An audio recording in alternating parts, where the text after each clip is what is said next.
Good afternoon. I am still feeling pretty rough, but the code beckons. The code beckons. We're going to work on my little game a bit more today. I think it's coming along all right. I think we're doing quite good.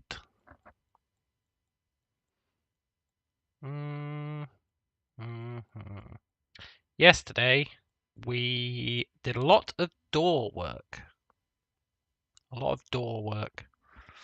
You could say we did too much door work. We went down a bit of a door rabbit hole. But it was worth it, I think. Now the doors are pretty good. And before streaming, I did some more work on the doors. Just a little bit. They open a lot smoother now. So the spring that is powering them, when they opened, they used to just set it to maximum or minimum based on whether they were supposed to be open or closed. Now they smoothly transition between the two, which is nice because it gives us this kind of bouncy motion when the door tries to open or close itself, which is pretty cool. But also, that's not really why I did it. I did it for the power. You know, the powered doors. So, I know I said it's not going to be a stream about doors, but I do want to show off the changes I did to the doors just before we begin. One last little door-related tangent. And what's cool about this door-related tangent is you know the douchebag door? This guy. Now you can just sprint under him. As long as you've got energy to sprint. So that's pretty cool.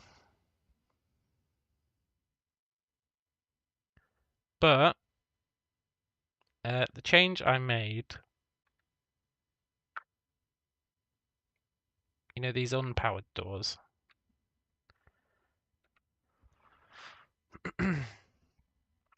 So it costs 25 power for them to open or close a door. Previously, it was very hard and fast rule. Like they wouldn't try and open the door unless they had enough power. And that was fine, sort of. Except when they opened the door, it instantly spent all the power. But now, if I charge up these doors a bit.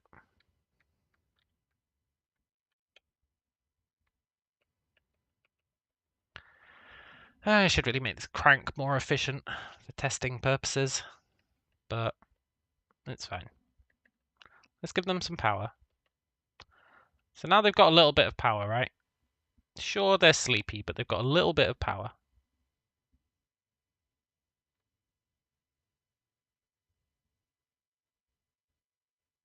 They actually almost had enough to fully open.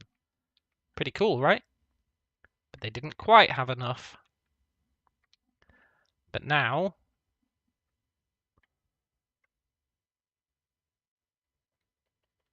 if we give them power, they should spend it on closing themselves, I think.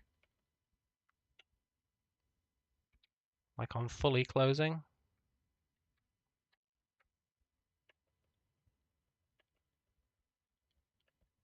I'll be honest, they're not doing a very good job of it.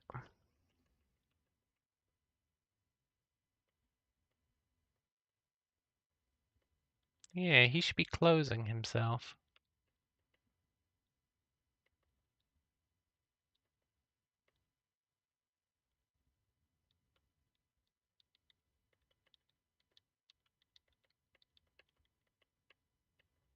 It's interesting that he's not.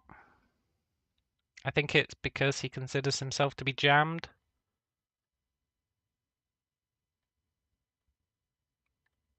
Yeah. So there is still a bug in the door system, but it's better than it was. And we're not doing doors today. We're not. There is a bug there. I accept that. I'm not going to try and fix it. Although,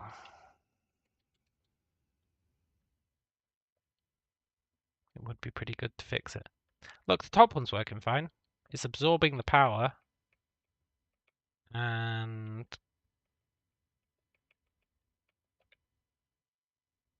kind of living the dream. It was spending its power. Its amassed power.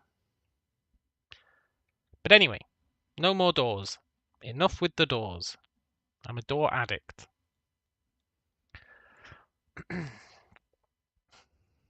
It's only a minor bug anyway. So, today we're working on our caskets. I've got a list of things that I want to do with the caskets. We need to give them occupants. We need to give them a display where we can show the status of the casket. So currently the only stat that they have is power. But that's cool. We can display their power level.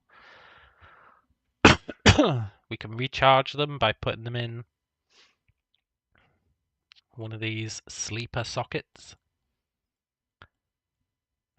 Which does work, so we just need to display that in the UI. We need to make them consume the power.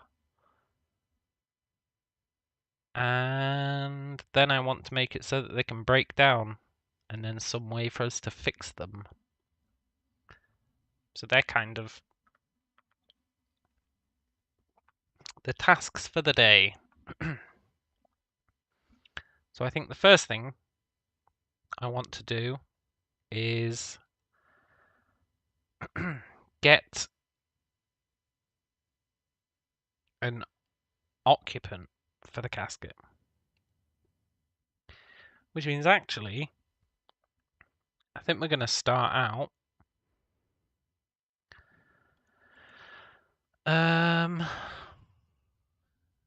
in the old Photoshop.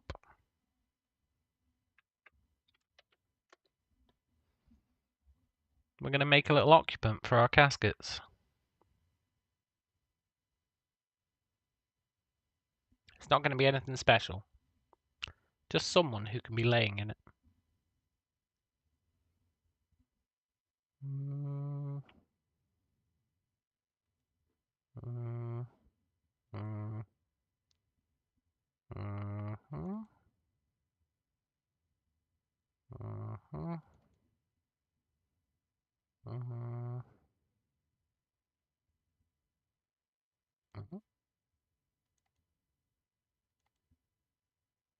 Yeah. So let's make someone to be laying in this thing.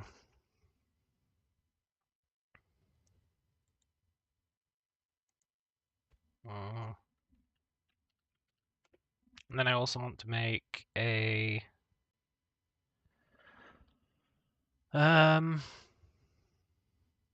like a cover. What would that be called? Yeah, it could be called the cover. But first is the occupant, who I'm going to be drawing upside down. No, I'm not.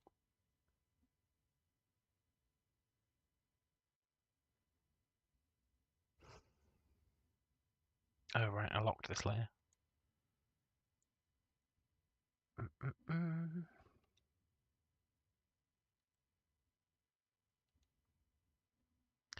Right. I'm not drawing an upside down guy.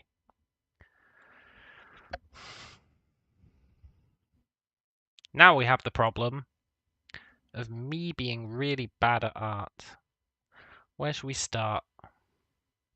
Let's start with the head. I'm not sure how customizable we should make the occupants. We're going to want multiple occupants, right? But for now, let's do just someone. Just someone. Not sure how big they should be. This is probably fine. Thing is, that's going to be a massive head. There's not going to be any room for... Well, I guess there's quite a bit of room. I guess the real question is, does it matter?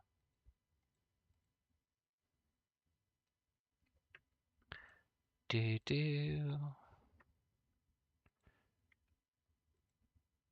I'm really bad at artistic endeavors.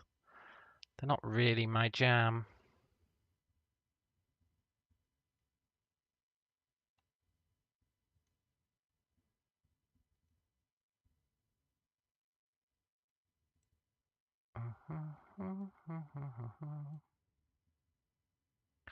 They're not really my jam at all.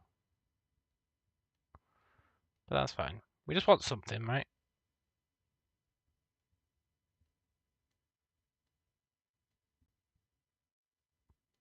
Just something that looks mildly acceptable. I don't like that. That is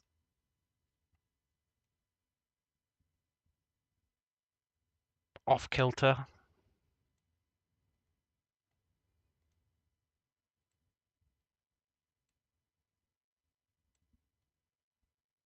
That's better.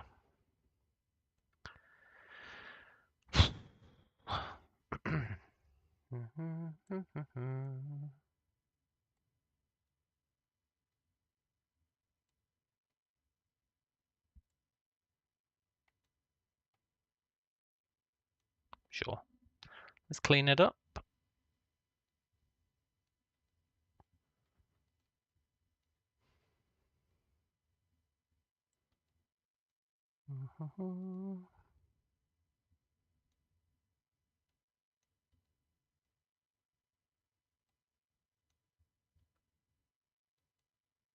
Yeah, me plus art really don't go well together.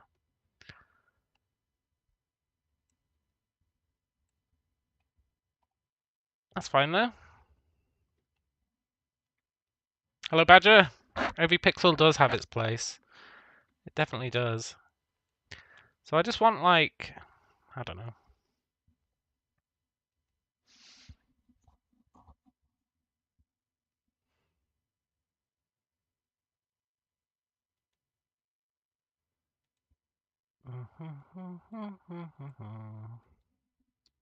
It's very important to get it at least vaguely okay. Hello, non-com.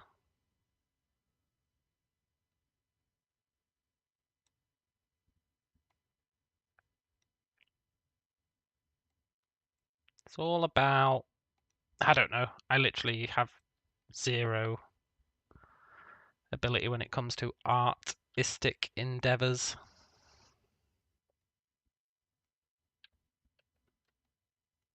But this is fine. This is shaping up okay. I just trial and error it, which seems to be okay. Let's give it a little bit of the old trial and error. See how it goes. I feel like he's off center. Is he off center? He is off center. That's fine. Then we can probably ditch, I don't know, some of this.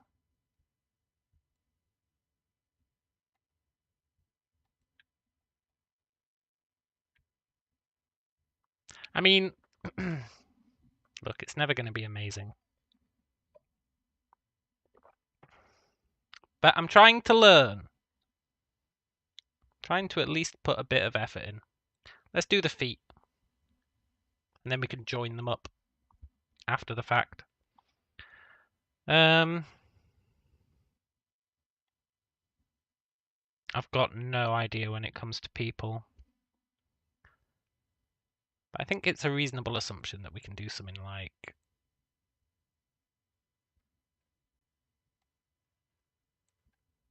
I don't know. I honestly don't know. Da da da da da da da.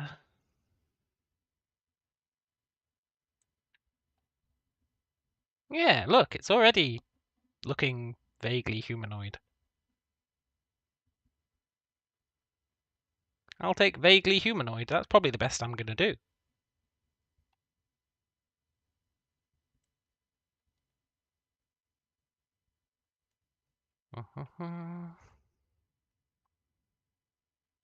I feel like the proportions are right, but he's going to have his legs chopped off, right? At the knees.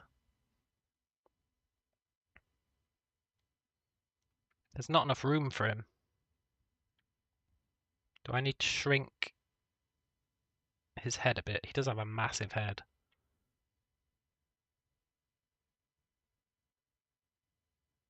He's got a massive, massive head.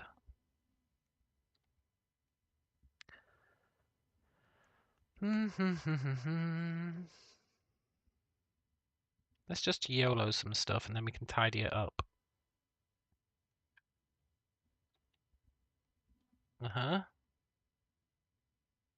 Then his arms would go like... I don't know. Down by his sides. This is going to be nightmare fuel. I can feel it in my bones. But like... I don't know. Yeah, there's not enough room for his legs, right? There's not enough room unless he's got tiny, tiny legs. He looks like an alien. Maybe he is an alien. Hey, that'd make it much easier. Should we be like transporting aliens? That'd make my life much easier. Because I won't have to draw like actual people.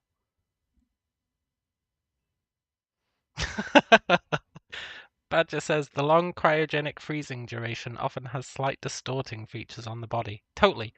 The other thing I can do is, remember, they're going to be covered by like a glass cover, so that can be distorting them as well.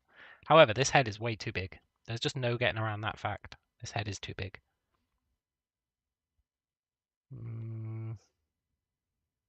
Probably wants to be like that size. Now he's got an afro. That could work.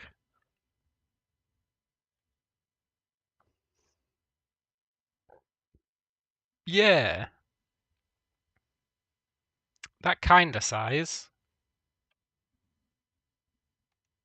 Let's lose the afro. Then we can move him upwards. Looks like a little space cap to keep his ears warm. Yeah, it could very well be, you know. But it needs to be smaller because I want to move the entire body upwards. Currently he's got little dwarf feet, which is fine.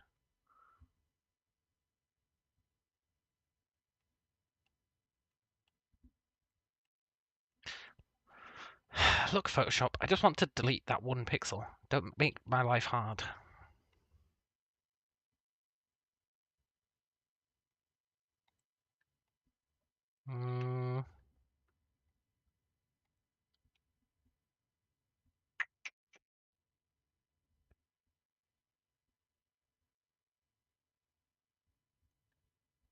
Got a little bit of a wonky head, but you know what? That just adds to the whatever, right? Now we've got more room for the feet. And he doesn't need giant Bigfoot arms. Actually, I should probably shorten those arms, eh? I've got no idea of body proportions. Which is weird considering I own one.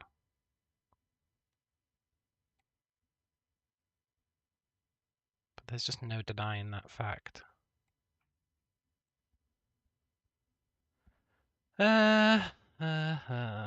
Maybe, here's a thought. Maybe you only see him from like... there down, and then he's got like a blanket.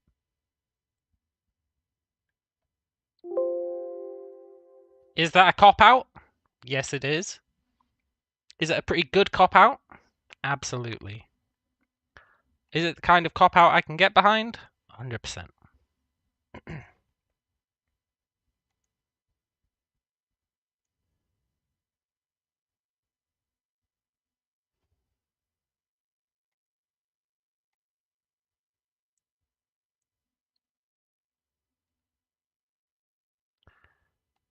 You know, he's covered up. Then I don't need to worry about bodies at all. I can just live the dream. Then all I need to do is faces. And I feel like I could do faces. How hard can a face be? Especially when it's distorted by glass.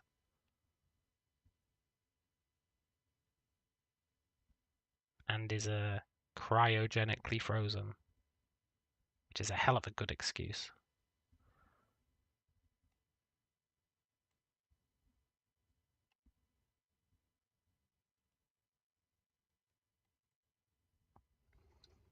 Yeah. Hello, Heath Run.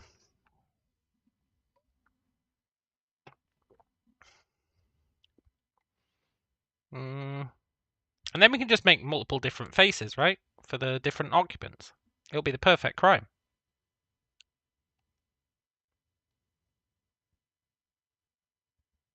Space blankets, my one true friend.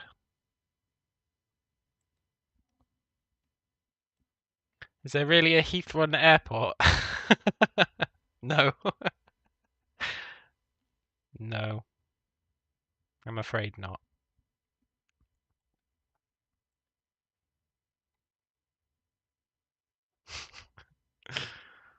There's a Heathrow airport.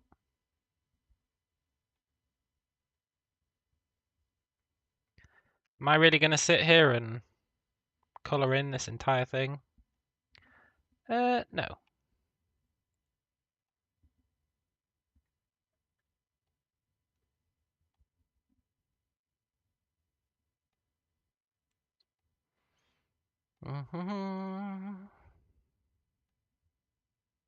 We can make it look better later. Maybe.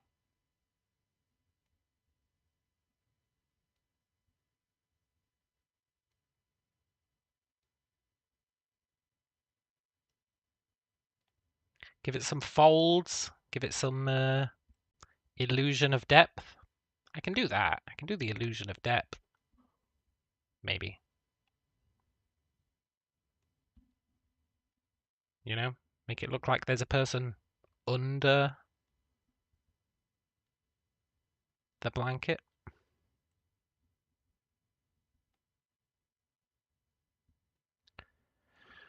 Do. Perfect. I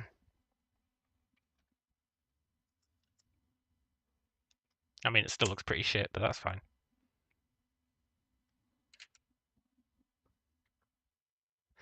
Now, how do we give it the illusion of depth? We just kinda, I don't know,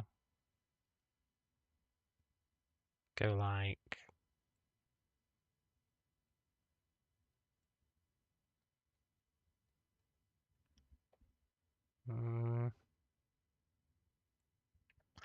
I don't know, we do something.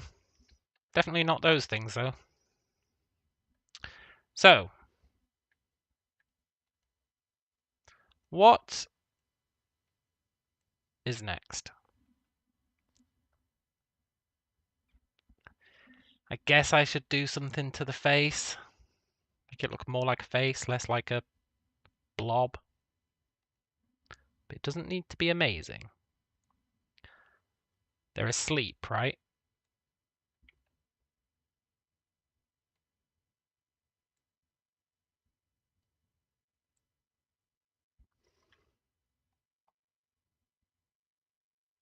Uh-huh. I do like the idea of them wearing like a weird-ass sleeper cap.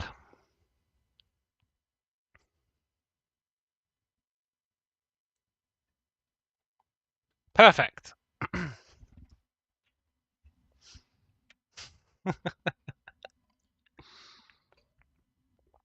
Perfection guaranteed.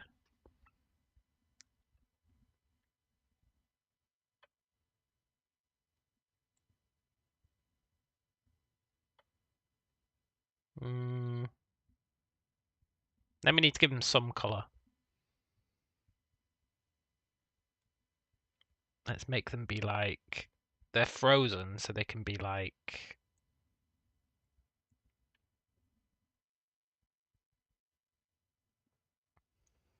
grey.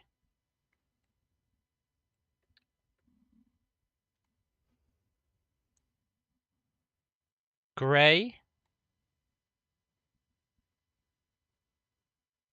Then we can colour them in Unity. It's the perfect crime. Maybe.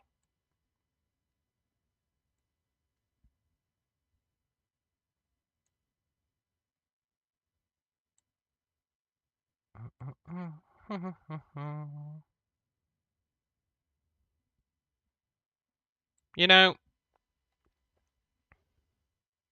I don't mind coming up with weird ass art that is like good enough, quote unquote.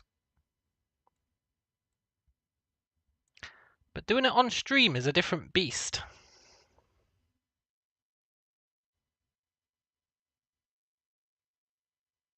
It's I don't know. It's a lot more sketchy. Dee dee dee. I'm really playing with fire here. There we go. Let's just... God damn it. Let's just make him be grey. He looks like a Teenage Mutant Ninja Turtle.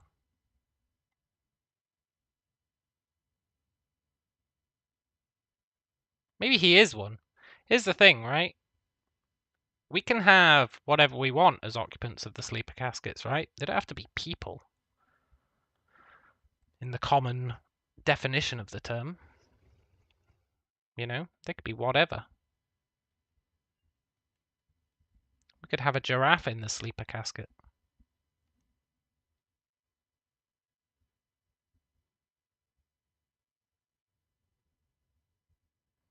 I think that'd be pretty cool. Instead of it just being people. Different things with different needs. Yeah, that could work. Like, oh, this alien race needs gloobadoob 3 times a month. Yeah, exactly. Noah's Ark of Space. So right, that'll do for the weird ass space guy. Then the cover. For the cover, I think we're going to cheese it a bit. I think we can make it just be like super, super, super light grey. We're just going to cover the whole thing.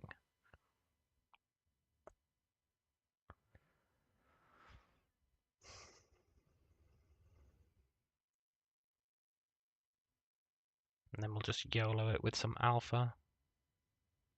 And potentially put some details on.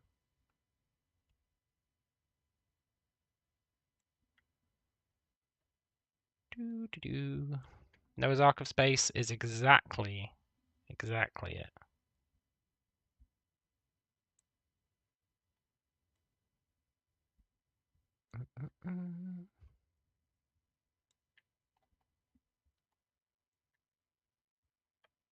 And this is the thing that we can potentially put our statuses on for the different stuff. Like power. Power's our initial example. So where would power sit?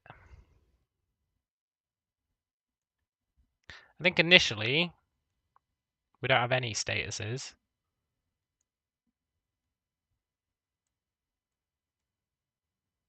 But then we can give it like,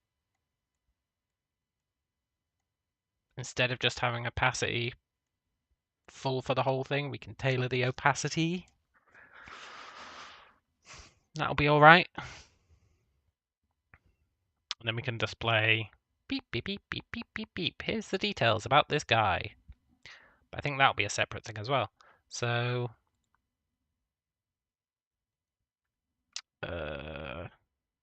power symbol.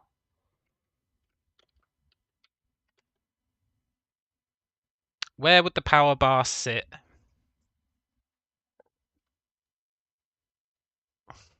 I guess they could sit.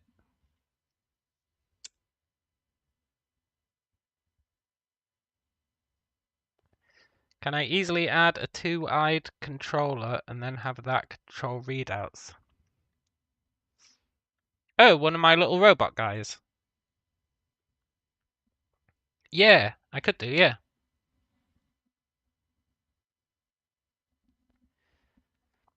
So each casket would have a controller. Yeah, that kind of makes sense, actually.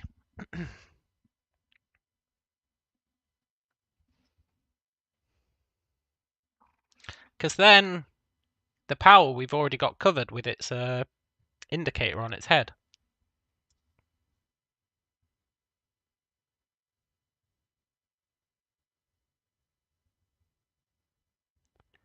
And then for the rest of them, we can... I don't know.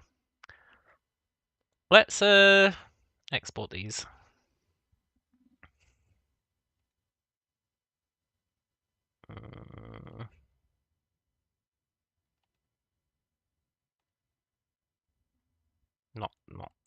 Not power symbol. I didn't actually do anything with that.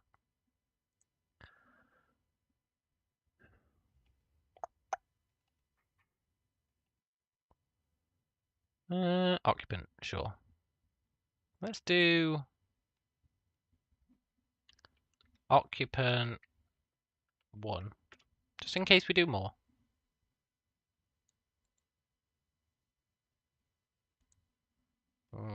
Cover 1, just in case we do more.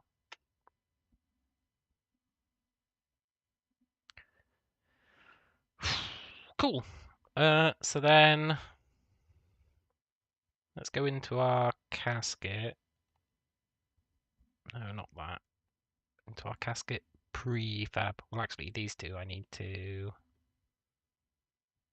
use my custom tool that I made. There we go. Right, a casket has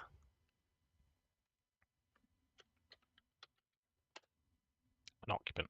Well, does it need to be an object? Yeah, it can be.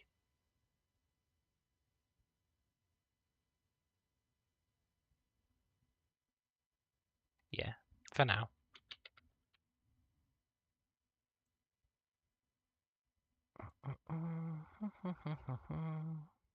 Where are you, occupant?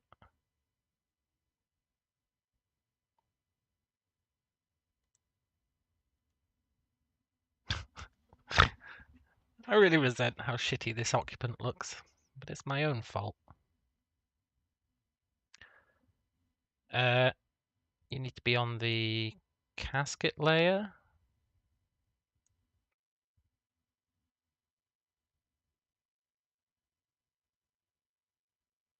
You've got a very specific position you need to be in.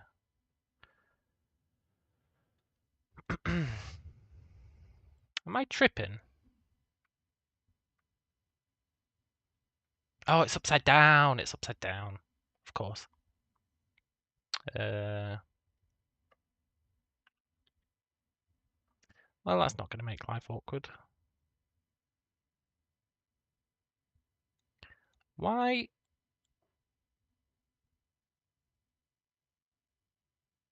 Did I seriously miss a pixel?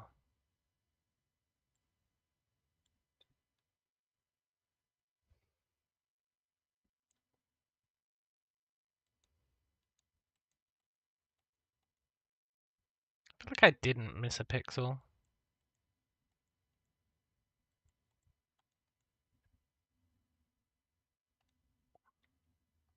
Why are you being such a jerk?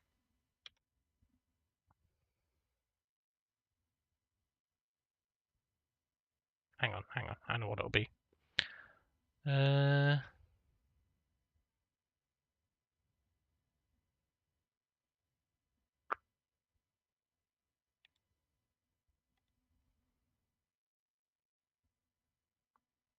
Yeah, the old normalized center. I think his center can be...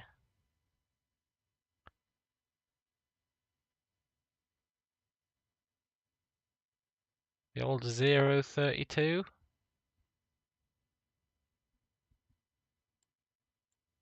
Maybe?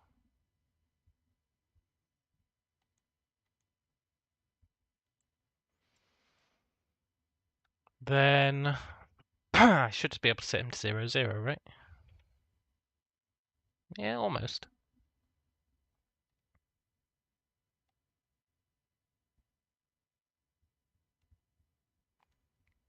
I swear, by all that is holy, I did not miss a square.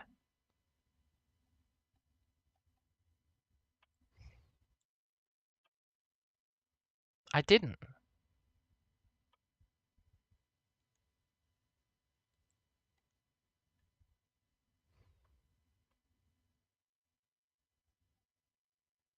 I didn't. Ve Victus.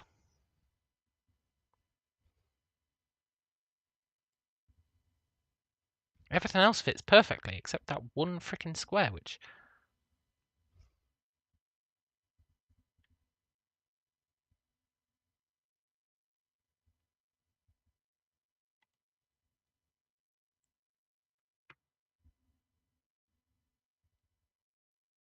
yeah.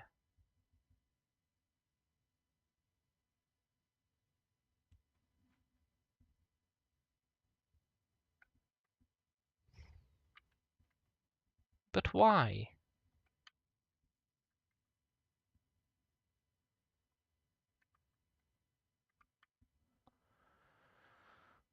He's storing a nut in his right cheek for later. He is. He definitely is. Lower left of casket, 1 pixel missing at foot.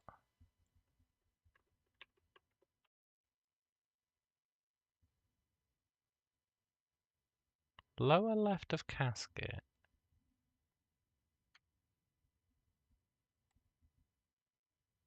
What's in... oh, I think I need to flip him. Uh...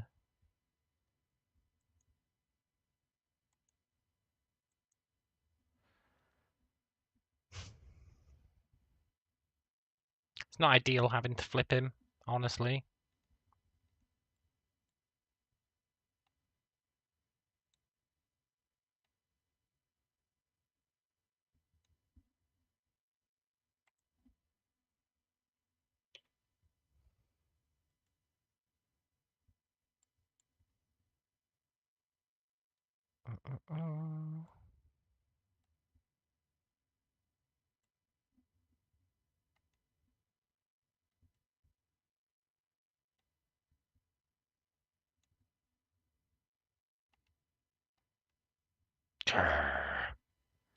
Where is my mind? Hang on. Where's sleeper caskets? Anchor. I think it's the foot. Yeah, it's the foot.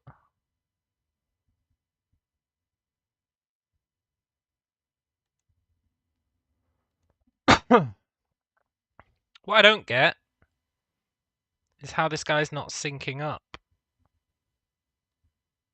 I've got it set to align with pixel precision. And yet... it's always off a bit. It's always off a little bit. Which might have something to do with the rotation. Or it might have something to do with... God Damn it. No, because my pivot is... Well, it is 1 off, to be fair.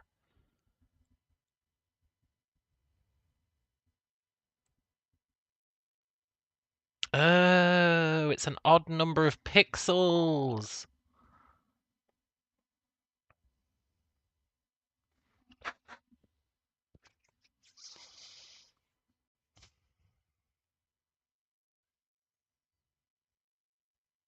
The old odd number of pixels routine, huh?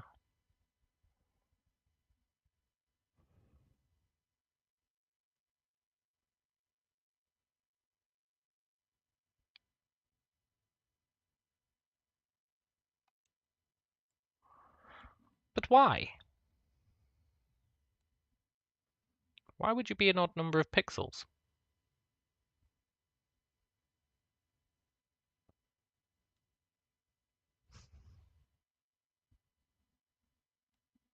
(94 by 128). I guess that's what he is. How big is this guy? Not sure where I see his size. But it shouldn't be an odd number of pixels. It should be... Well, to be fair, he is not centered. Look at that.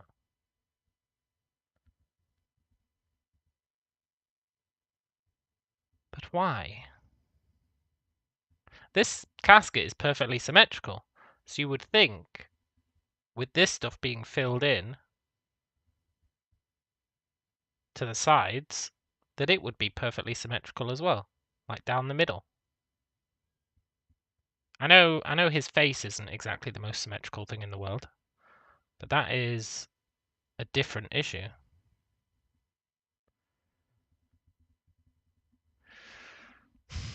Maybe the casket isn't perfectly symmetrical.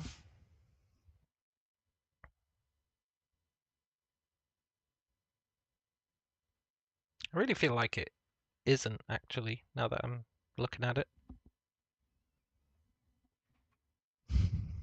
But in terms of width, it should be. Well, whatever. So it's actually like, yeah, 1.5 pixels off. See, it's that half pixel that F's me. Can I do 0.5? Please let me do 0.5.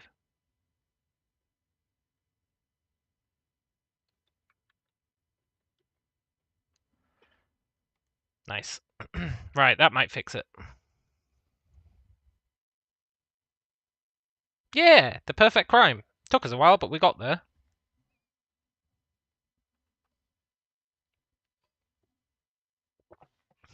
Cool. I mean, not amazing, but good enough. So then we're saying what? Give these guys a set of googly eyes.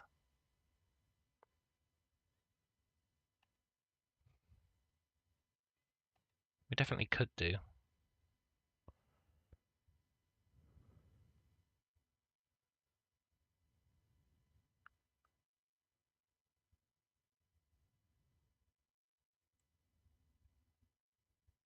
Set the old googlies.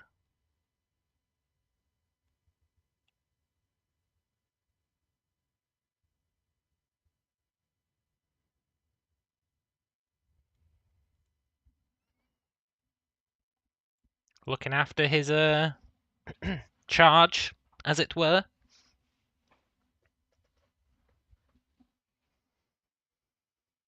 And then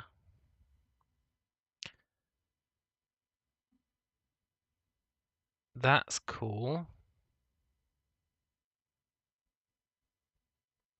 And then we need... I guess we don't really need the cover. Let's add it just for the sake of it. I did spend all that time making it.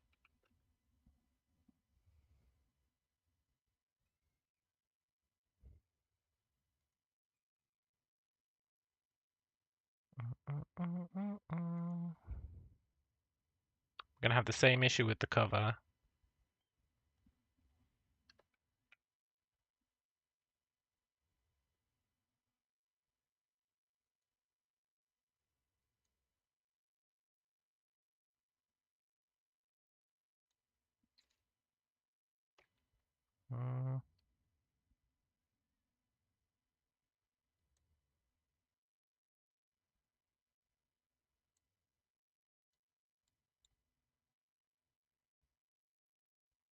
Yeah.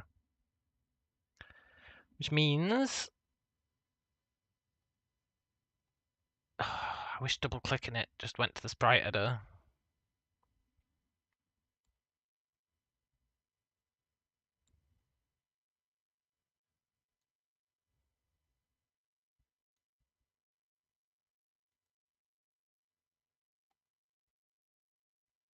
The perfect crime?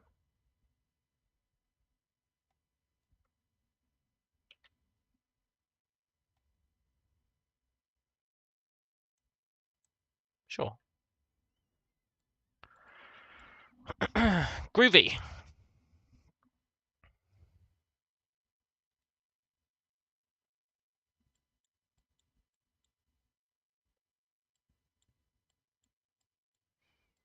Maybe that's just too many googly eyes. Maybe not, though. I'm not sure if the sockets need googly eyes. If the casket itself has them. Maybe. I mean, the theory is that everything mechanical is controlled by a core. So maybe. But right, that means we need to create a new role for the core. A casket role.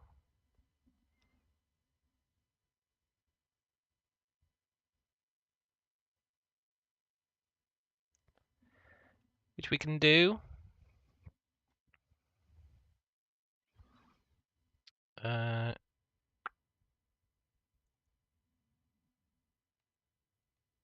Let's just create it here for now.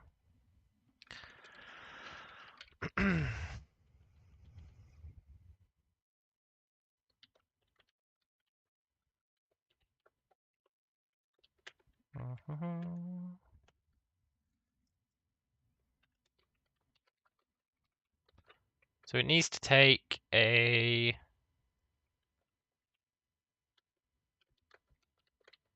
robot core and a sleeper casket.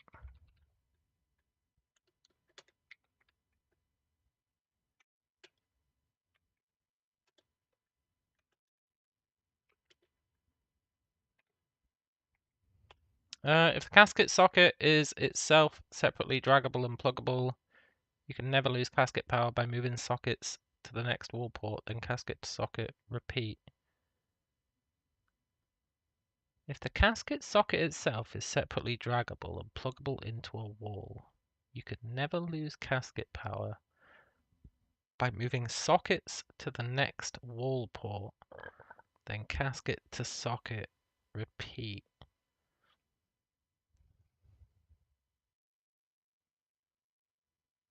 Yeah, assuming that the sockets were powered by a wall port or whatever. These initial ones are just going to have infinite power. The initial ones. Because at the start of the game, I think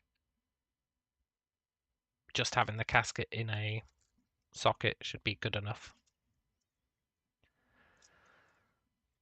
So I think the early sockets would have infinite power. Hello, Eli. I don't think we need to do anything on initialization, although maybe we do. But on the update, we need to say...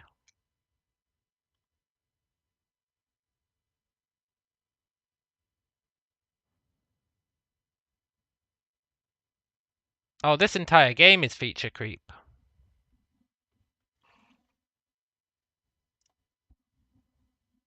Feature creep is how we're designing this thing. There is no plan. The whole thing is feature creep. But I agree that we'll probably never finish. Right, so each time the casket core does an update, it needs to, what do we want it to do? We want to look at the casket. What can we get from it? We can get whether it's plugged in.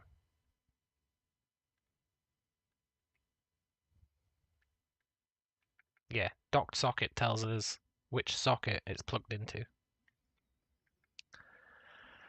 What else have we got?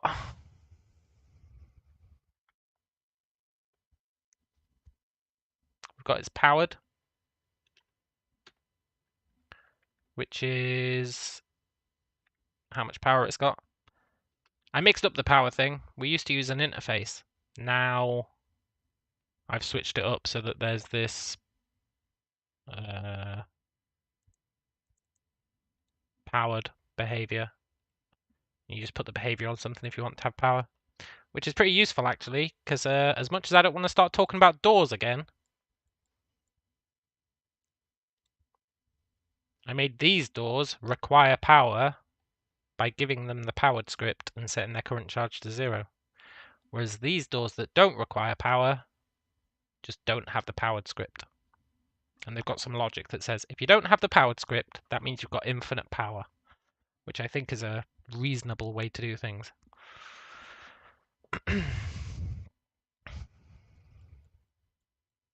So anyway, YouTube just showed me. Can always rely on YouTube to spread the good word. So anyway, what were we doing? I think we want to take some logic out of the socket then, because the socket currently has a whole bunch of logic in it for charging the casket. And we can probably have our core deal with that instead. So that's this logic. Yoink. This stuff the casket needs to keep, although we'll probably put it into its core. But this stuff is the socket itself charging from a utility port, if it needs it. Hello, Moomin. So really, this wants to be, if this, we just want this stuff as like inspiration. So if this casket docked socket is null, for now do nothing.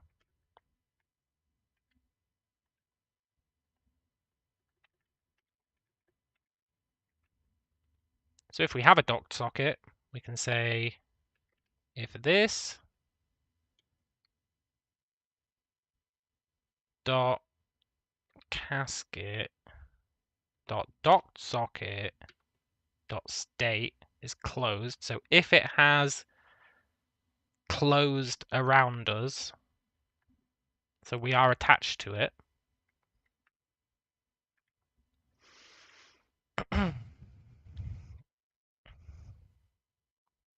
then I think honestly we just put this on every single one of these lines.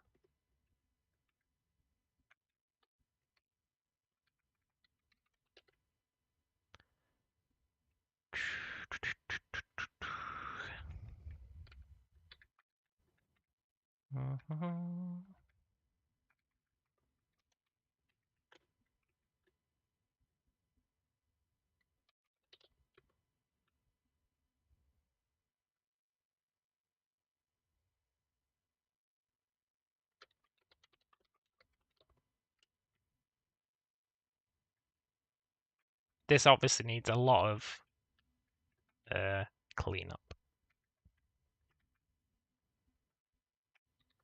But theoretically, this will work.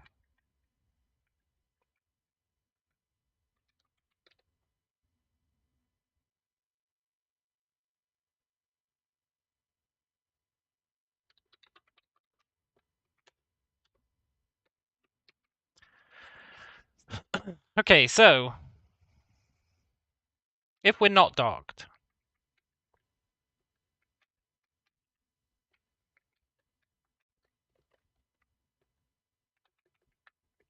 do nothing. We're not actually going to do nothing. We're going to do a bunch of stuff. But for now,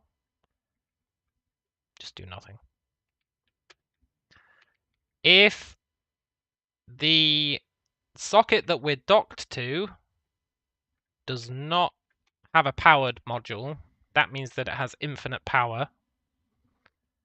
So, assuming our casket needs power, we can give power to it at the socket's charge rate. So how fast the socket charges something. Because remember, this line means if the socket we are docked into has infinite power.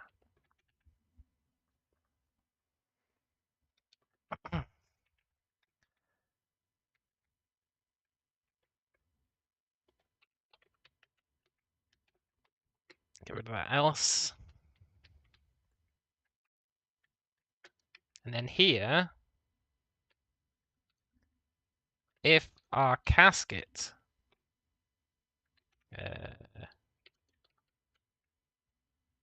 requires power, I should probably be doing that check here, but I am sort of with this question mark. Then we take power from the socket at its charge rate. We give the power to our own casket, and then we give the socket back any power that we didn't use. That should theoretically work, but let's move that out. Handle power charging. Let's just move all this stuff into there.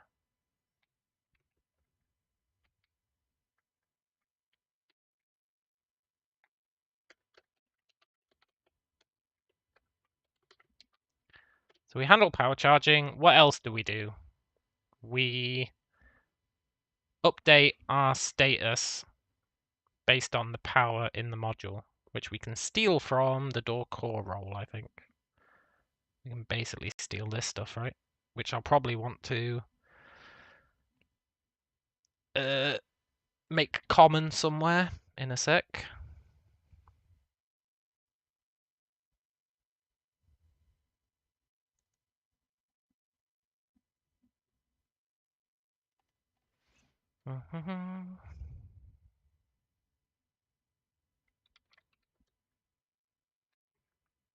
Yeah, I need to make this common.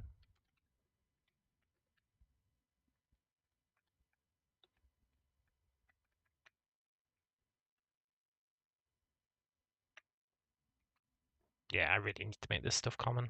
I need to make it live, instead of living inside the role, we can make this stuff just live inside the core itself, right?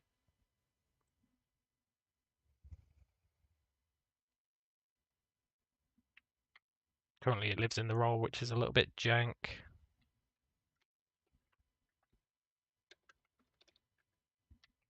But that should work.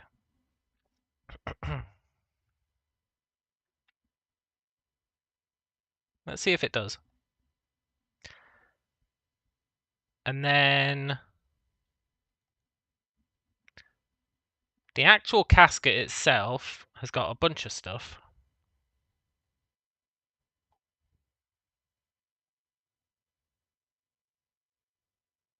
And that's all around moving it and stuff.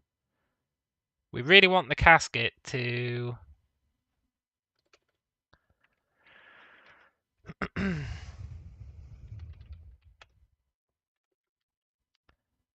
if powered equals null, do nothing. Otherwise, powered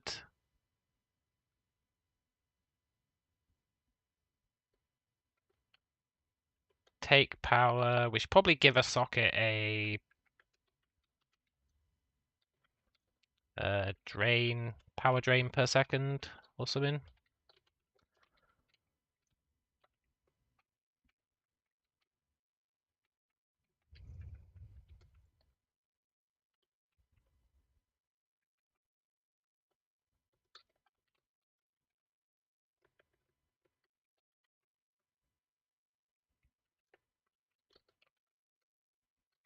And this is all stuff that I need to standardize.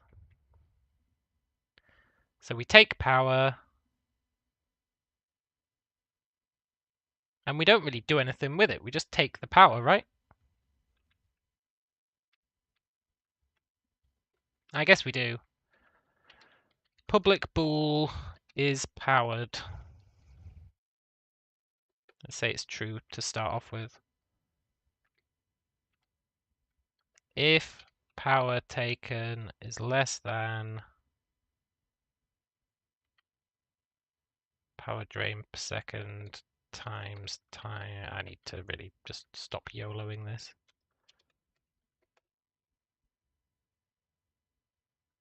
Powered. In fact,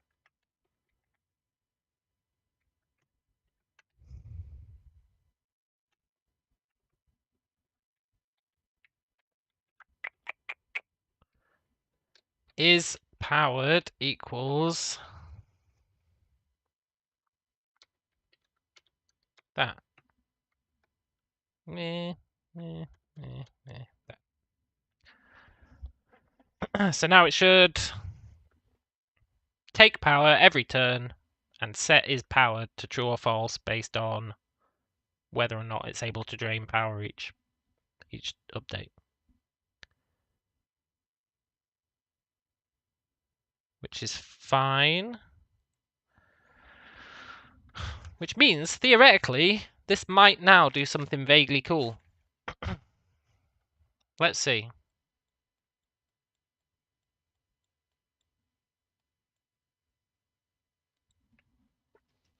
It might do.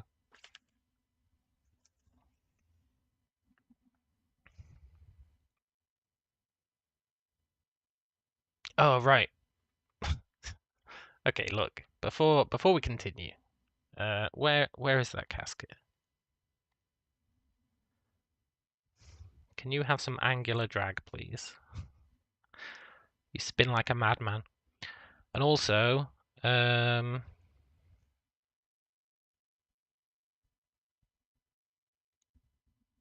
other thing the casket has to do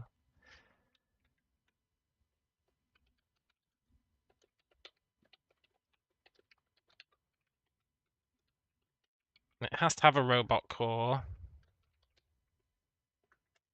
And let's populate the robot core so we don't have to keep doing it all over the place.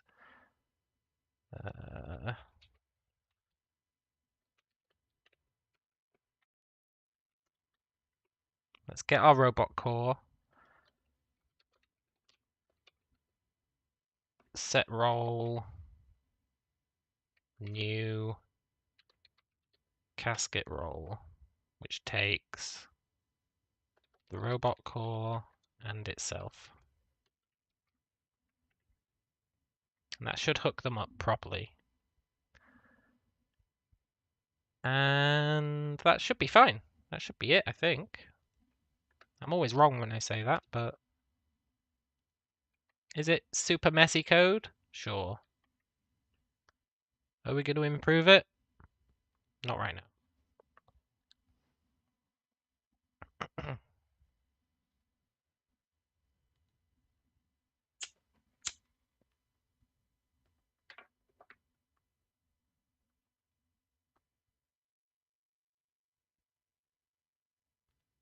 Buddy?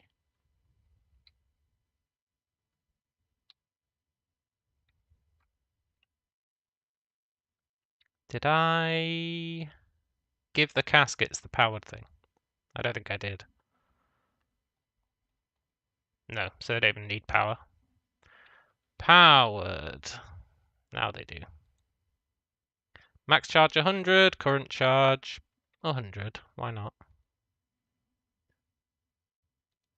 Now they should need power.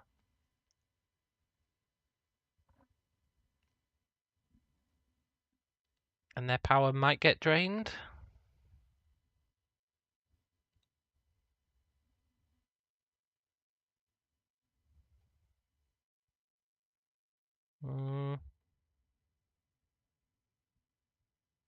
Sleeper casket.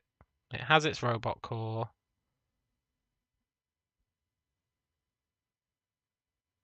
Powered is non-powered. Of course. The casket, as well as getting the core.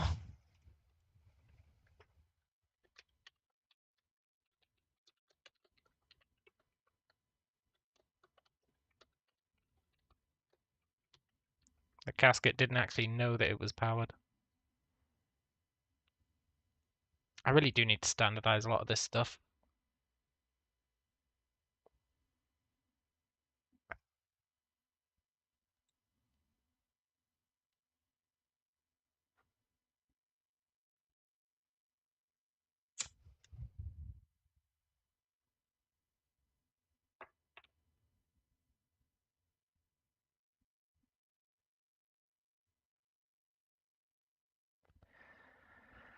That's interesting.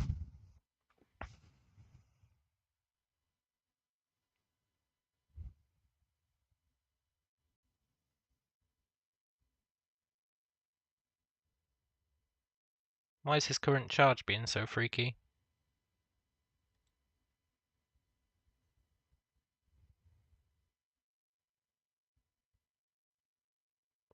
He hasn't got a docked socket. His is powered keeps flickering on and off. He's draining power from somewhere.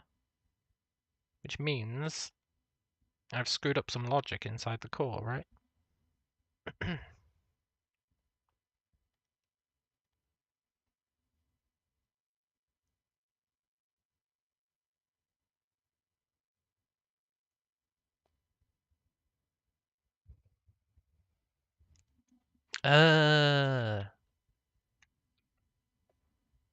Right.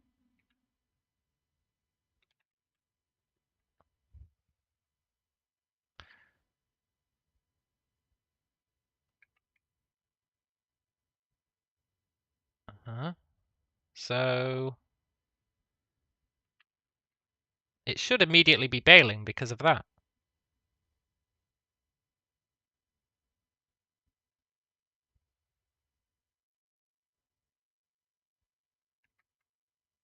So I don't get why it wasn't. If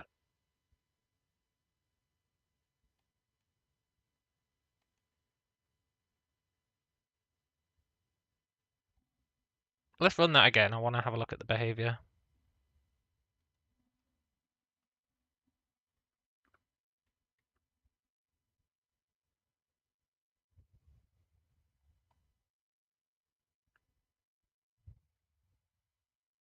It's like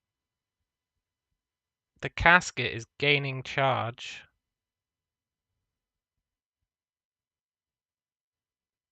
despite having no possible way to get charge.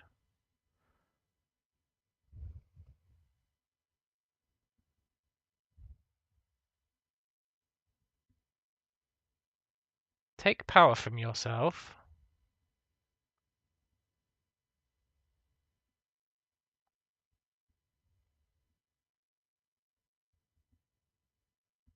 It is powered as if you spent it.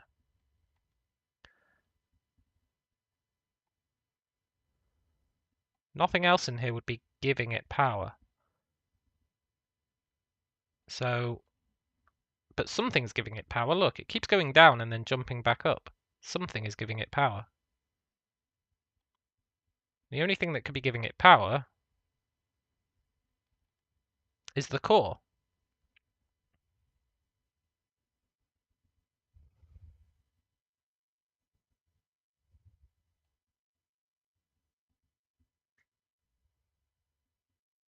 But the core...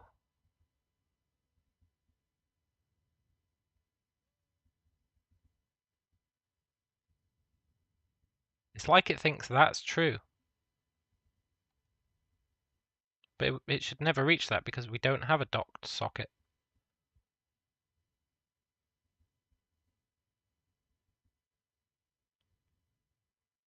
It should never be reaching this. Hang on, let's see if it is.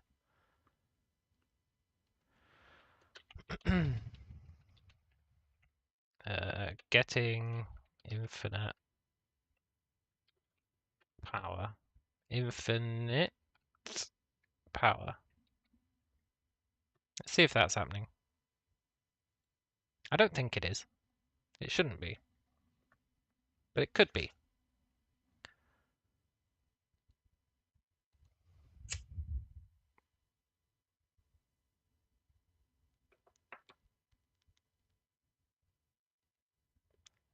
No, so that's not happening.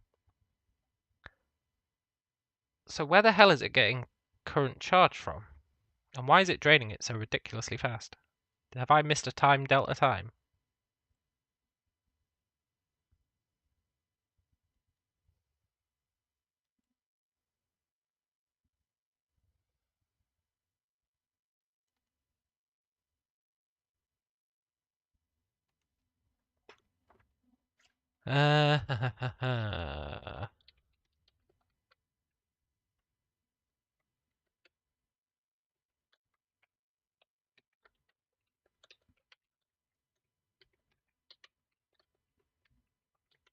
Let's see what that's returning. I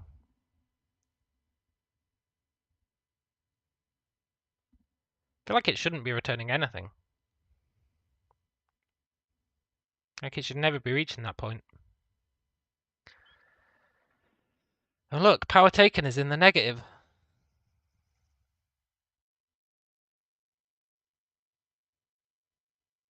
So it's cycling.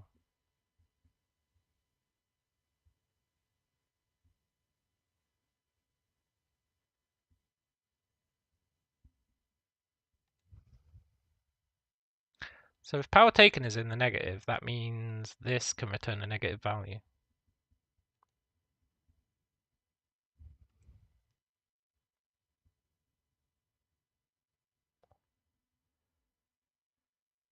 Yeah, that makes a lot of sense.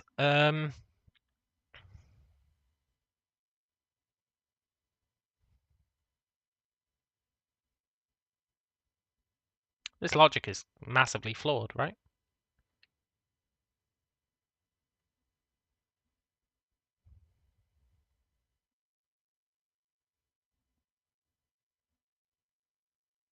This logic is beyond massively flawed. I think give power 2 is fine, because it's capping stuff.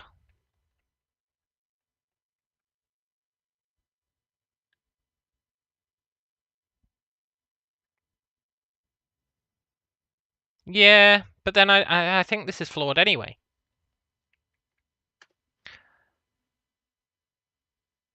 We definitely do need to do the old maxaroo.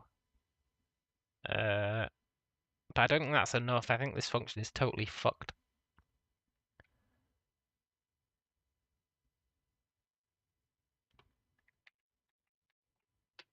Right.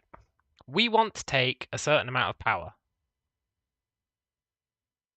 Can we take all of our power? Missing power equals power minus current charge. If missing power is less than or equal to 0, we have enough power to just return it. So current charge minus equals power, return power. If there is missing power, then amount we can return is power minus missing power.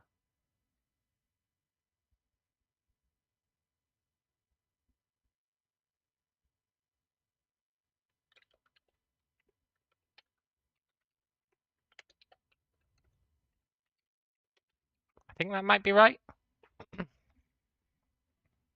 I think.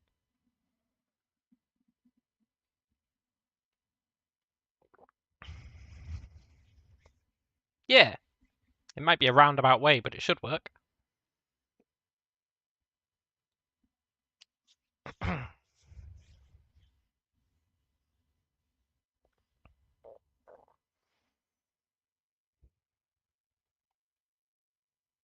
Slowly draining the charge, that's good.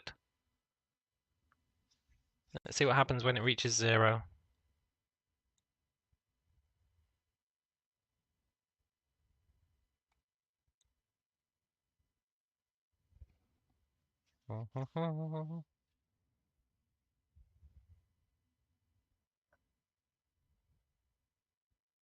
It's got no charge. Isn't powered. Let's give it some power. Is powered. Awesome. So it's working.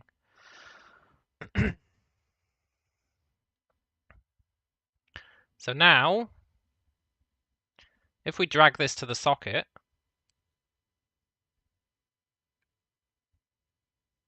and we plug it in,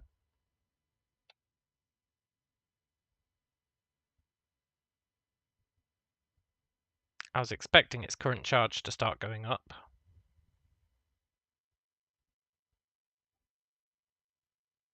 Which doesn't seem to be happening.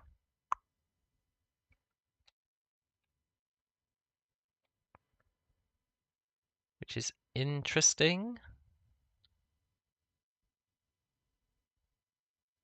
Maybe the charge rate from the socket is not enough.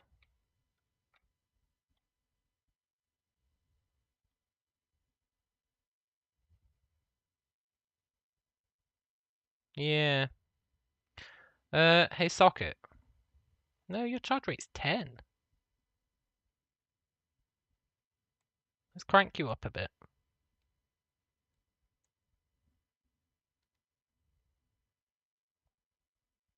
No, still no charge, huh? That means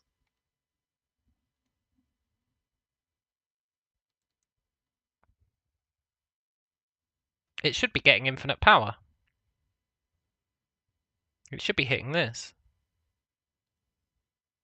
But I don't see it ever calling getting infinite power.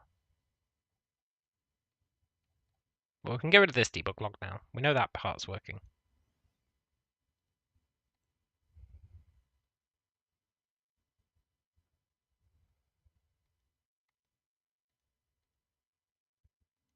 We know that's fine. So the casket is definitely consuming power now.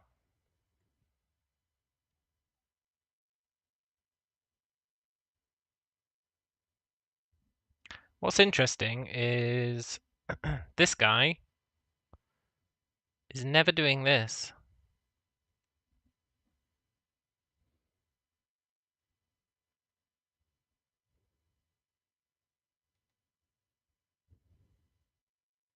Which he really should be.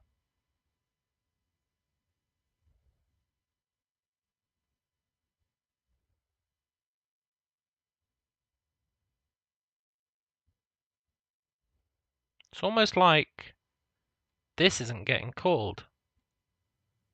Of course it's not getting fucking called. No. Update. It should be getting called. The robot core should be updating his current role. We are setting his role, right? In the casket. Yeah. We're giving him the casket core role.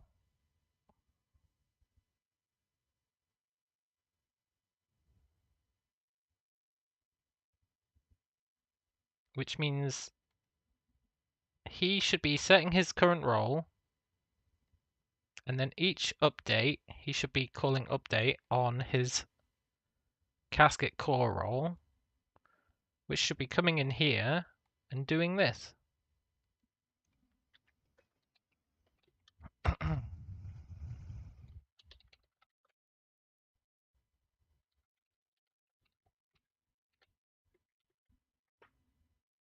Why isn't it? Or is it? I don't think it is.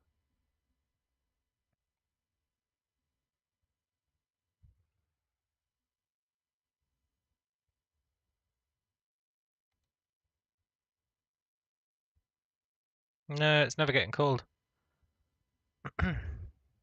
Now, it could be something to do with the fact that all these exceptions are here.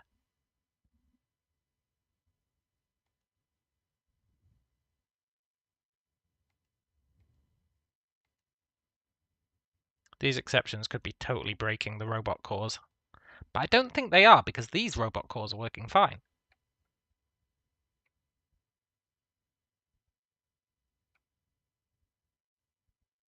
So what's the difference between these robot cores and the other ones? Log the nullness of the current role. Yeah. Yeah, I think I do need to do that.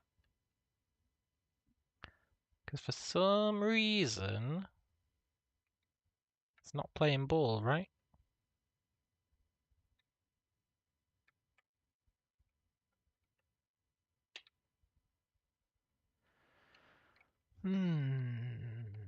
Okay. It's never calling update.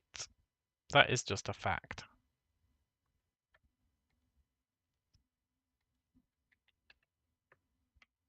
Which is why it's never charging.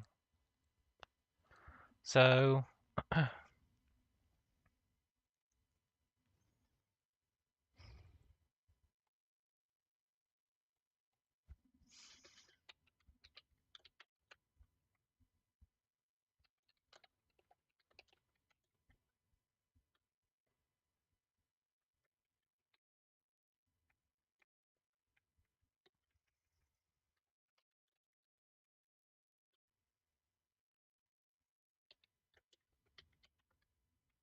let's see what that says.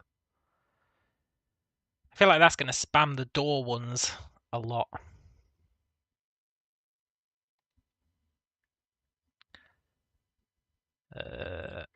If this current role, no, whatever.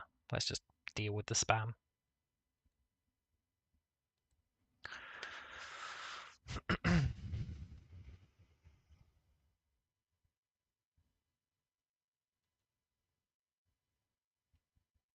None of these are false.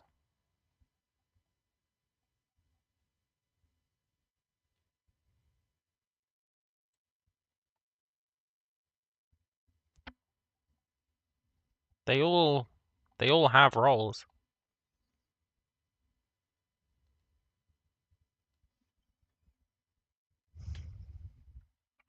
Which really doesn't make a lot of sense. Because if they all have roles,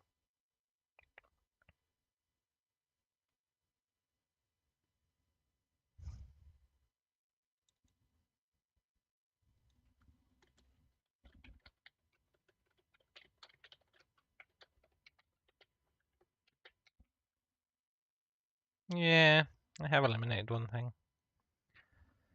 The only thing I can think is that it is calling update, but for some reason that handle power charging is causing it to bail out. But I'm not seeing any exceptions being thrown. No, it's not calling that either.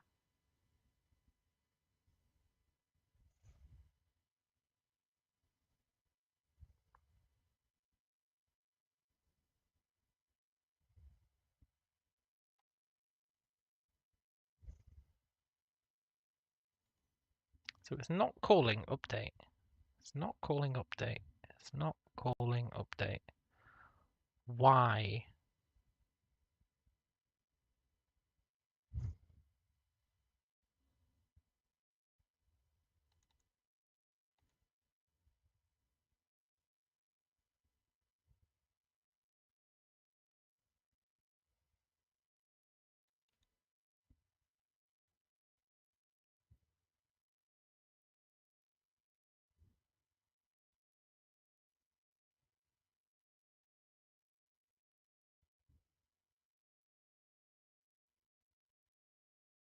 I don't want to manually set the robot core.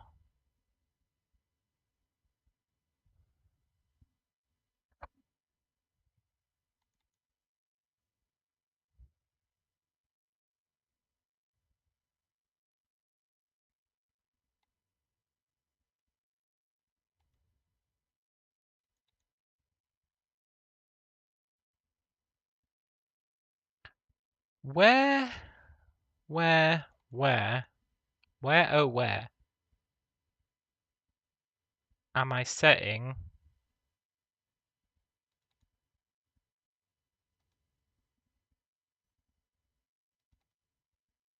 on start? I feel like that shouldn't make a difference, but it might do.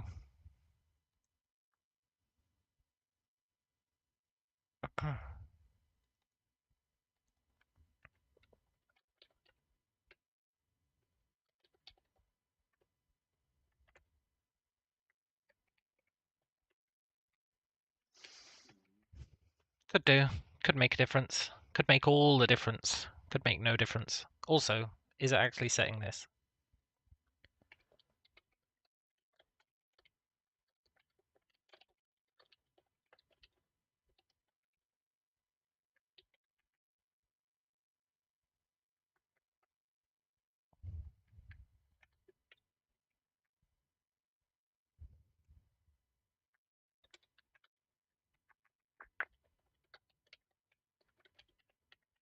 It should be.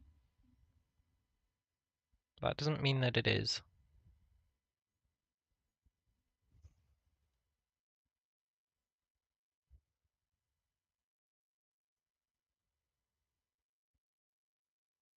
Oh, look, it is.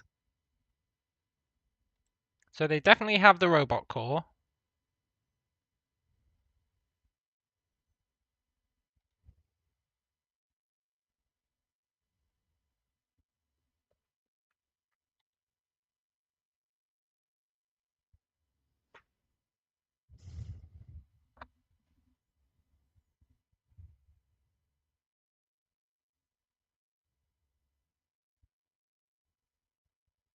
They definitely have the robot core.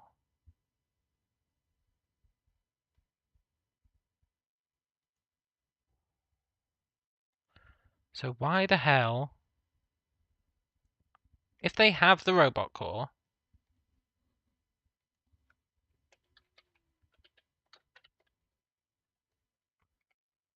setting core role for Casket.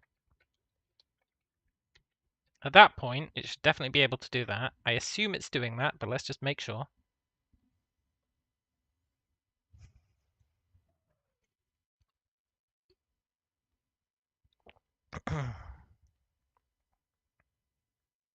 Yep.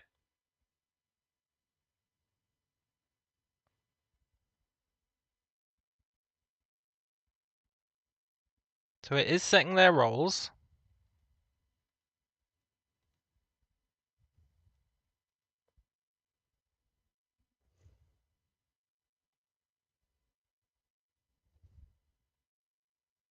Which means it should be updating them. This should, without a doubt, be getting called. I feel like we've ruled out every possible path to it not calling this function. We know the casket is getting its robot core correctly. We know that it's setting the casket core role on the robot.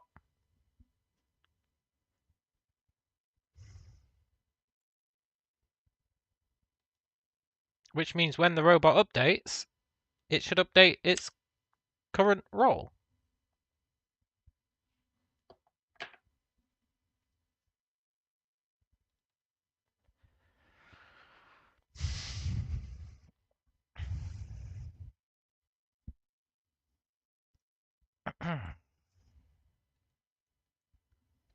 If this dot current role is casket core role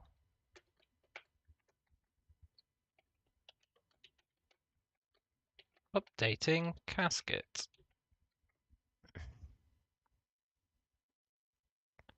Is inheriting from mono behavior a requirement for update to be called? Yeah, but my robot core inherits from mono behavior, and my robot core is what calls update on the role. So it just bubbles it through.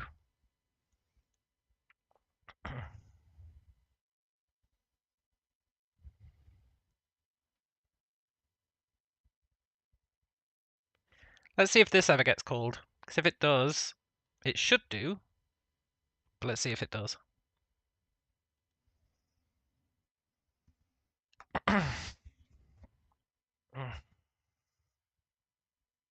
No, it doesn't. So this robot core...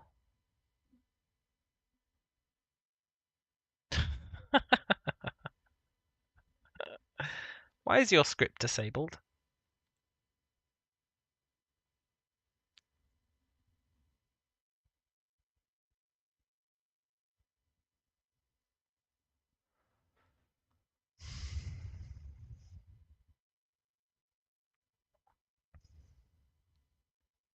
It's working now.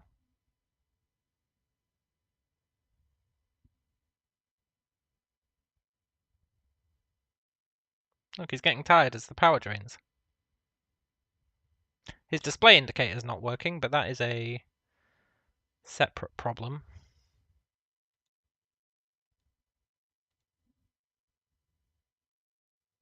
That's probably to do with that being low.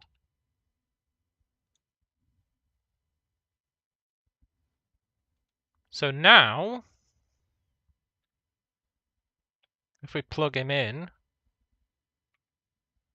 Don't worry, robot, I'll save you.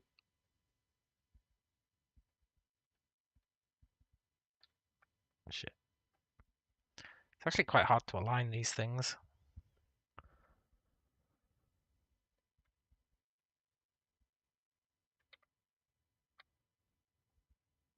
I think I've messed up the collision detection on them. There we go. Wakey wakey.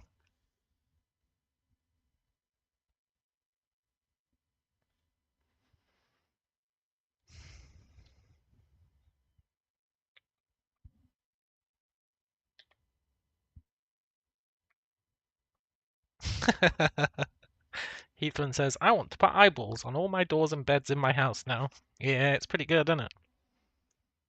So this is working. I don't know why the robot call was disabled by default. I must have said it at some point.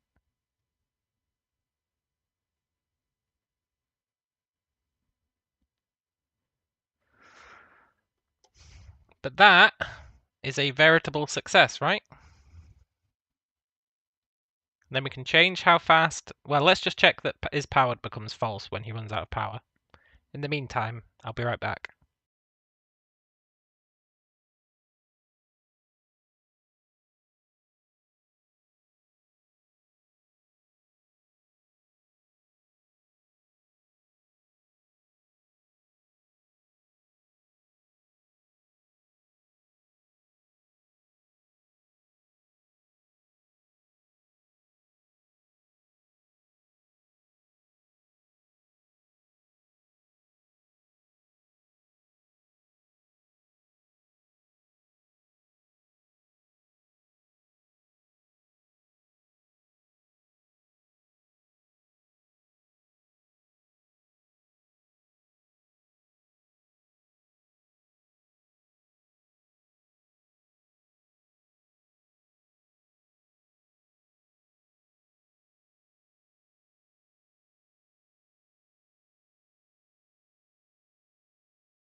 I am back. So, is powered, is off. That's pretty good. Does it do anything at the moment? No.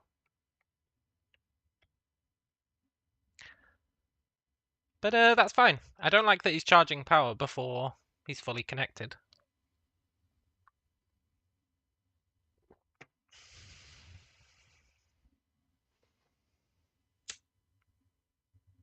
But that's pretty neat. So what happens when power runs out? I guess for now, nothing needs to happen really. It's fine.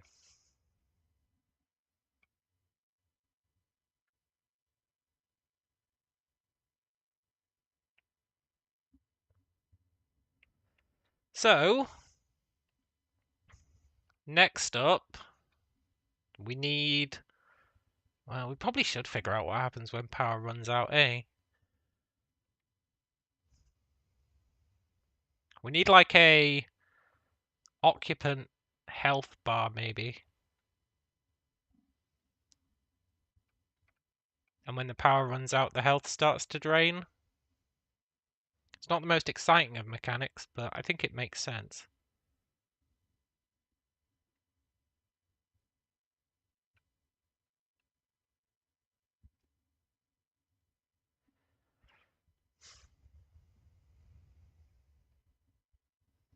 That'd be alright. Ah, too slow, douchebag door. I've evolved.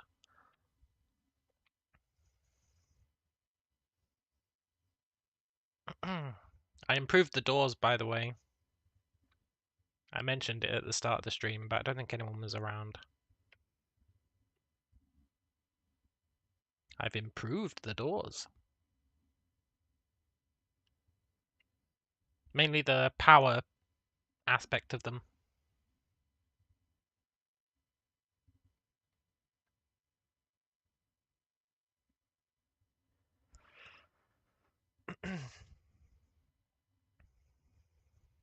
So we can charge up the doors now.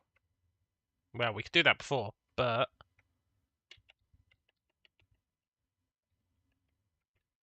now if they've got a little bit of power, just a little bit, and we go close to them, they will try and open, but their power will only let them open a certain amount. Pretty cool, right? It sure is cool, Callum. Yeah, I know.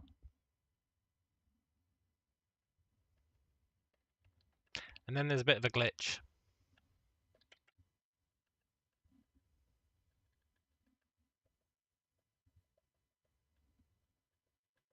Doors are cool. Yes, they are. They're essentially mobile planks, right?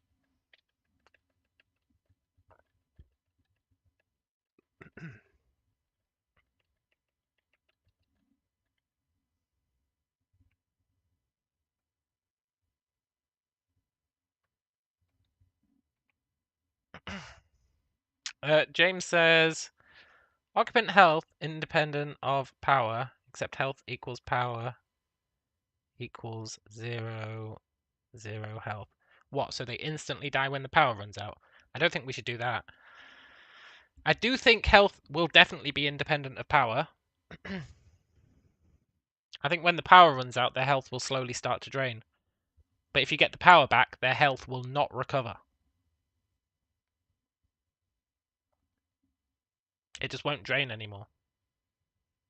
That way we can add some functionality to heal the people. You know? Like a separate med bay that you plug the socket into. You plug the casket into, and it heals them.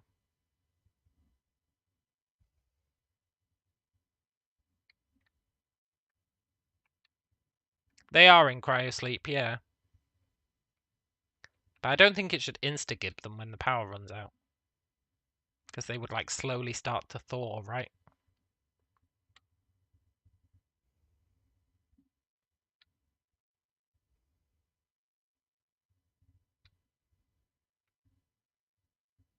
I think there'd be a bit of leeway. And that's what the health will represent. The leeway. Maybe. I don't know. Haven't really thought it through. But I think that's reasonable, and it lets us have a healing the sleepers mechanic in some fashion. I quite like watching this guy get sleepy. It's quite satisfying.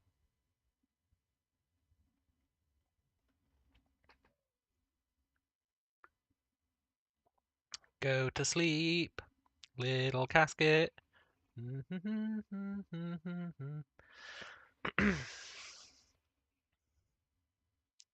Now this behavior is not as...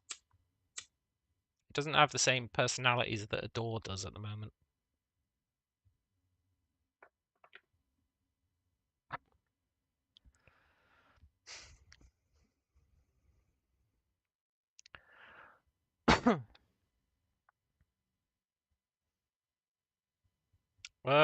When the casket was initialized at program start, the yellow wasn't between the eyes. Yeah, that's because of a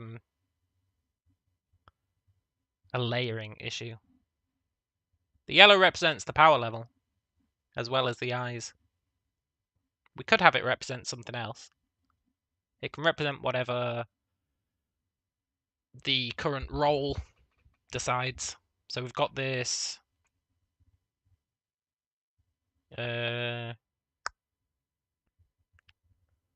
see here. So we can set the display color to be whatever the role wants it to represent. Currently, the role is representing how powered the casket is, along with the eyes. But we can make that display represent whatever each individual role wants it to represent. So we could have it represent the health for the casket, and then the eyes represent the power.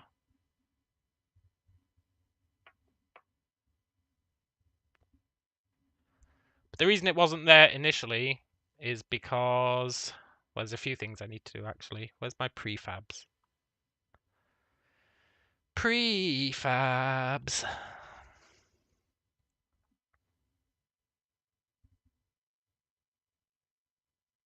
I feel like the layering is correct in the prefab. No, it's not. So that needs to be like layer 4.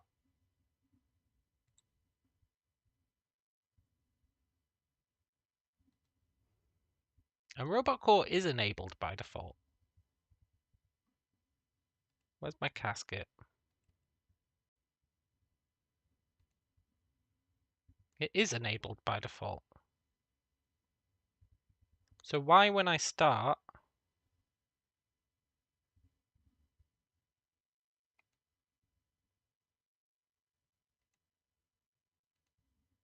does this guy have it disabled? Look, when I start, his core is going to shut down. And I don't know why.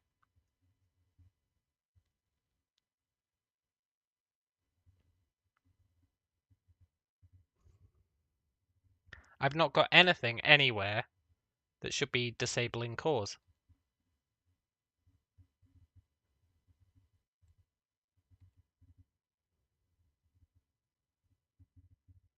Like, that's not even a feature I've put in, the ability to disable cores.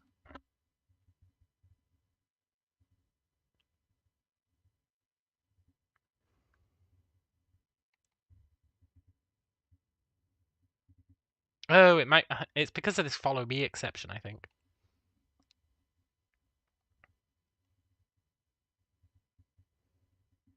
Which I should really fix.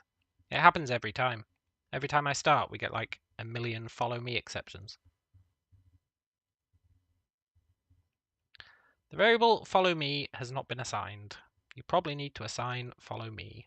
Yeah, I know. I know. Alright, look. Robot, initially you can follow the casket. Let's do that in the prefab.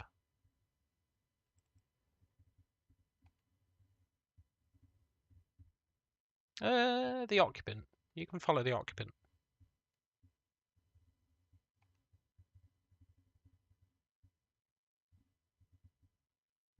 That should fix that issue.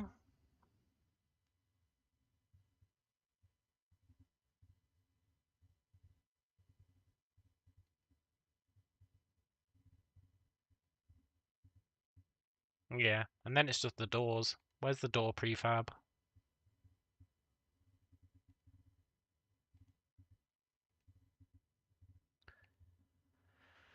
You do have a follow me. So which ones are complaining now?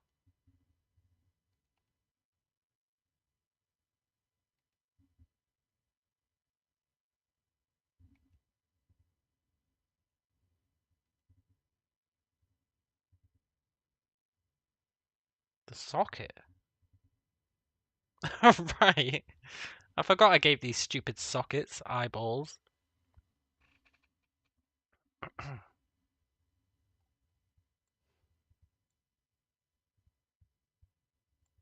I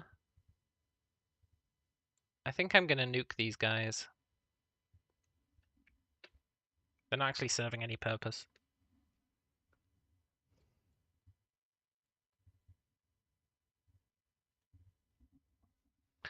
You follow the occupant unless you approach it with a rock or other weapon. Yeah. Maybe they follow you when you're dragging it around. That'd be cool.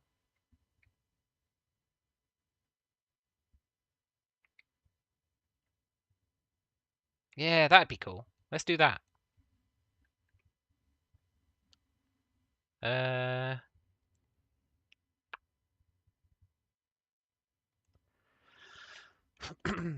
If this casket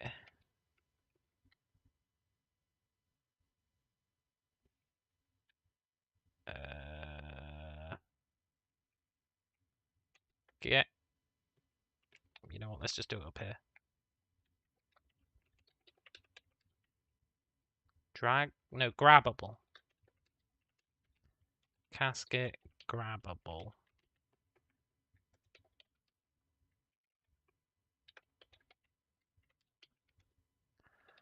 This casket get component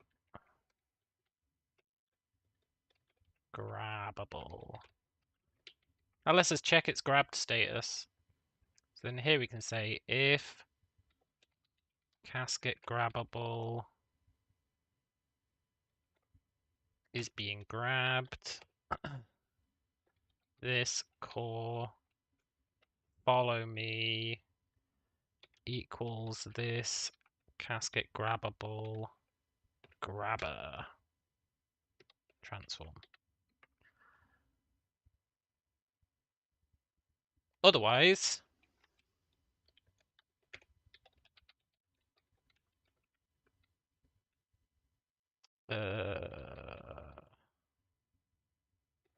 sure. Let's see if that works. That should make it follow us when we're grabbing it, which would be a nice little thing. Robot eyes need eyebrows. Yeah, I did think about adding eyebrows.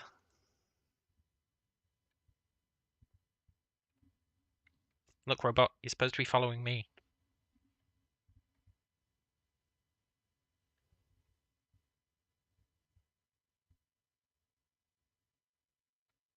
You're supposed to be following me.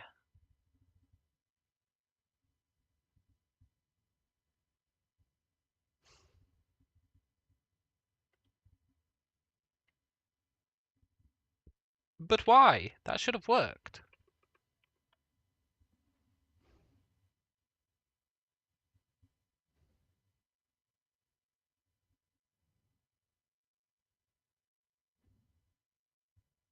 I feel like every change I make, it's like there's a million subtle reasons why it doesn't work.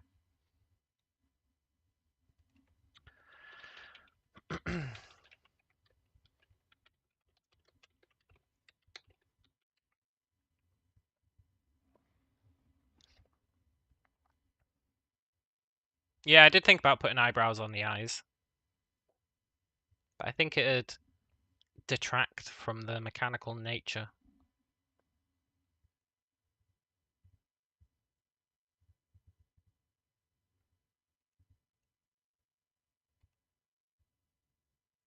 Following grabber.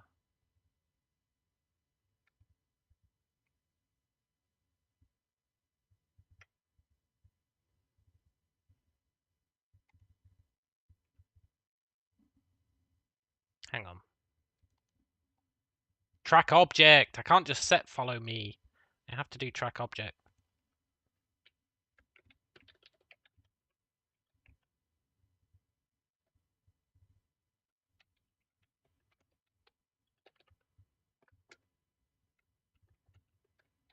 There we go.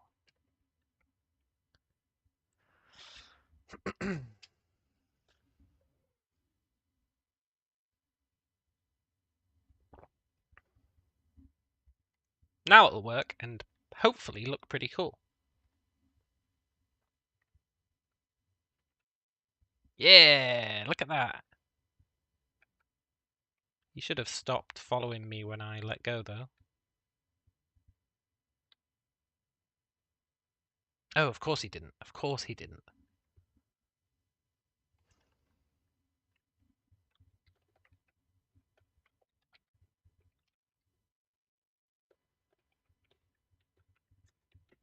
There we go.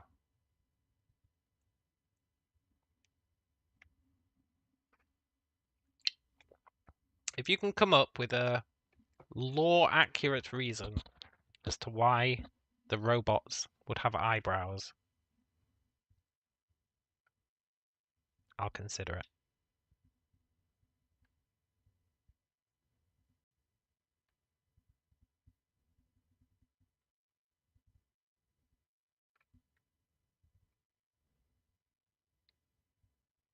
You know, I know this game serves no purpose,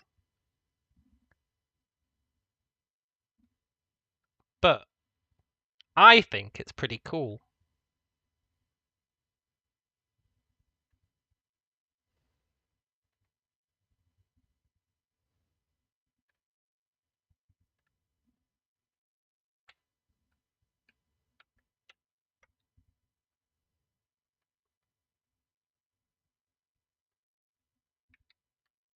He's stuck in there currently. I do want to update the docking mechanism for caskets so that we can pull them out.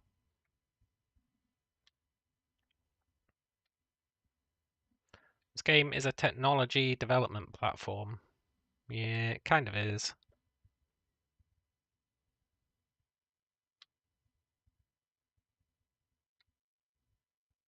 I think it's cool.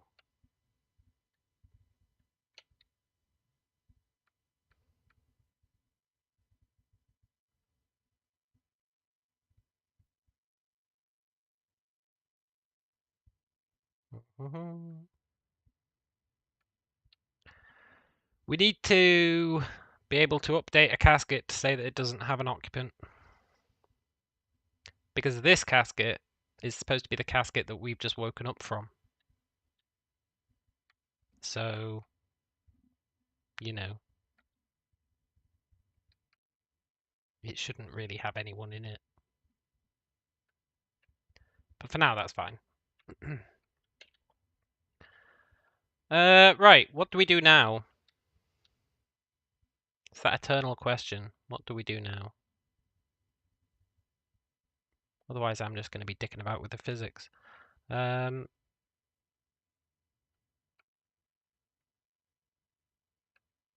I was going to add health, right? Health to the occupants.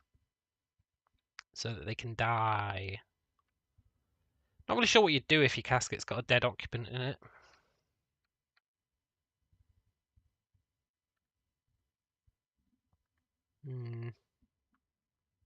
Put it back into its sleeper socket and walk away slowly, hoping nobody notices.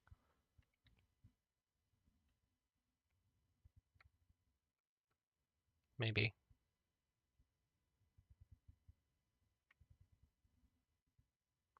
You incinerate him in the incinerator. Yeah, that might be an option. We could definitely do something like that.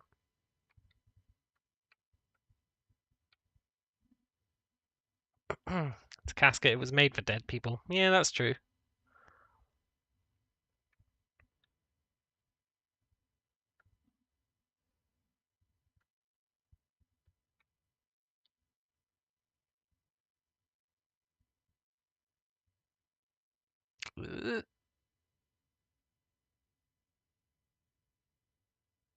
You lose. You get nothing. All right. Nice.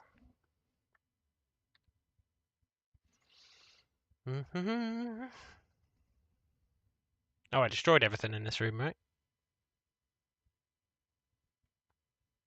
Yeah. Right, cool. So,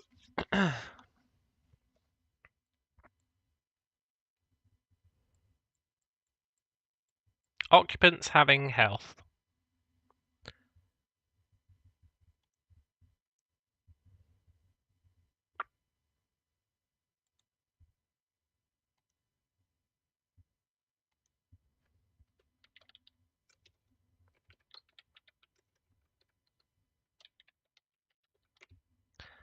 Dee, dee, dee, dee, dee.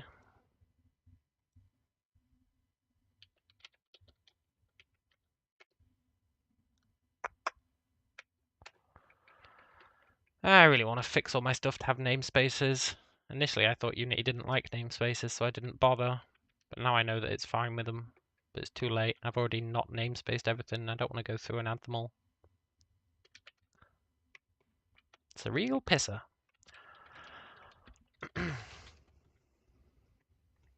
Health is all they need for now, right?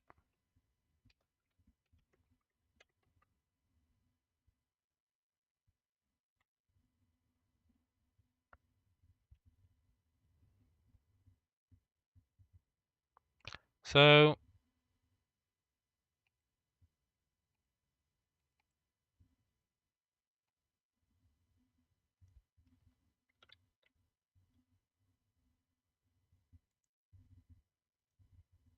sure. Not really sure how this is going to work when the casket is empty, but yeah, it's not really a big problem, is it, for now? So let's update the display bar to show the casket's health instead.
Nice.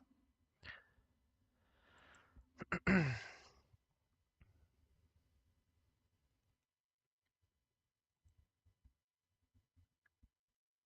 we go. And then we just need the casket to, if you're not powered, this, I guess you need to store your occupant as well.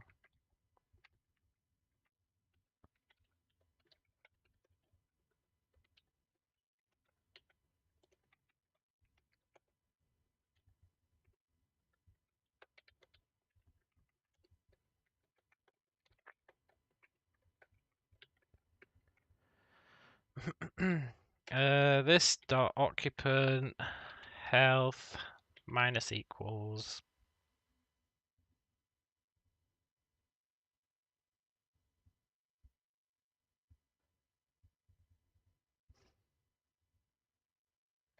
power drain per second. Sure. That'll do for now.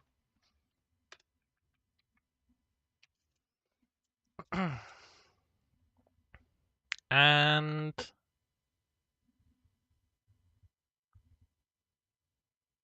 I think that's it.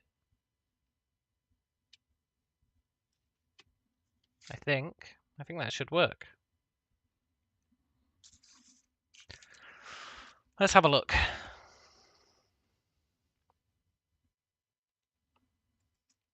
We should probably change the colors on the display if it's supposed to represent health. But now, if we just wait for this guy to fall asleep, then the health should start draining once it hits no power.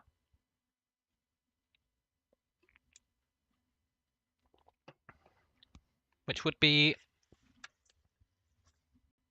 I would be pretty happy, actually, with how fast that was to do.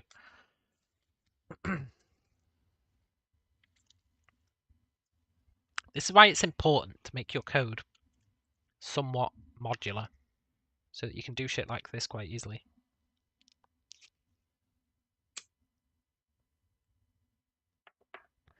All you're really doing is slotting components together in different configurations. Go to sleep, little casket, then the guy inside's going to die.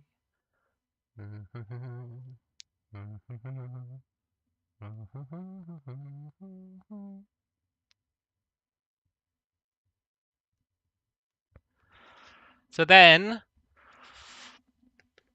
we need a mechanism for restoring health. I don't want the socket to restore health.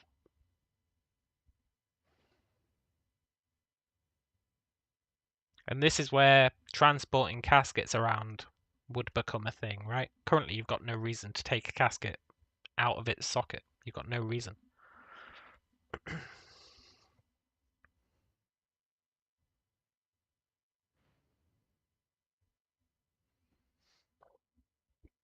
So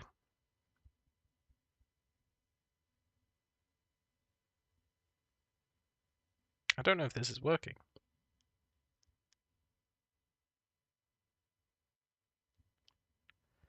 Can't tell if that color's changing or not. I guess I could actually just check.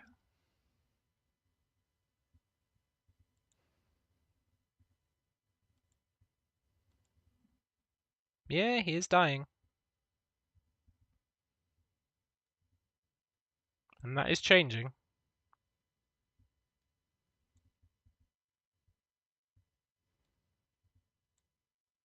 Ah, the old negative health problem. Let's fix that.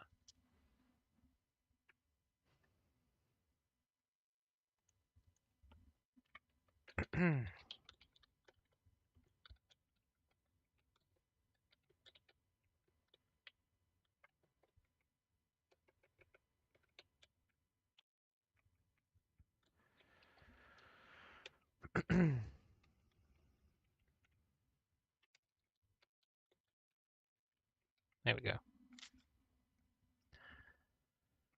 Cool.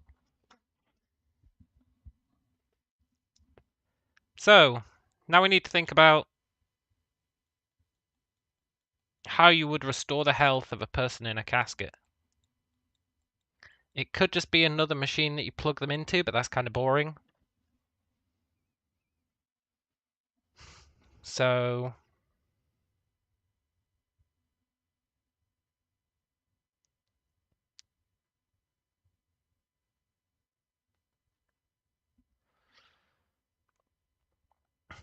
games cost millions these days. This must be really expensive to make. It's only expensive in terms of my time. My time is valuable, but this is more of a learning experience than anything. So,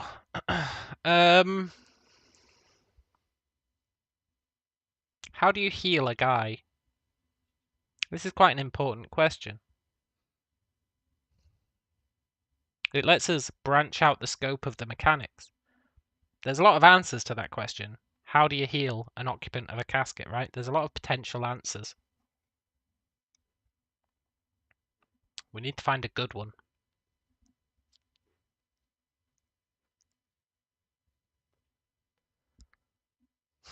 An interesting one.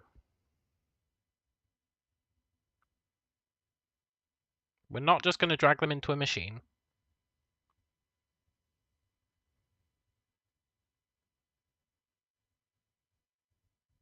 Even though we could.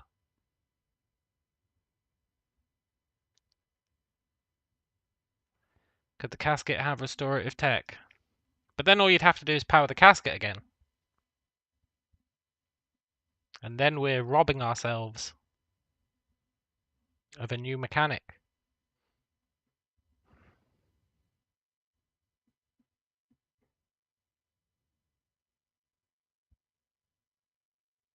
So we need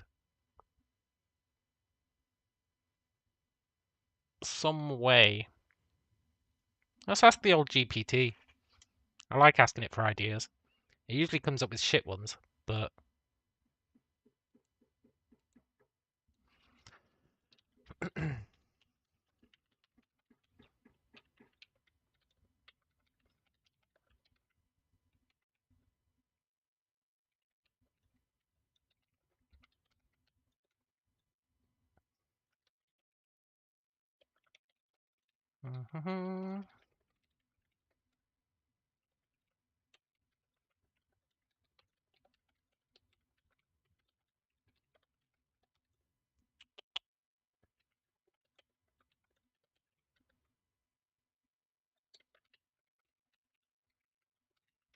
let's see what it's got to say.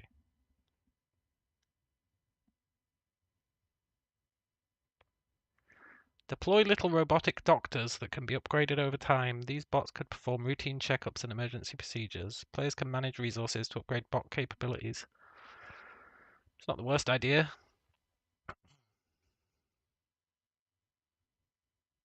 Introduce a resource management aspect where certain nutrients, medicines, or other supplies are necessary to maintain or restore health. Players must decide how to best distribute these scarce resources among the caskets. It's not the worst idea. Stasis field tuning. What?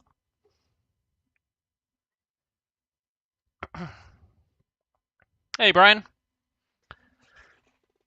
James says, one casket socket is a med one or a power one. One med one per ship. 3 caskets and 3 power sockets to start. You have to move things around that way. One of the 3 original caskets was yours, so 2 left might require switching caskets between the 1 med socket.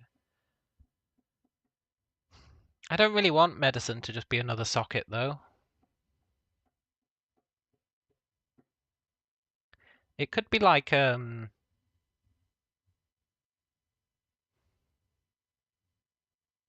could be a utility port. I've already got sockets able to take utility ports, but then you've got no reason to take the guy out of the casket, but maybe that's fine.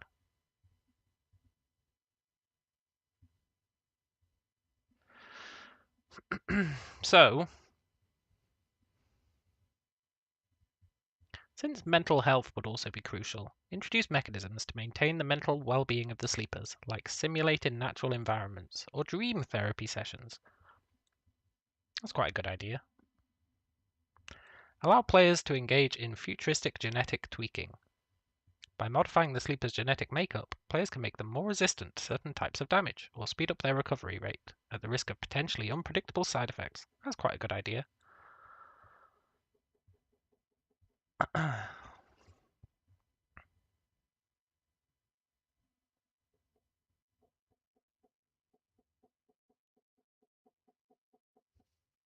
Mr. Tool says you put them in the incinerator and hope for the best.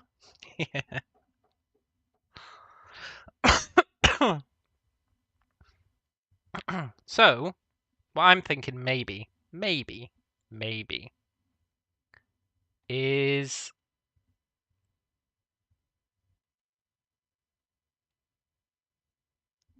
these utility ports, right,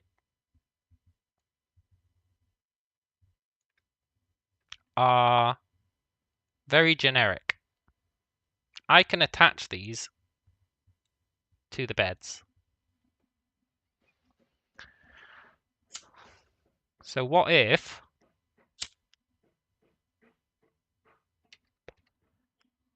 in the same way that we have our crank, we could have another one of these that was like a medical utility.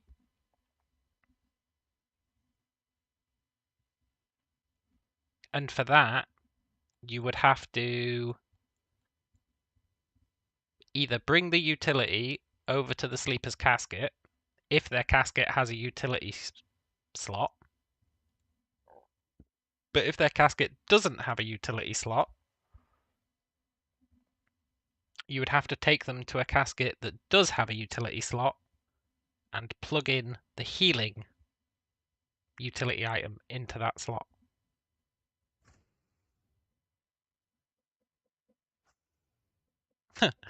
James says, you have to wake one up to help with doors, then fight him back into the sleeper casket. He doesn't want to go. I did think about being able to wake them up.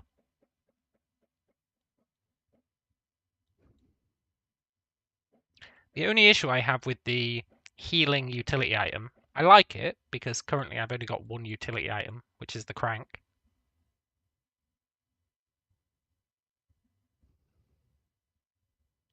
But a healing utility item does then kind of translate into you're just plugging them into a different socket.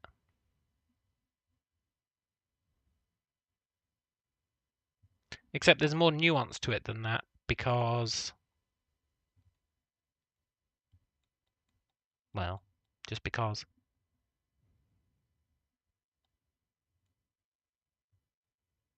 Because of the utility item, right? Which, I don't know.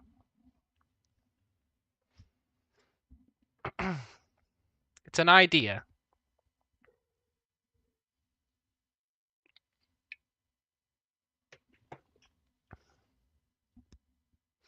So for that, if the occupant is in cryosleep, what can go wrong besides temperature and cracking/shattering? That's a very negative attitude, James. All sorts of things can go wrong. The sleeper could wake up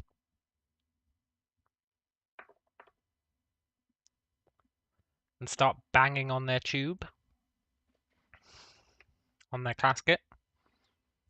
The core could become crazy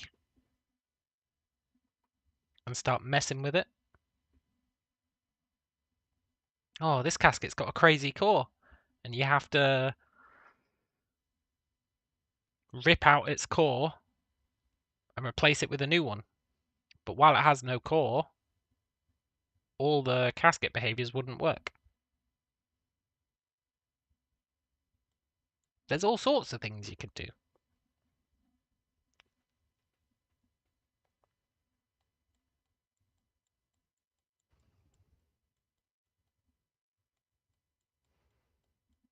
I like the idea of the core going crazy and actively trying to kill its occupant.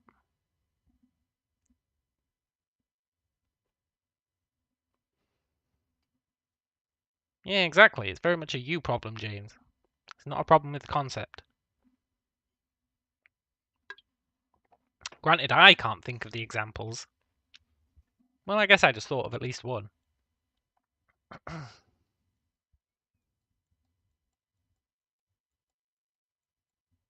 So,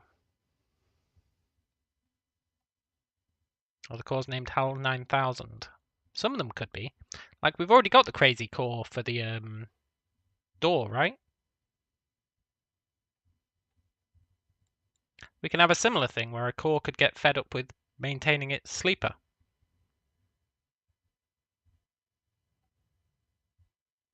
I'm not sure how you'd fix that, unless I implement the thing that I was thinking of implementing, where you can remove cores,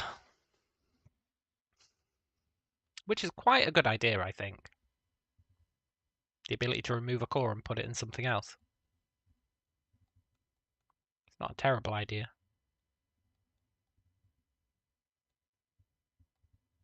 Then you could swap them around. You could go, you know what? I don't like this douchebag core being here. And you could put it somewhere else where it's not going to cause any trouble.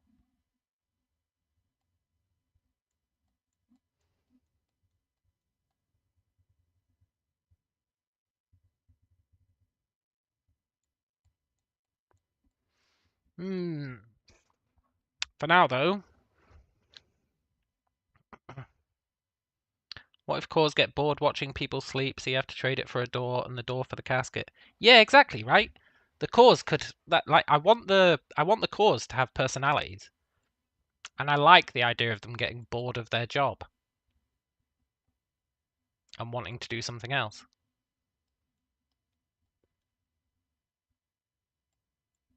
I'm not sure how you'd... Considering I don't really want much UI, I'm not sure how you'd show that, but that's just a problem to be solved, right?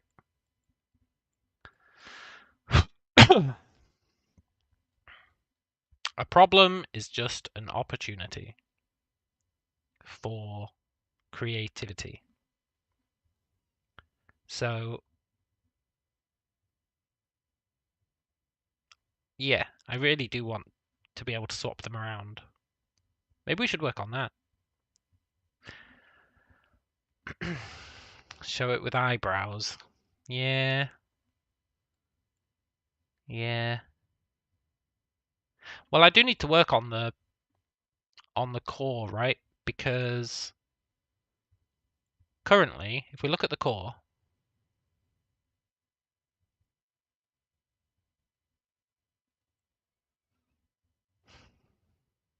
there's a lot of stuff you can do with it. You can move which way it's looking. You can mess with its eyelids. I guess the eyebrows are just eyelids, but on top, right? Maybe a slightly different color. And without the mask. But I need a way to like define emotions. You know how we've got that enum for different emotions? I need a way to translate that into what the core's eyes are doing.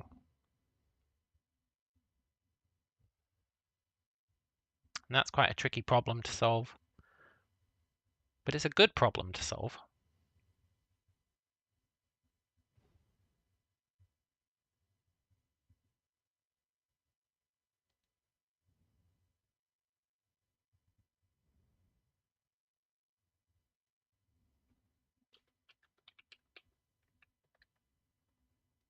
Let's update the eye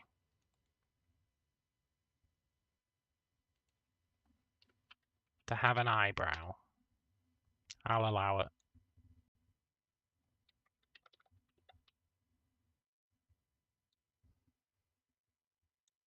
For now, the eyebrow can just be the eyelid.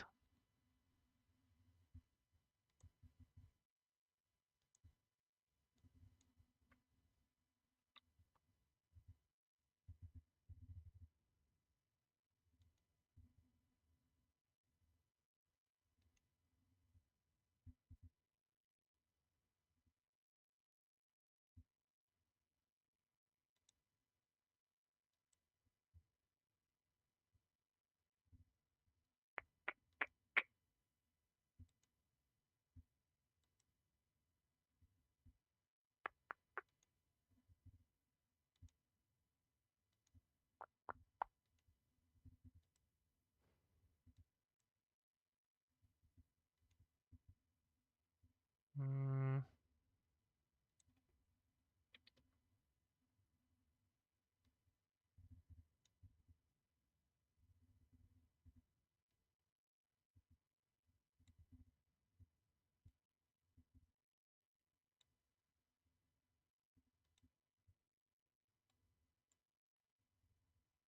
I mean, they obviously need a bit more work than that.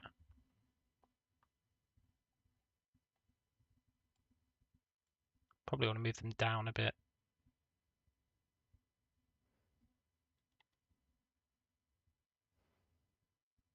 Maybe make them thinner.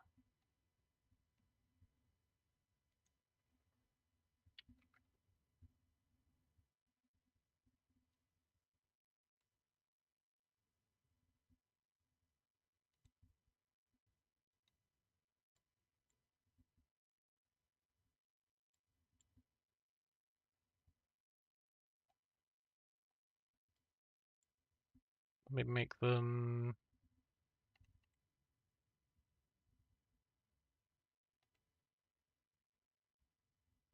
slightly less wide.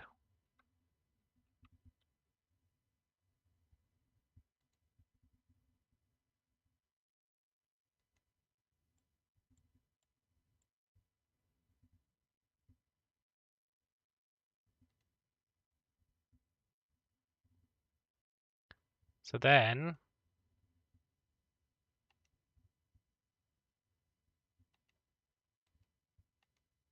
let's make them all angry for a sec.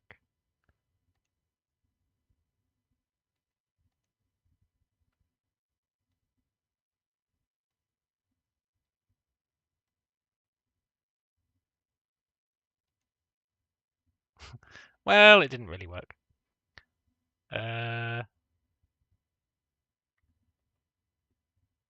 Is that because...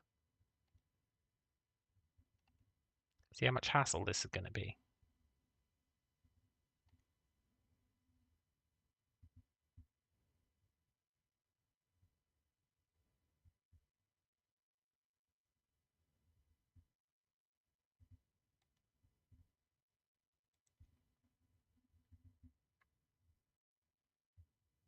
What if you can do that?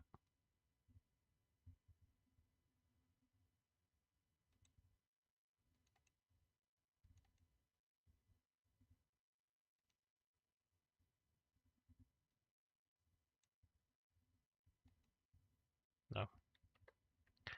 Okay.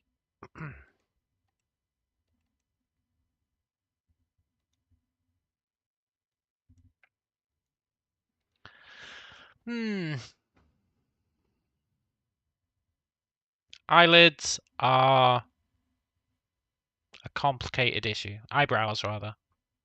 Because they make the eyes more awkward.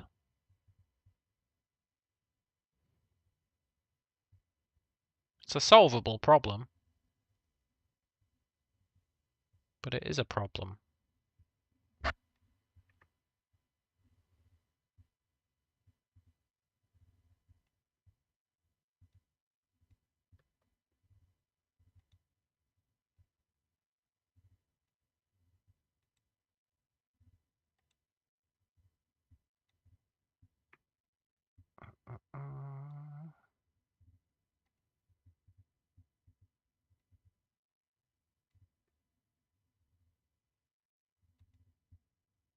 Why? What?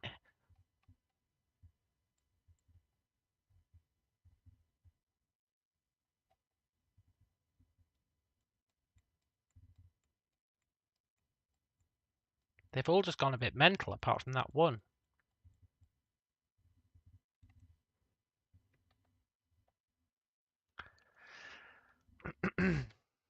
Screw the eyebrows for now. It's not what we're supposed to be working on. Why do you still have an eyebrow?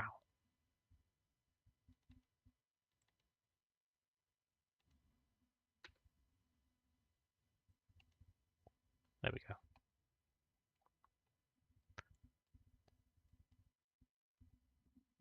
So,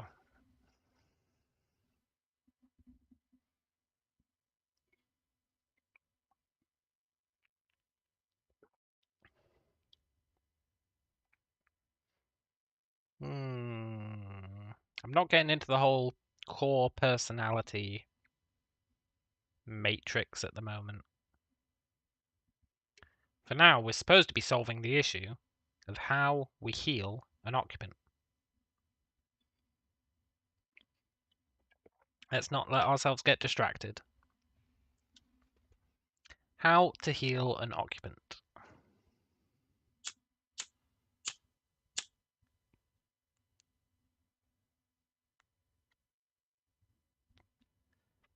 We could make a machine that's not a socket that you have to... I'm trying to think of mechanics stuff we could implement. Like...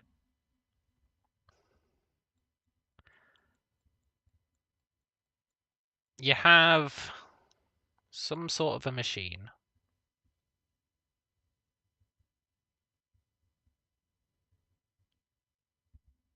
And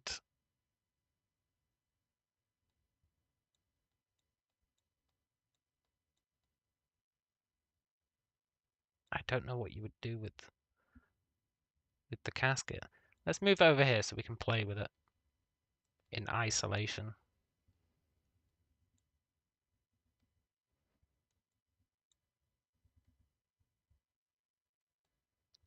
Right, we have a casket. About a medbay. Yeah, exactly right. It's just what does that take the form of? The old ChatGPT was trying to give us some ideas. The medical bots are actually not a terrible idea.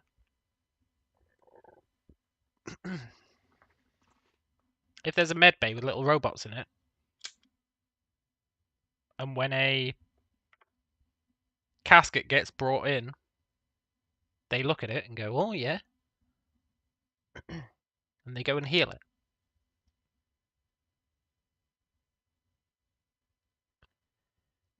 And then we could have little robot charging stations where the robots live.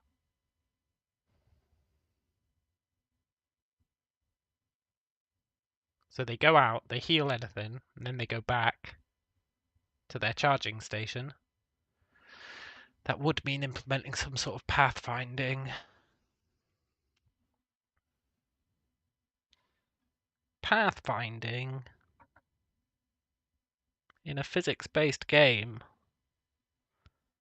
I don't know if I want to deal with that headspace right now.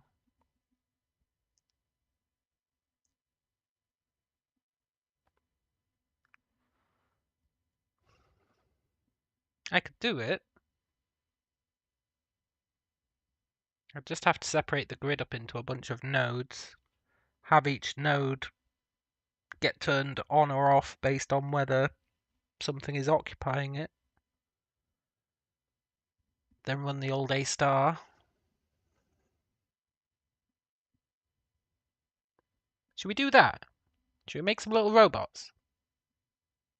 The world's very static right now. It's just got us in it. Should we make some little robots? Let's make some little robots. I want there to be other stuff in the world that moves around. Let's do it.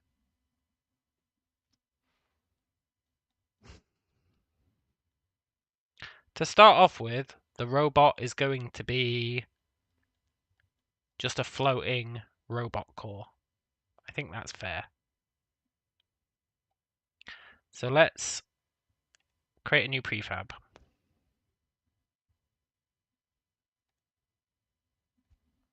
Called...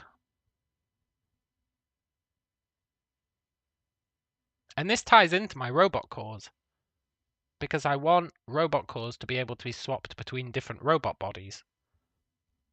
So let's make a robot body. What should we call it? Medbot? Let's call it Medbot. And let's move Medbot into the robot prefabs.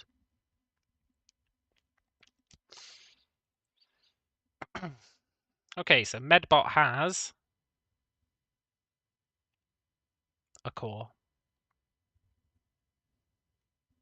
That might not be strictly true once we start enabling the swapping out of cores, but I think it will be. I think instead of physically swapping out the cores, we'll have a tool or something that can store the personality of a core, and then you can upload it to a different one. I don't think we'll actually physically remove the cores, because that would be a nightmare. So instead we'll just like drain the personality from it and put it into another one, which makes sense because they're robots. We can totally do that shit. So a Medbot has a robot core. Is that all it has for now? No. Sort of. Kind of.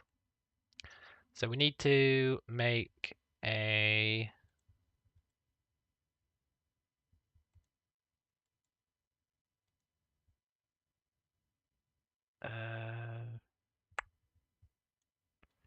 let's do Medbot, because it might have multiple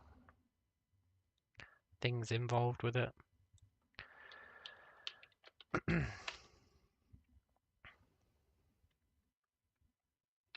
if we can make a little Medbot, that'll be pretty cool.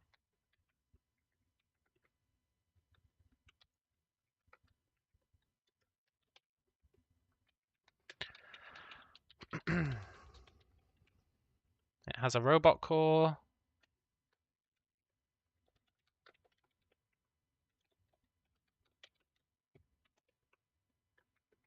What else does it have? It has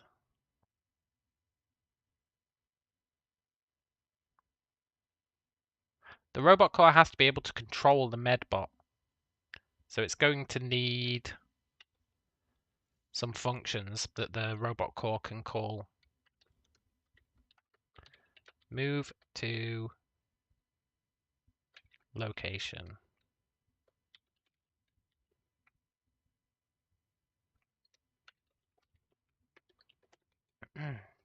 So it needs a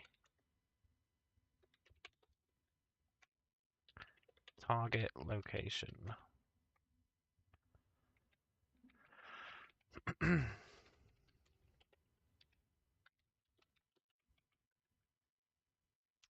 Cool.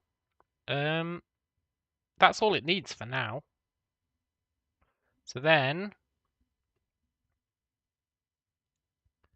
we need to enable pathfinding, right? So for that,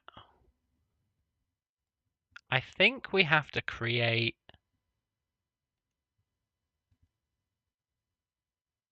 I don't know if you can do anything clever with Unity with pathfinding. Let's ask the old GPT. I have another one for you. Making a little robot to live in my world.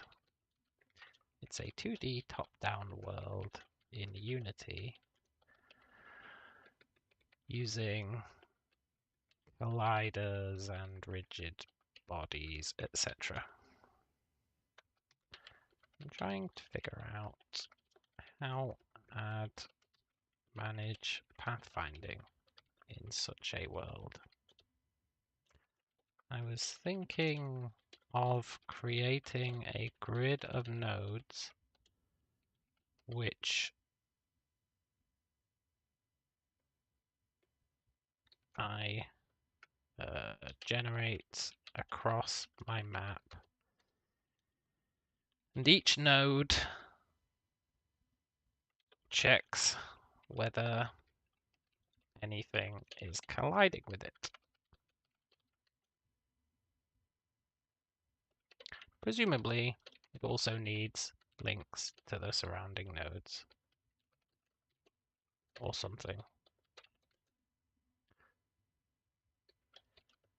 If I did that, and the nodes updated on a regular basis, presumably I could implement a star pathfinding and have my robots navigate the world avoiding collisions. Seems like a lot of work, but it should work. Does Unity have anything that makes this easier? Am I reinventing the proverbial wheel? I'm on the right track. Let's talk about how Unity can streamline the process. Please do.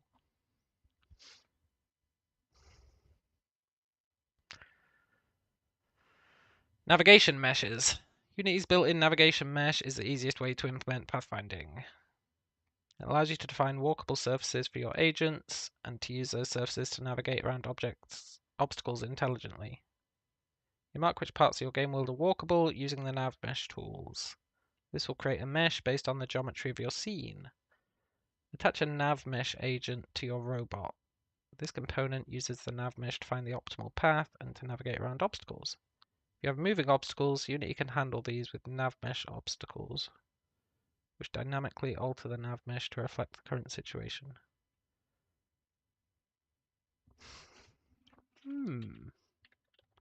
Tell me more about this nav mesh of which you speak. How would I go about getting started with it? I love ChatGPT.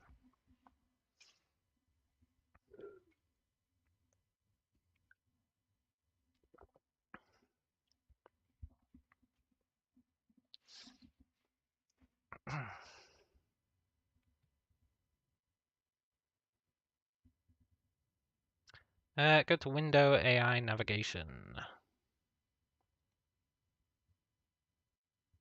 It's already failed me. There is no Window AI Navigation.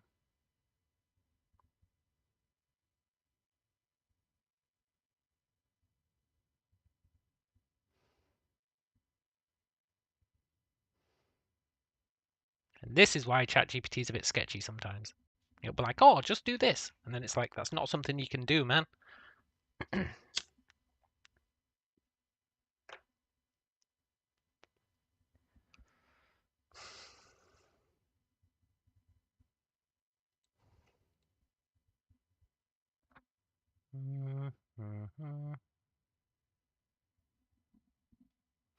But what if Unity doesn't have a Windows AI navigation option?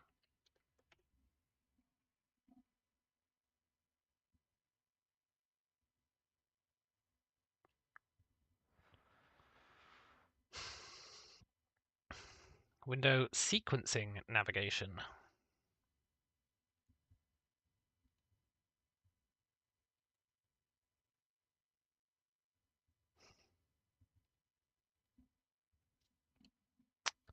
Make sure that the module for AI or pathfinding features is installed.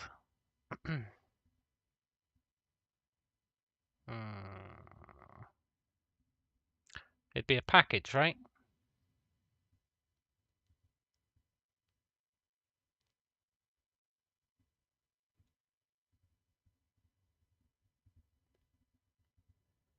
Navigation.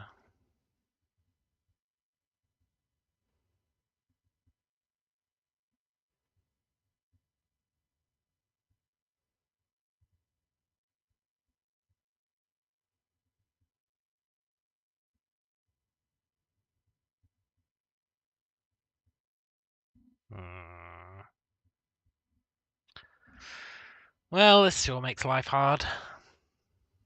Open the Unity Hub, click on Installs, click on the three dots, Add Modules.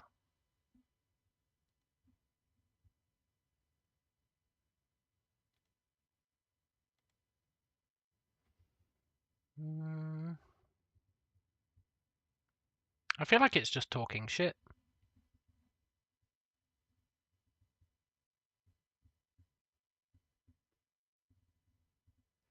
I don't think it knows what it's talking about, which is fine.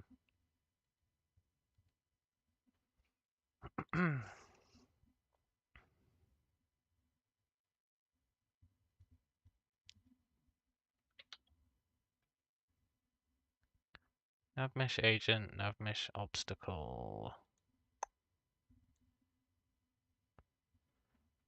Navigation.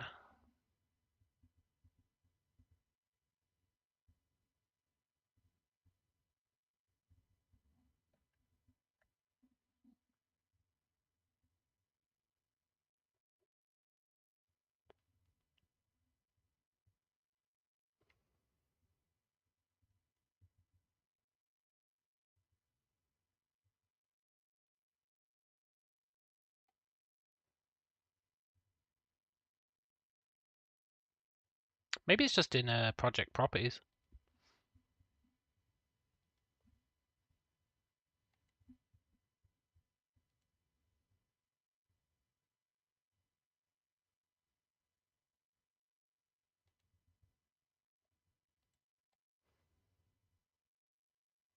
No. No.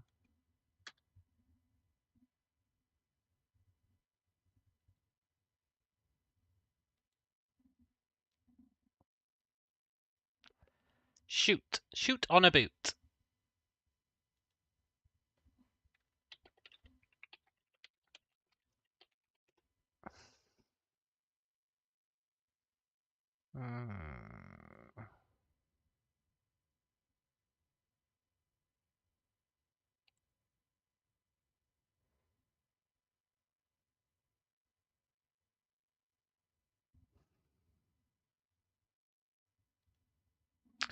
My game is a 2D game. I forgot to mention that. I'm fairly sure you can't use nav mesh in a 2D game. Am I right?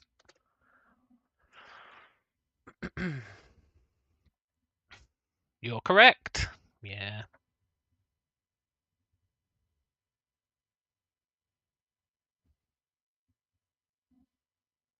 This son of a bitch is literally going to suggest I do exactly what I initially suggested.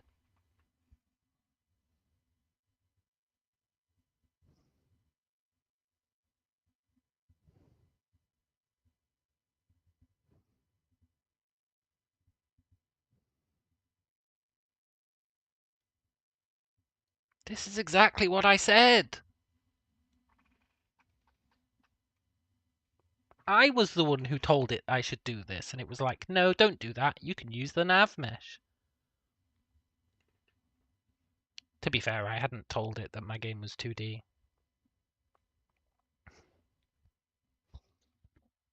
Probably have to use sprites and sprite sheets. I am using sprites and sprite sheets.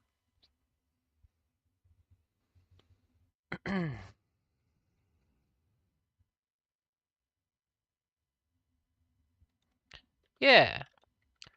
Option 2 is what I suggested initially, right?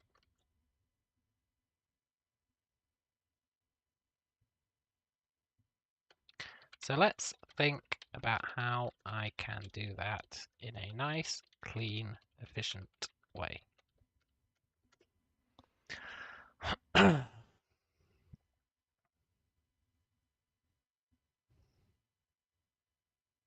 Mhm. Mhm. Mhm. Mhm.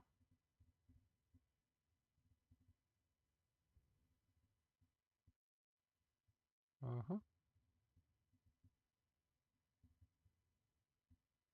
Mhm. Mhm. Yeah, I know all about A star.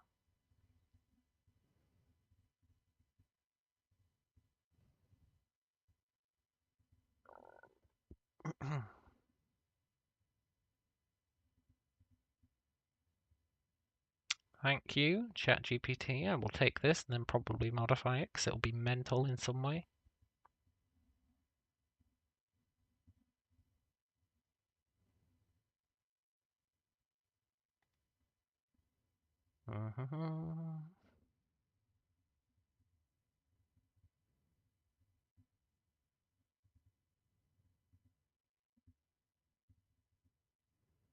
Sure. I don't think I want to call it a grid manager, but sure.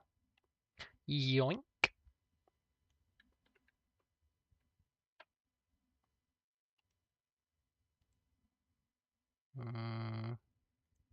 Let's create a new folder called pathfinding. Or navigation. We might be able to use this for some other stuff as well.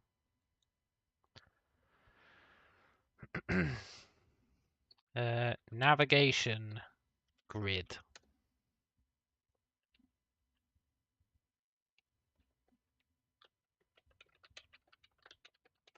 Right, let's have a look at what it's given us and see if it makes sense.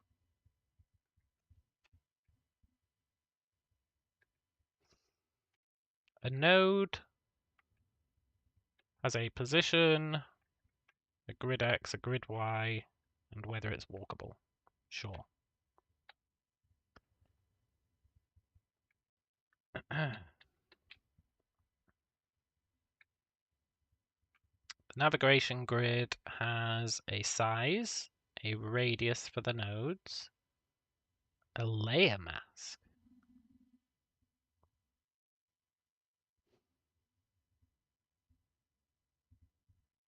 Not really sure what the layer mask is.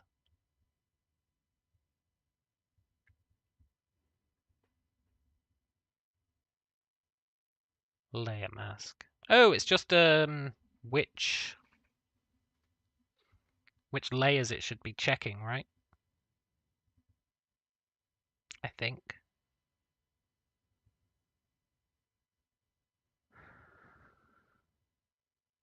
Yeah, it's which layers in the game it should be checking for collisions with.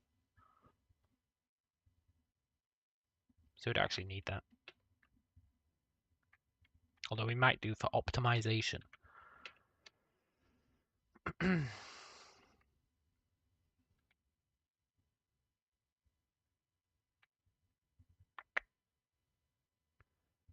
um, I would like it to.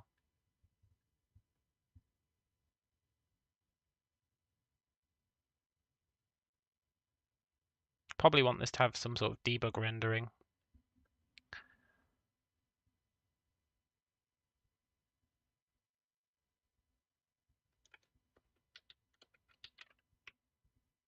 Uh,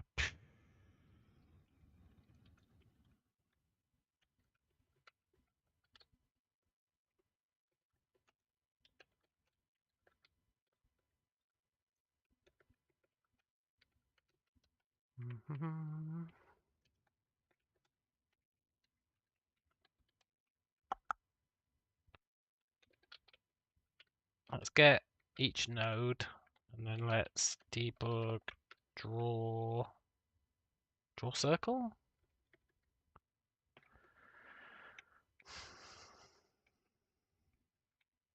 Can I really not draw a goddamn circle with the debugger?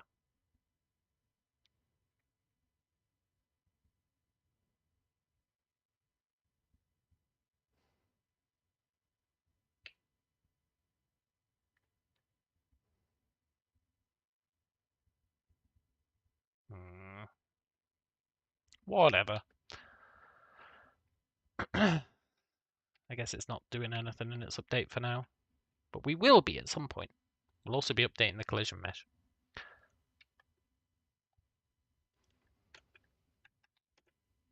So,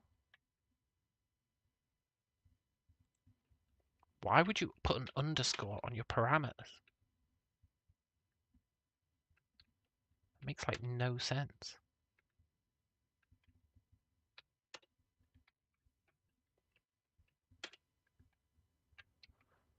Cool. So let's create a new object, I guess.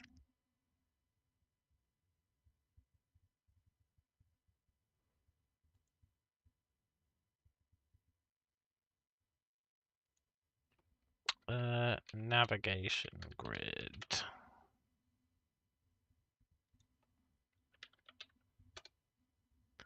Grid world size. I don't know. Why would you pass class level attributes as parameters in a class method? Are you talking about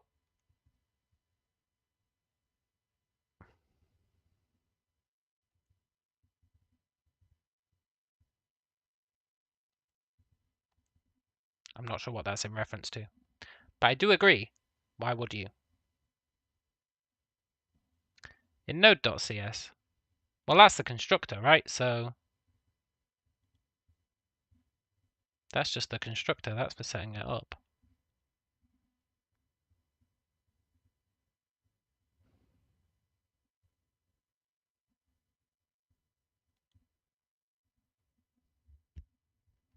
Grid world size. I don't know. I don't know how big our world is. Or will be. You missed it was a constructor objection withdrawn, yeah. I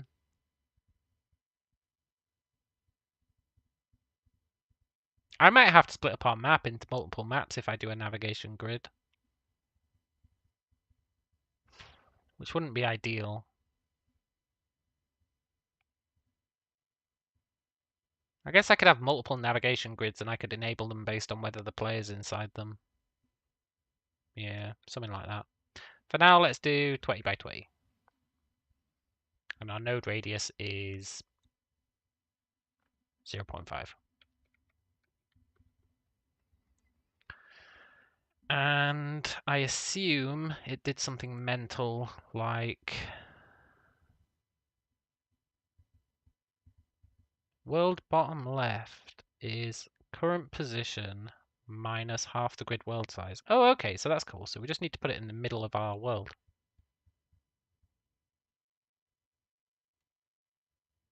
Sure.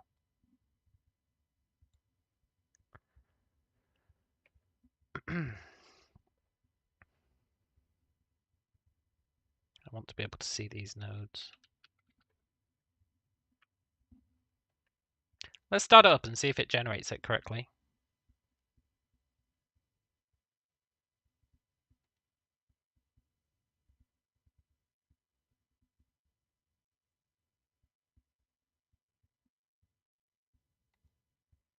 No, it's not clever enough to show me the nodes.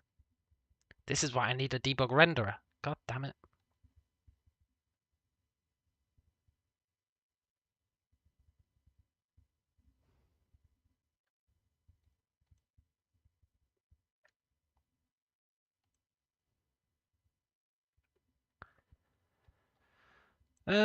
Cool. I want to add some debug rendering so I can see the nodes and their state. But I don't really want to make game objects to do so. I know I can do debug.drawLine, but I can't find a debug.drawCircle equivalent. Help a brother. Help.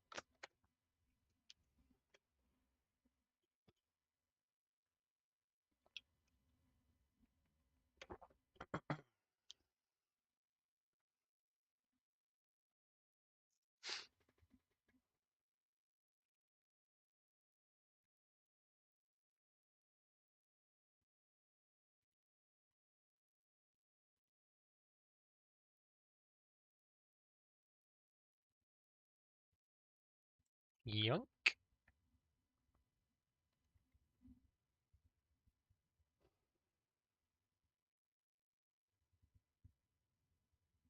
Yoink.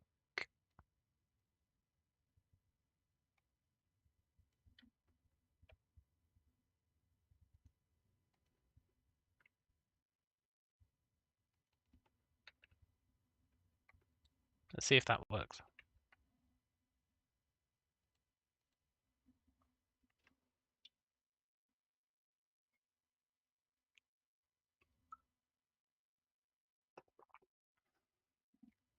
Oh, I'll need to make it so that our camera can see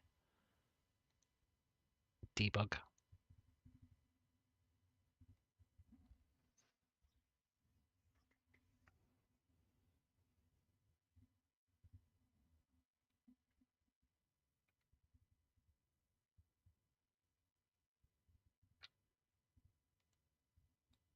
Gonna be honest, I'm not seeing any circles.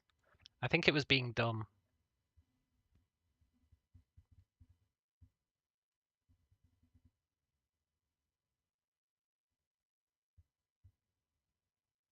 What the hell is duration?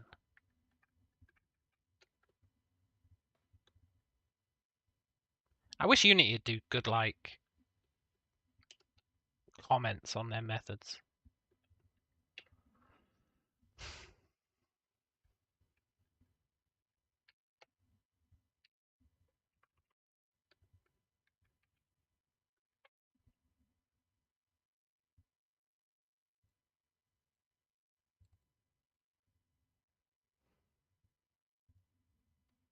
Mm,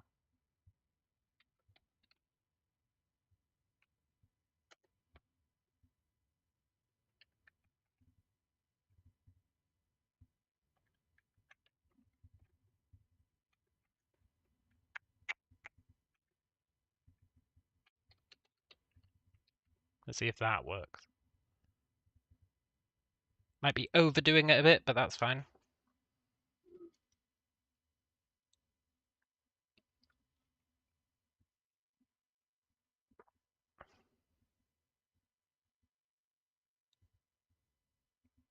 Hey, look at that.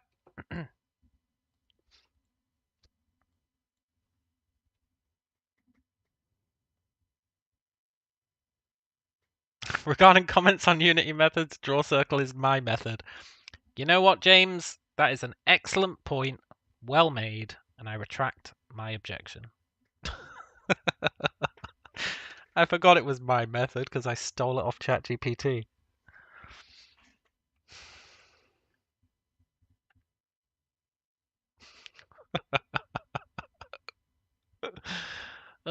Brilliant. That seemed to work though, so that's pretty nice. We just need to crank up the grid size.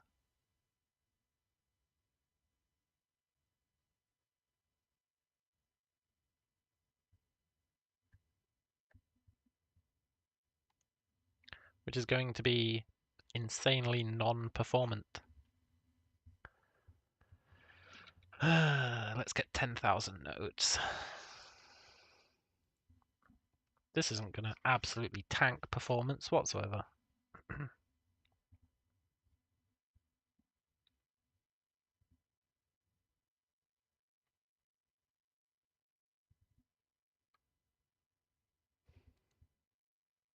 But you know what? There's no denying it works.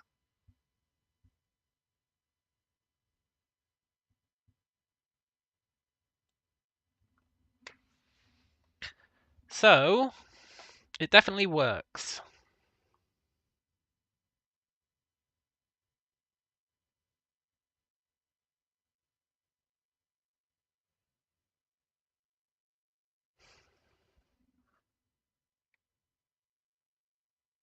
Kinda weird that it says these aren't walkable. Oh, I know why.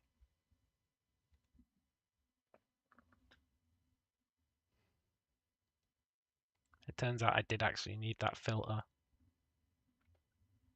Layer mask of... which layer is it I want to mask?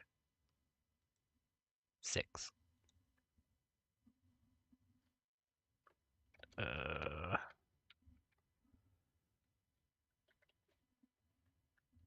should work.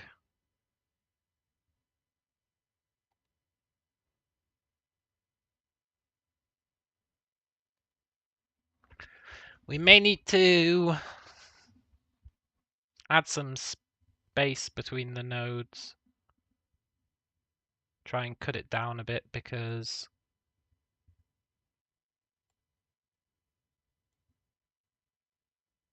Oh fuck, now it's only checking 6.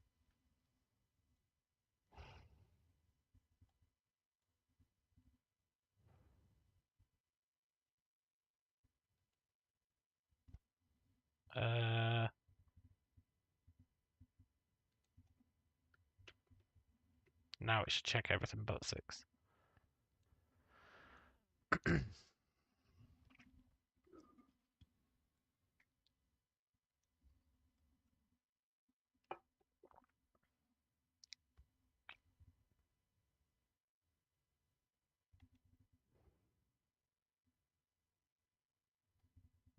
It's kind of awkward because look, they say they can't walk in that corridor.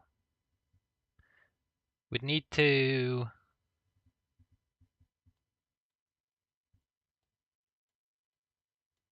There must be some clever way we can optimize this.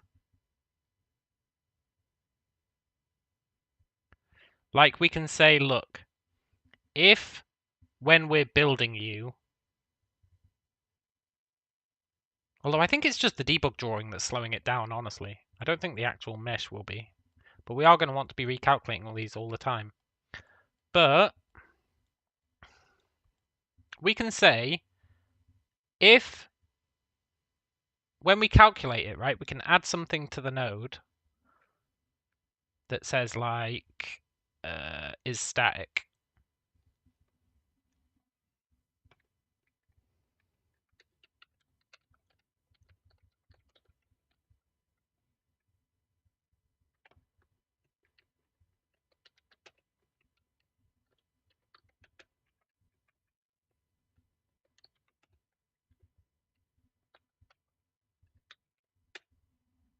That's better. So when we're checking this,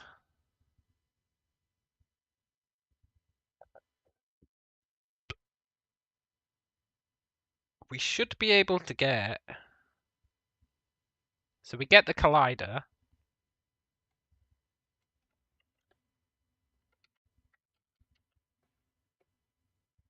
Can that only return one collider? What if it's colliding with two things?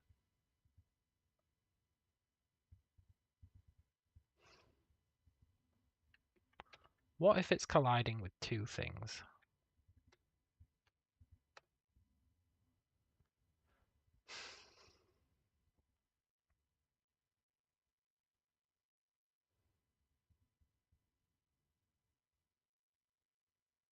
Hmm.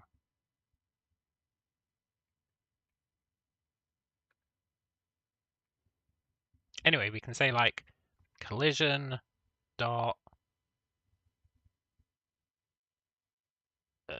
get no what?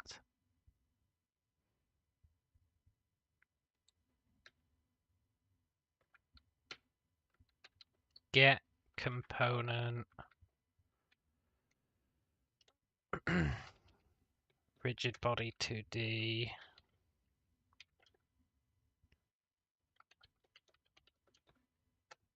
if rigid body does not equal null. Well, let's set this up first.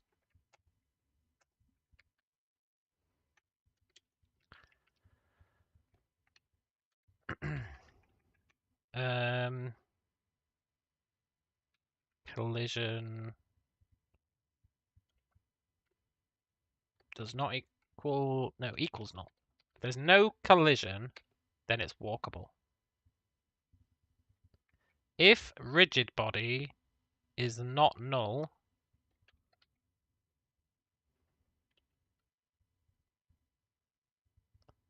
then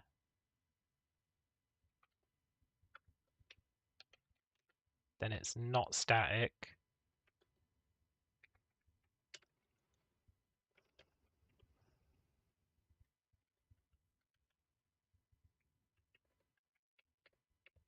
So if it collides with something that doesn't have a rigid body, it's static. Could I just drop the node radius value a bit? I am going to drop the node radius value a bit for sure.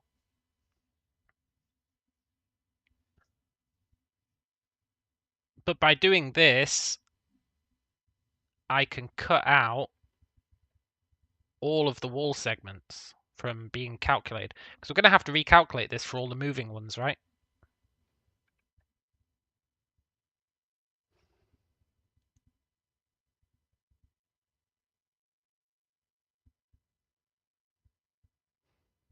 So we might even be able to kill a bunch of the non-moving ones.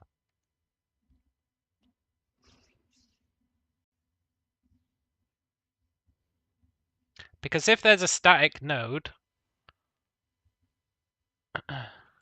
like this one, that node doesn't ever need to update. We know it's never going to be walkable, right? Never, ever. Never, ever, ever will that be walkable. So we can set these to never bother updating. But these ones will need to be updatable. These ones will need to be updatable.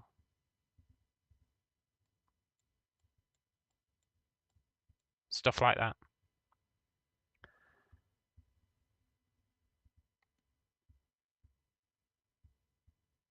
We're also going to have to potentially treat doors as being walkable.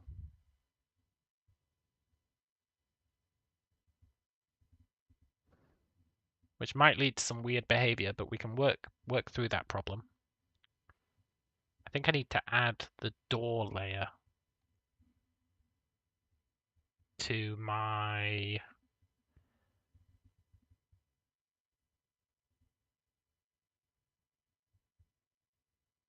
thingamajig.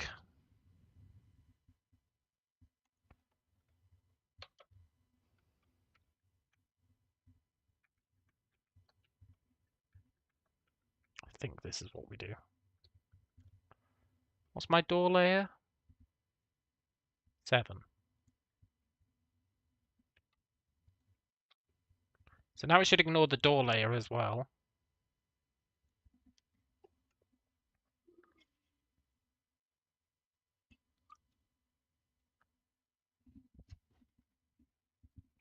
Let's just check that it does. Yeah, now the doors are allowed to be walked through. Which is cool.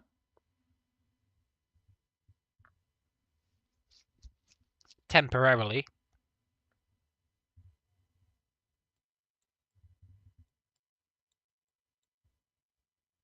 For these ones,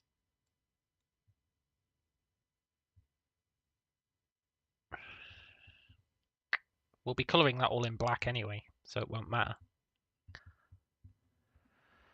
But for now, we can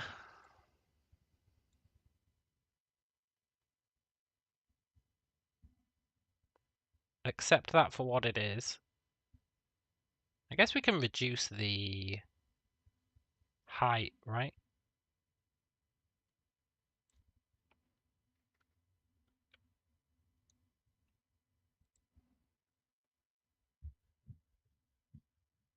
We are going to reduce the node size as well.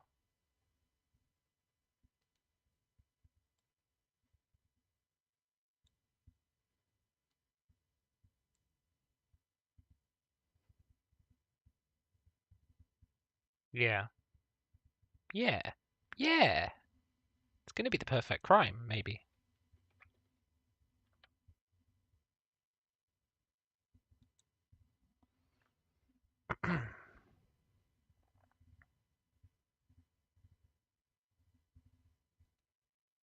Oh my god.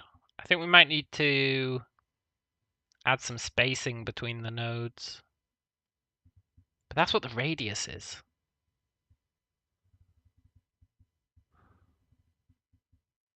I do firmly believe that the only issue with this is the fact that it's being rendered.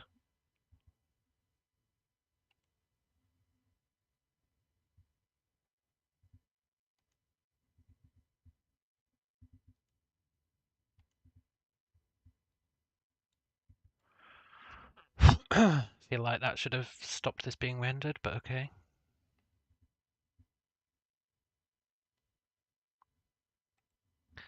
So then, let's turn off draw circle for a sec. Because we have the mesh.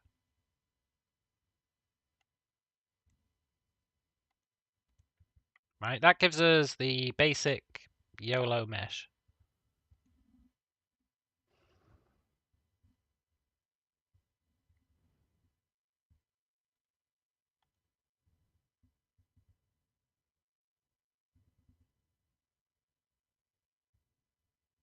And it runs fine.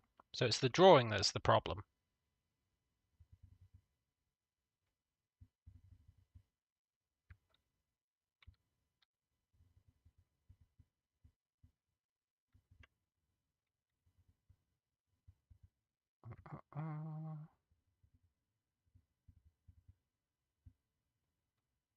Let's plan to recalculate the whole mesh each time or only parts of it. Only parts of it. We'll come up with some clever way of what needs recalculating.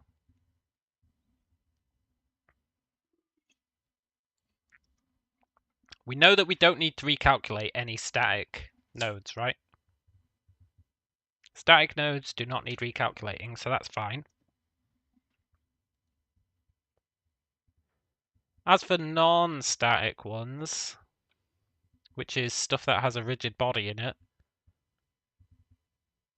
or nothing in it, we might have to calculate those. But I don't think we have to do it every frame.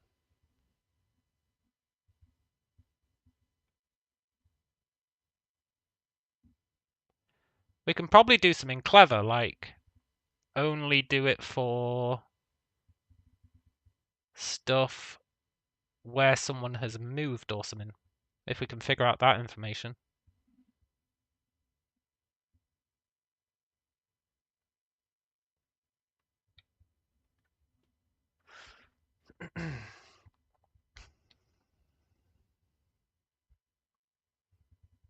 Or we can only do it for areas that the player can see, although that might really fuck things up. But that's the thing with complicated systems like that, isn't it? You need to accept that it's never going to be perfect, and you need to hide that imperfection from the players.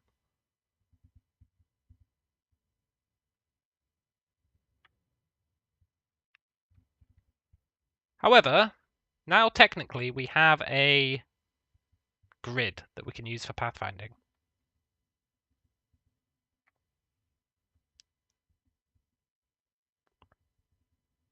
Robots will not be able to traverse doors. Well, currently they will be able to.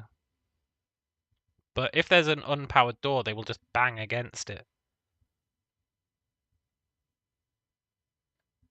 Which is maybe fine and might be quite funny.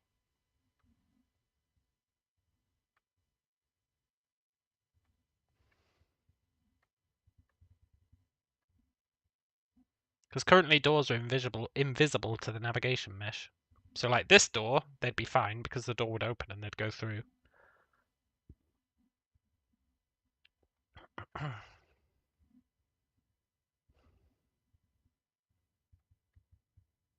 So, we do need to worry about when we update the navigation mesh and stuff. But right now, we do technically have one, right?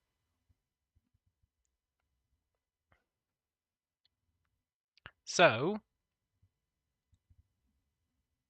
that means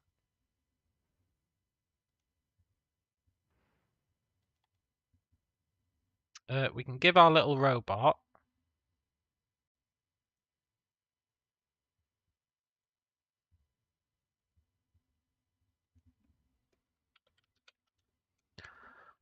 the navigation grid.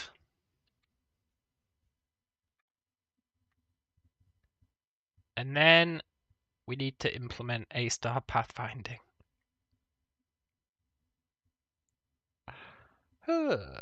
Okay, sure.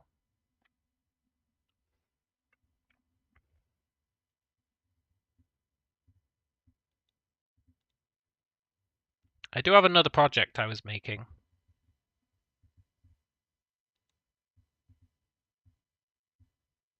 And I'm not going to go into details about this project because it's a bit mental. But I'll run it once for you just so you can see it.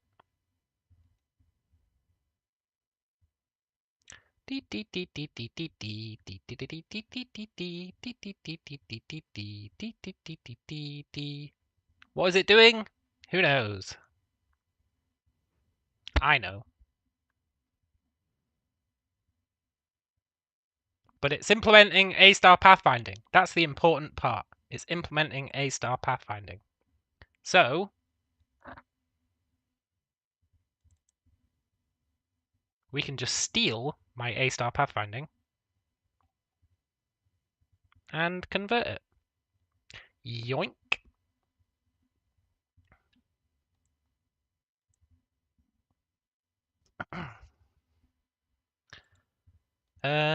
So let's add pathfinding. Yoink. Okay, so we are going to want this, but instead of it being a tile, it's going to be a node.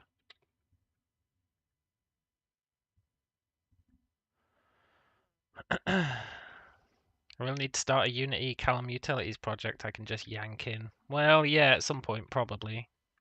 I don't know why that's complaining. Missing compiler required. Can you not use required? Are you serious? Goddamn Unity living in the past. Anyway. Node. Node. Node. End node. Cool, it didn't like me renaming that. Start node.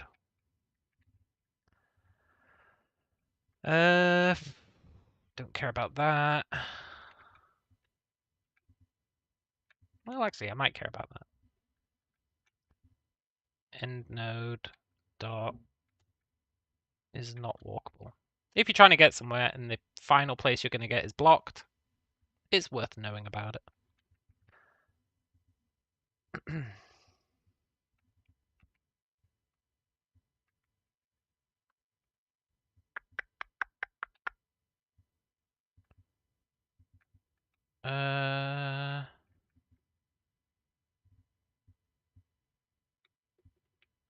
Skip if it's an obstacle or in the closed set. All we care about is if it's in the closed set.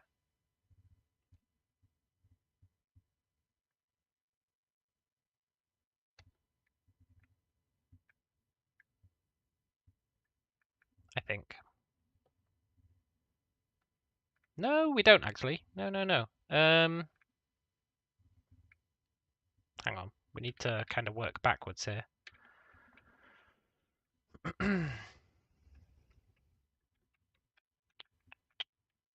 A star is a pain in the ass to wrap your head around. But it's fine once you get the hang of it.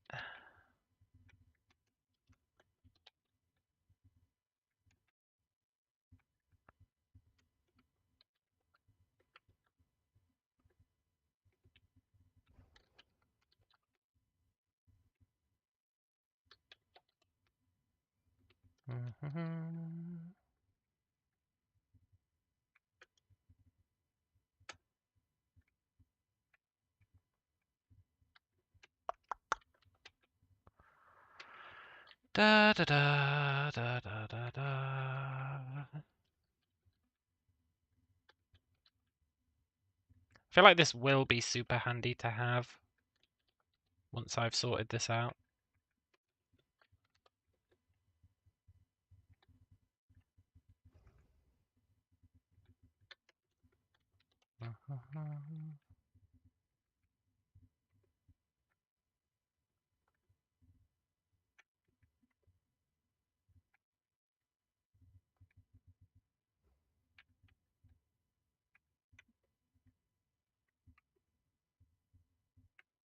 Compute G-score.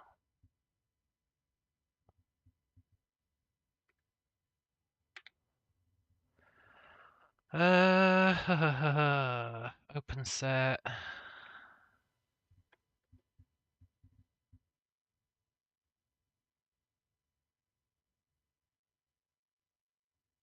Look, min by does exist. What are you...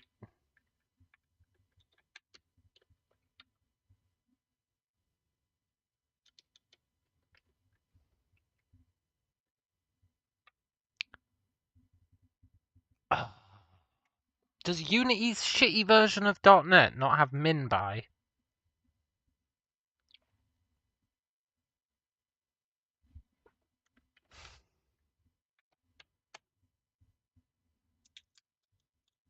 Because min by is pretty great. Unless you get the minimum, but then return the object that had the minimum. Whereas if I just do min, it just returns the minimum. So I have to go...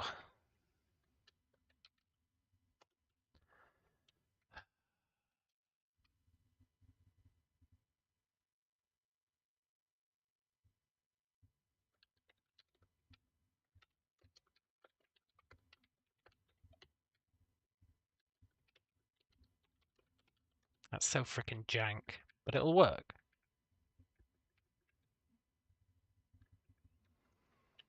Am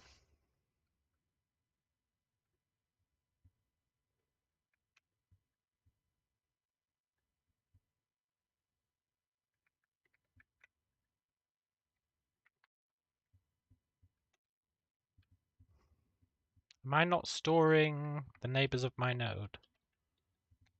No. We're going to have to...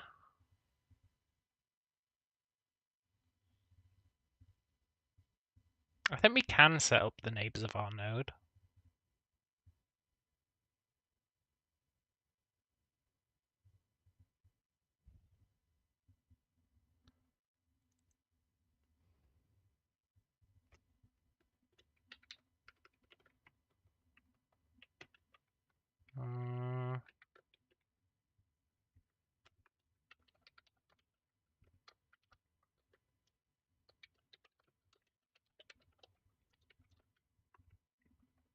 Yeah, we'll have to set that up in the navigation grid so it populates the neighbors. But then assuming we do that,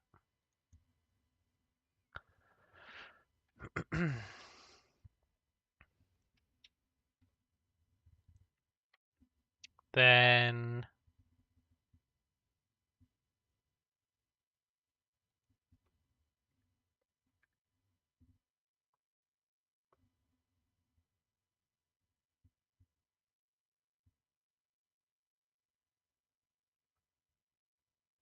yeah.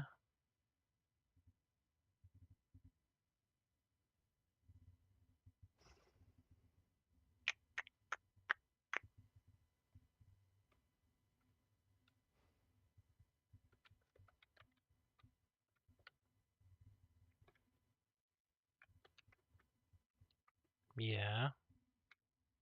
I think that might work. Assuming we make the navigation grid set up neighbors. If we make the navigation grid set up neighbors, that should work. But I'll be right back.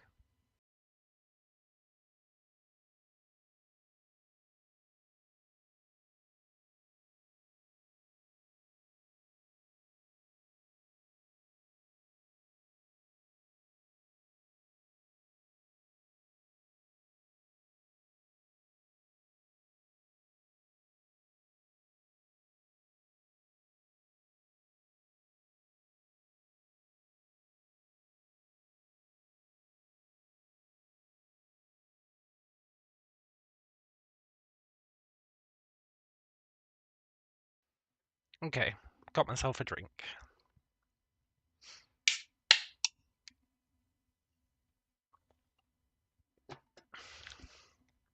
Now, setting up the neighbors.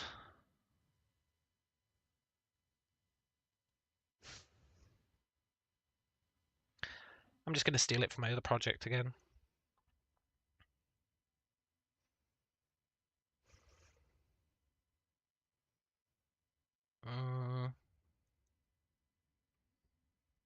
Yoink.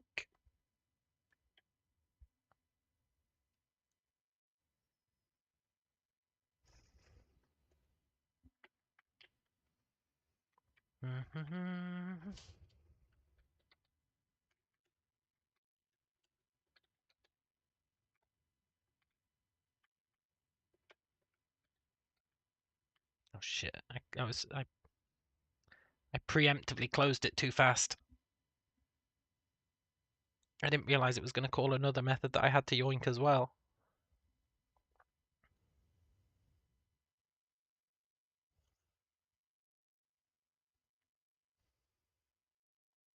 Yoink.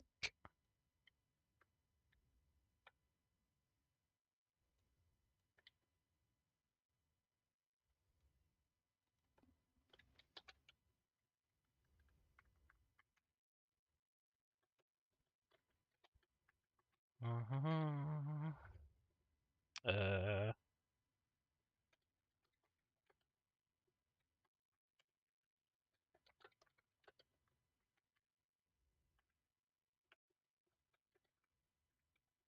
Right. That should be Gucci. So now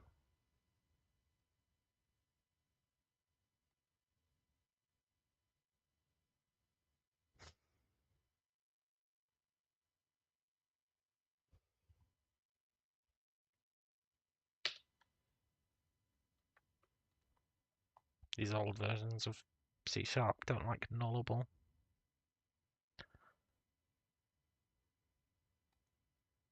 So now we should have a collision mesh where we can say, we are here. We want to go there. Give me my path. In theory. So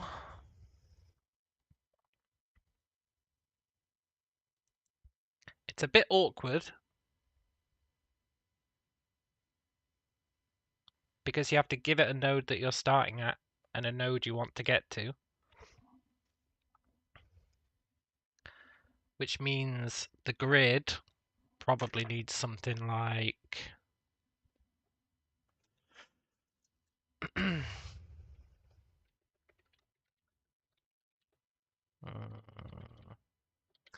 get node for point.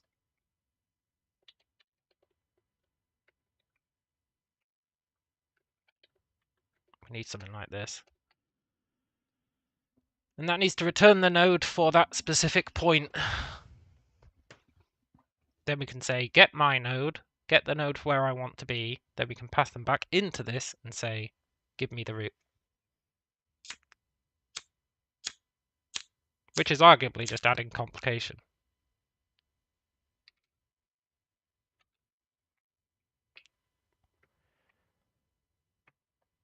Yeah, but we kind of have to do it. So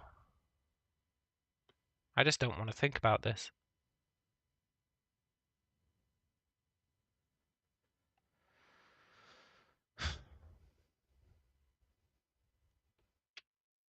Which means,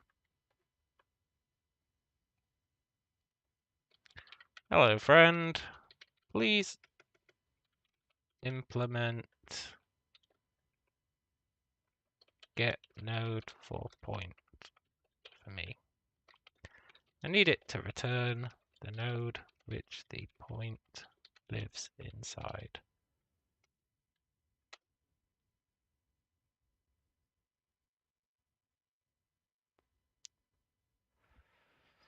Sometimes I just can't be asked to think about problems, and then ChatGPT is pretty good for it.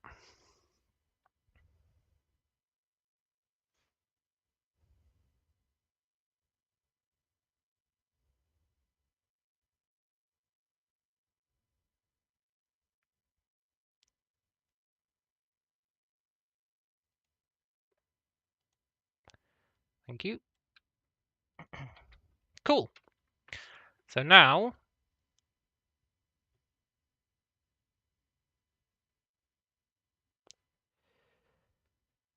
I don't know what it's doing here with these percents, but fair enough. We'll look at it if it doesn't work.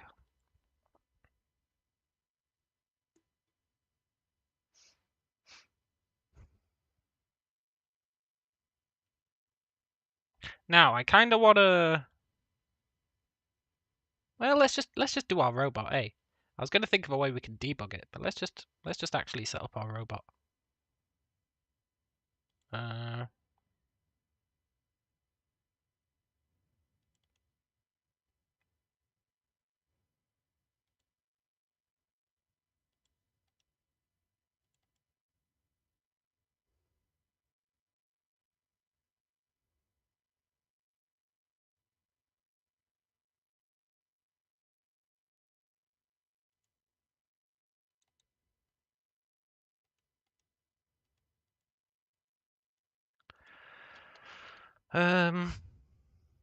This navigation grid.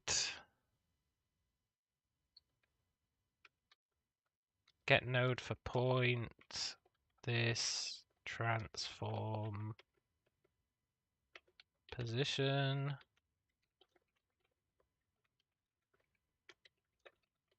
And node equals this navigation grid. Get node for point. This target location. This. Oh, we need to give it pathfinding. For now.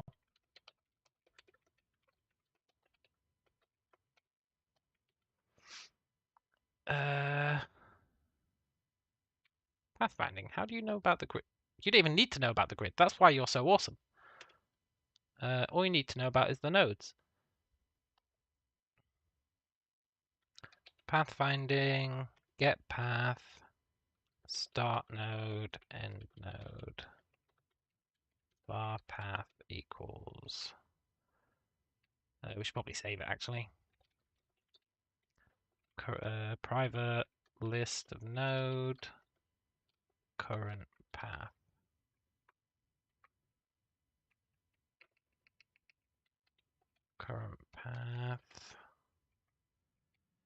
Right, so move to location should give us a current path. Now we just need to walk that path. Theoretically, we know where the path is taking us. Debug.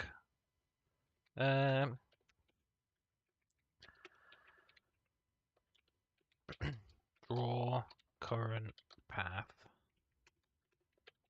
for each node in the current path.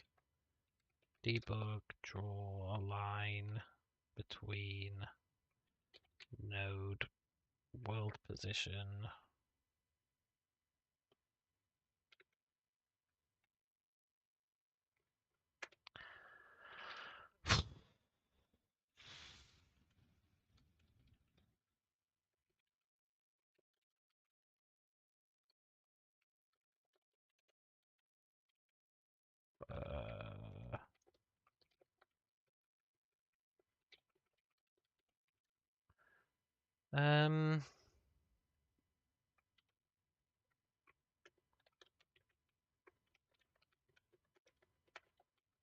so if we have no nodes, just bail out.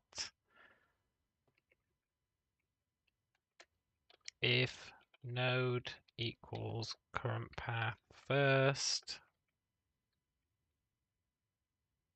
just bail out. Continue. Otherwise, draw a line between yourself and previous node. And then previous node equals node. That should draw a path. So that'd be pretty rad. So then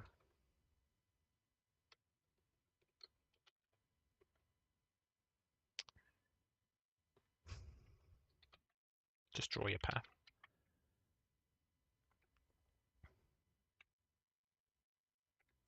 So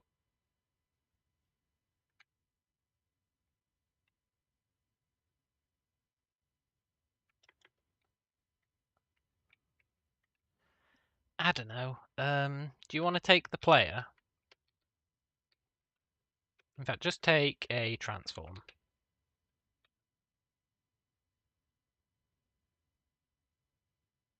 In fact, don't take anything. Let's create a little debug editor. Yoink.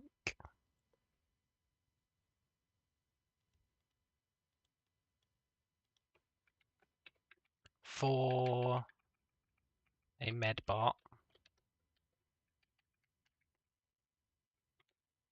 This will let us add buttons and stuff to the inspector. Which is pretty rad.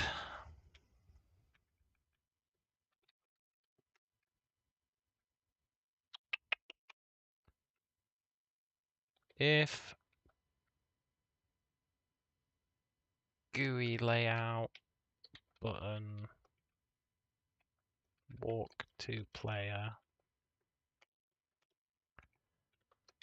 my component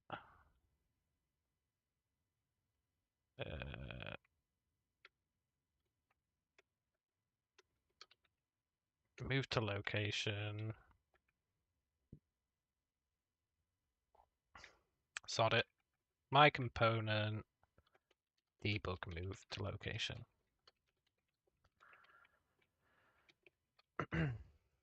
And we will make him store a transform. Debug move to me.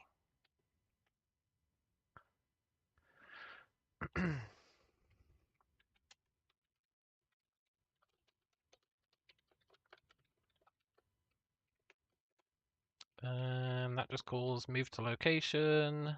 This debug move to me. Dot transform. What? Dot position.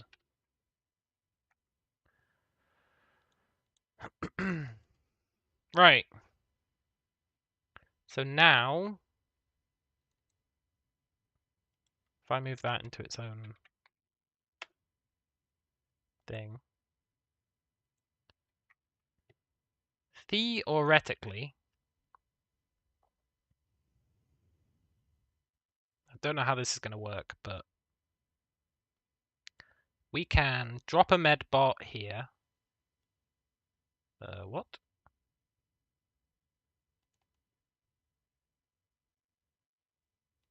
Import error code 4.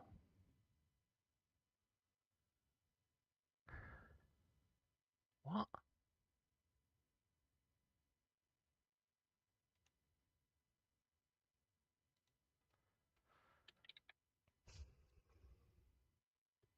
Walk to player. It's not strictly true. It's walk to whatever we've dragged into there. But we have a little guy. We can give him the navigation grid. We can give him the player for now.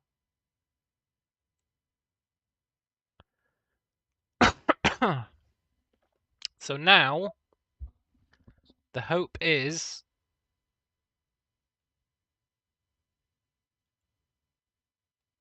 that when I press this button,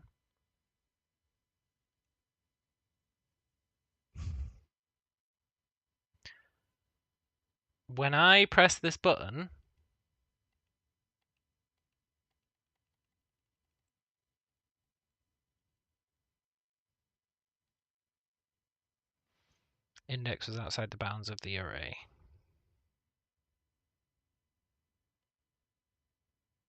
Get node for point. This is why you can't depend on ChatGPT to do your coding.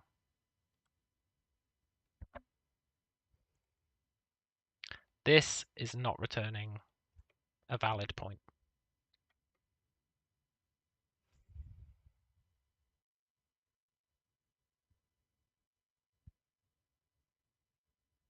So, we can try and figure out what it was attempting to do and then fix it.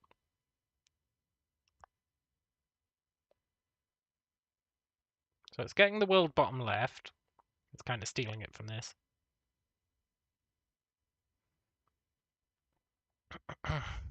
Then it's figuring out, for the given point,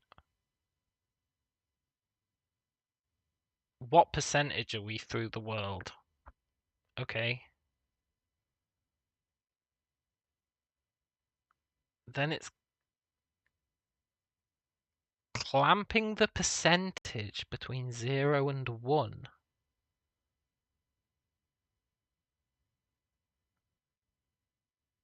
What?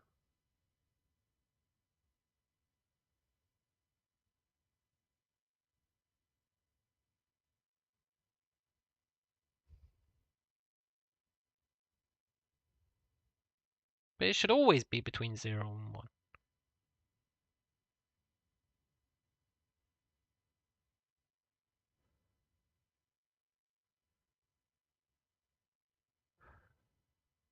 No, it's done something mental. I don't understand what this is doing. All we want to do is say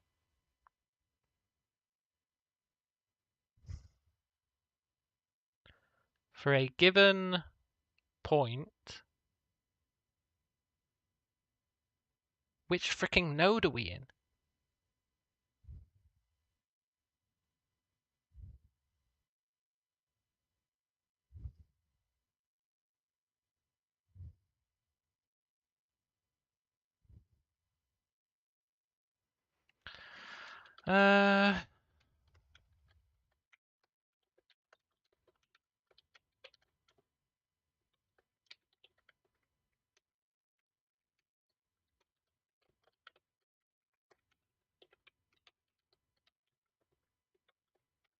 Let's just have a look at what it's actually doing.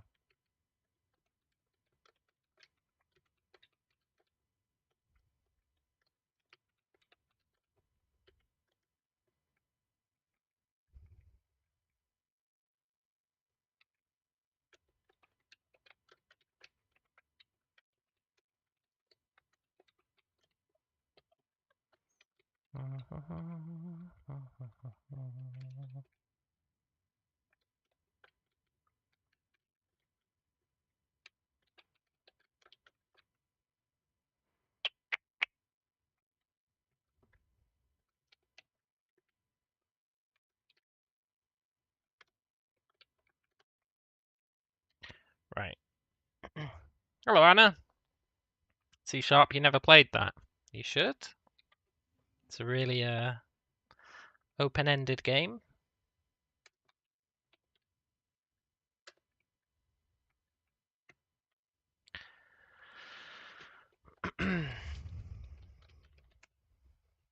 Where's all my other debug logs?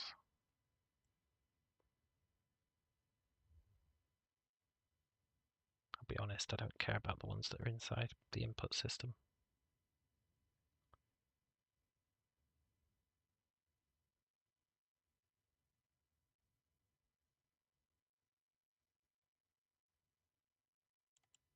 We don't need that.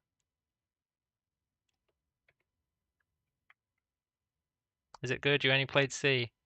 It's a lot less buggy than C. The user interface is a lot better. C's a freaking nightmare. Don't let anyone tell you otherwise.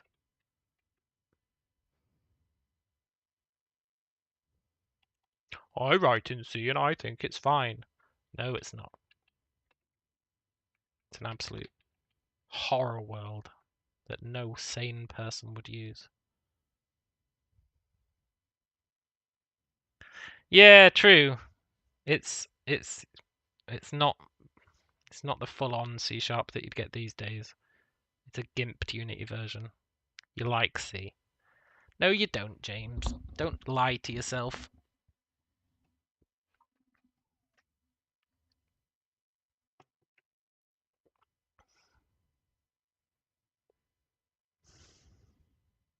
The defense for C is always skill issue. Look, C is not even an object-oriented language.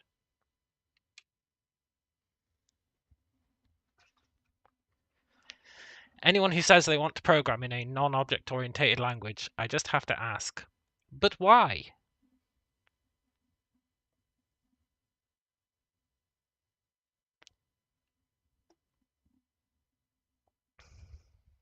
And look, this isn't coming from a person who's never written C.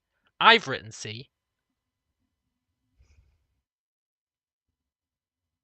Assembly's not object-oriented either, but it's the most powerful language around. Yeah, and try fucking writing something good in assembly. It's not fun to write things in assembly. It's powerful, but it's not fun. It's not an enjoyable experience. That's my point.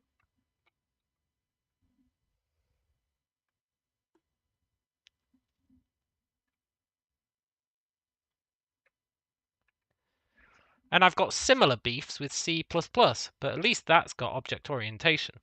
But it's kind of half-assed. I mean, I think C++ has got a lot better these days, but I still wouldn't use it. I'm a C# devotee.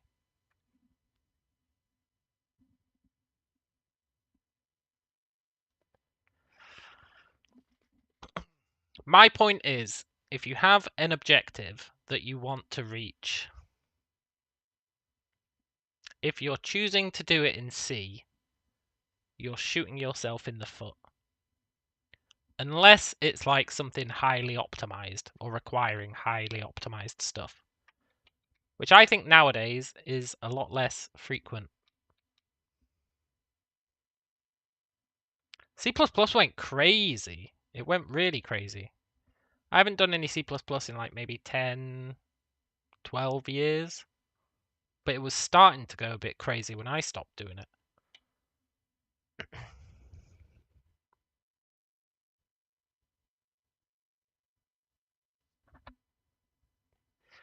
Why has that been called?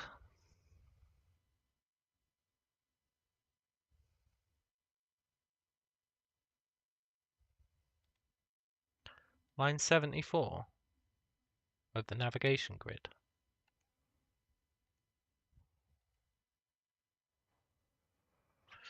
My get neighbors is breaking. That's interesting.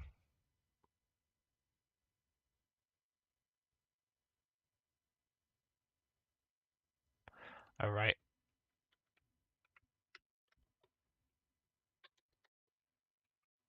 That'd do it.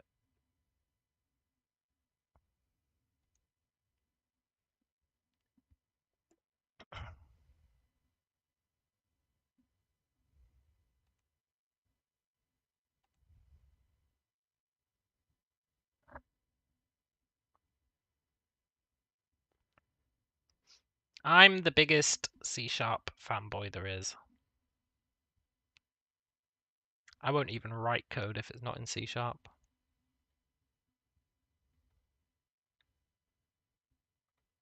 Right. Index was still outside the bounds of the array, but that's okay. That's just get node for point breaking. But now I should be able to see the debug for it. So, world to bottom left is -81. %x is 1.32. %y is 0.055.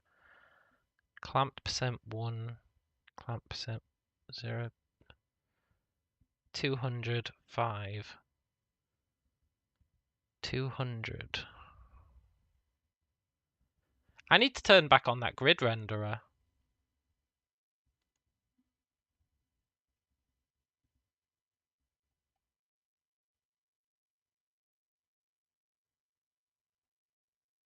Did I nuke the grid renderer? Shit, I think I did. Let's go steal it from ChatGPT again.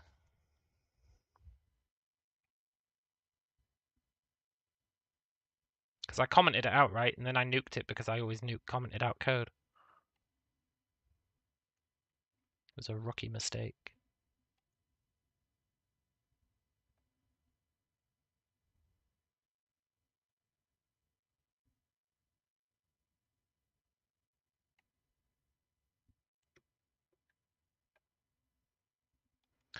Da da da da da da da da da da da.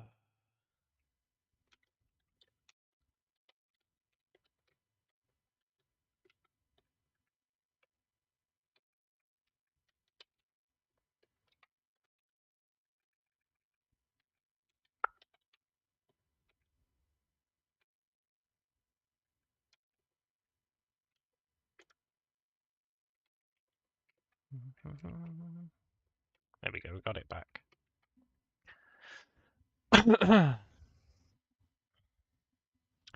James says, I do C# professionally, but we have to do a bunch of com stuff. Yeah. I never liked the com interfacey stuff. Never liked it. Had to use that stuff back in the day to communicate with serial ports and shit. Did not enjoy it.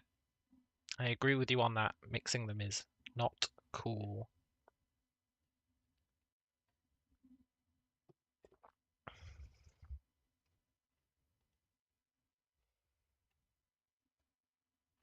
That was back when I was writing security software for the US border, which was a fun time in my life.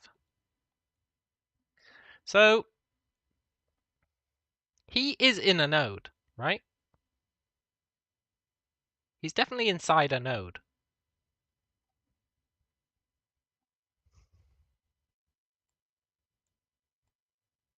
And the player is inside a node.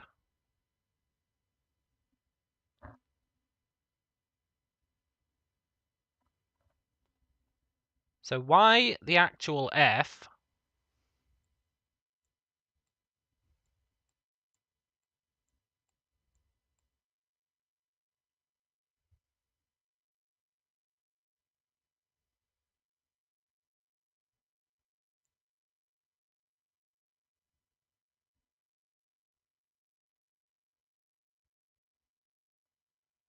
is percentage 1.3 for the X? It's not 130%. We know that.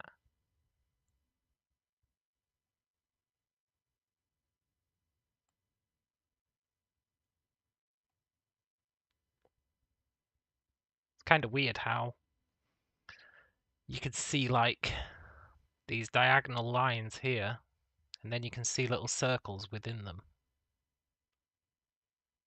Is that not weird? Because they don't exist. There are no diagonal lines. when you zoom out,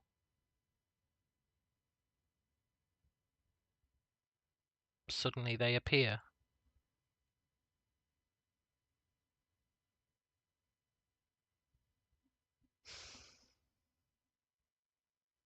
It's weird, right? Look at this. What's with all this mad shading?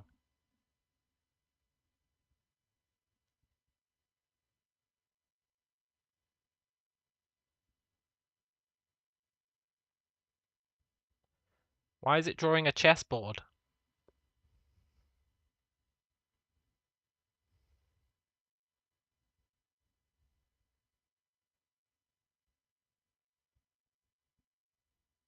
Because you can't draw half a pixel.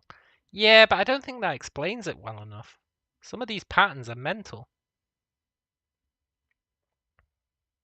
Maybe it does explain it well enough, but I don't think it does.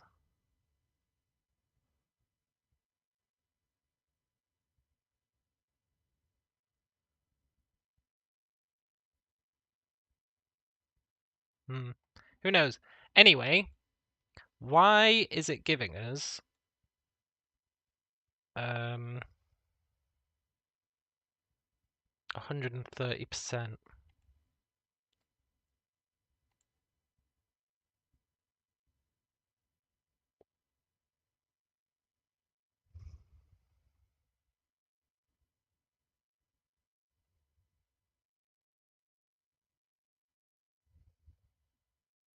What program is that? It's Unity.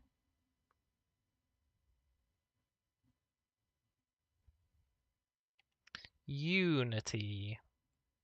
And this is my little navigation mesh that I'm trying to make, which is working mostly.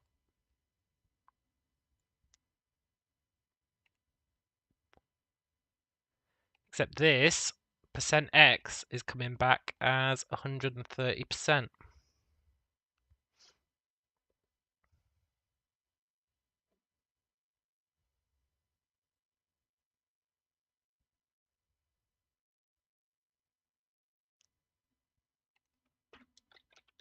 I missed out a critical piece of information.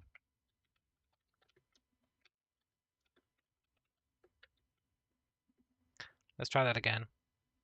Oh, it might be because I'm mixing vector 3 and vector 2. That could be it.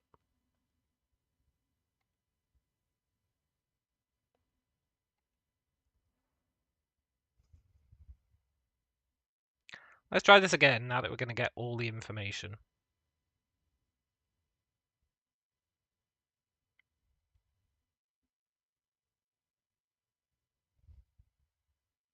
Target location is minus 52.25, 19. Point is 50.97 minus 22.25.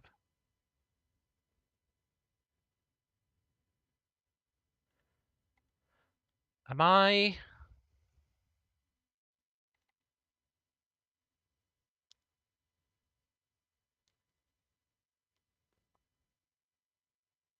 Debug move to me is the player's position, right?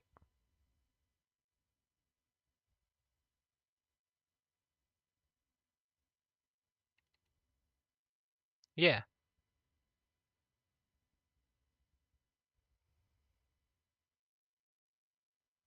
So, why is there that difference? Oh, because that's not the player.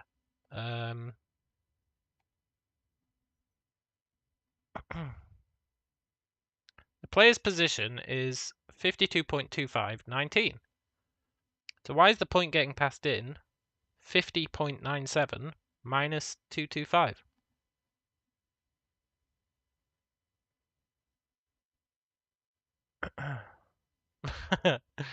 Eve says, of course you're not working on door mechanics again. You're just working on moving room separators. Yeah.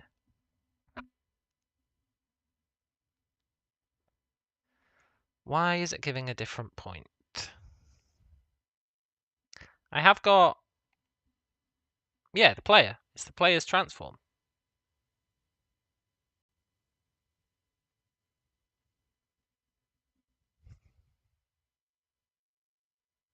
And target location is correct. Minus 52.25. Minus 52.25. So it is definitely setting.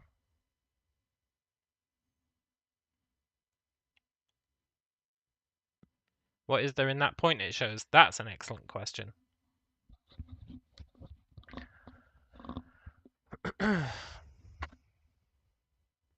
So it's definitely calling move to location with our target location. Oh, but we're doing the start node first, which is our location. So the medbot's location is 5022. Okay, so it is actually working.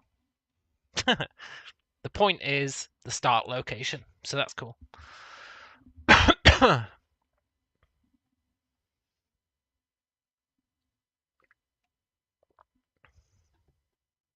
Why not Godot or Unreal?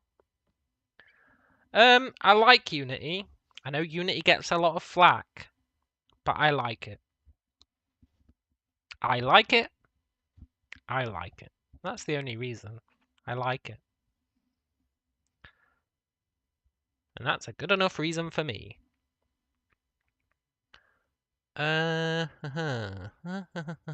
So, we know that the point is correct.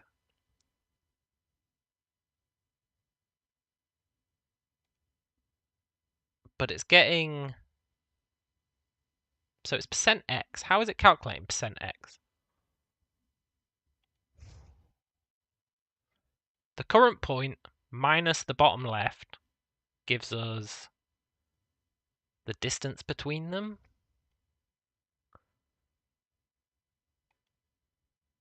And then divide that by the size of the world. But the size of the world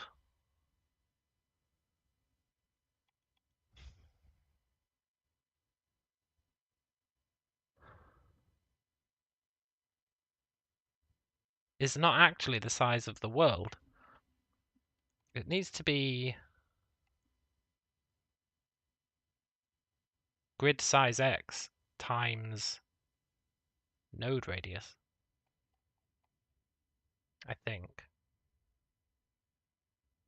Because the world size isn't the size that actually makes the world, right? Because it's doing this rounding.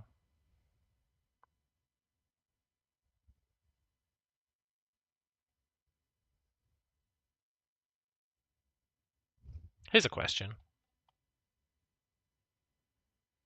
I've never tried this.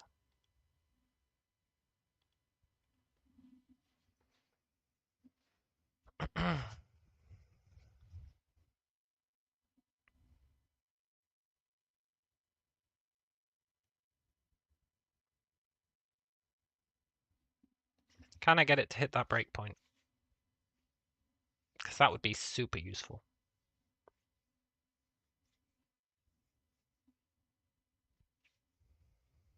I should turn off our debug renderer now. I don't think we need it.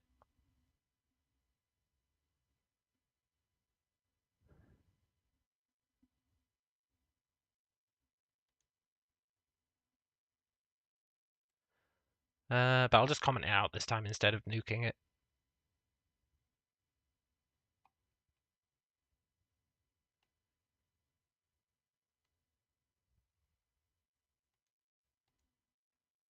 I don't like that it's messing with our frame rate.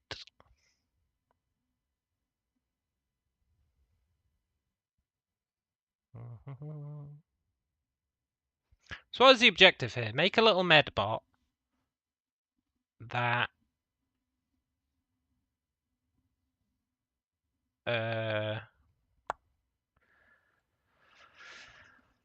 we could optimize it by saying we only create a navigation grid in the med room, and then the medbot just lives in there. It would mean that robots wouldn't be able to walk across corridors and stuff. That'd optimize it. It wouldn't be ideal though, would it? Be a bit of a shame.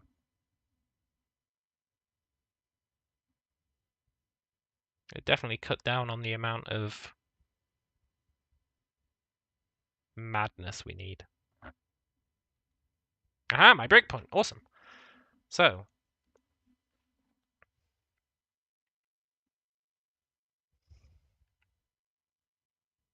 grid world size is 100 by 500. Point X is 50. World bottom left is minus 81. Which means that we are greater than it, right?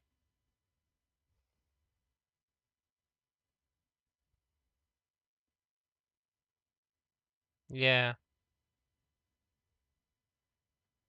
But that's where I don't think grid world size is accurate.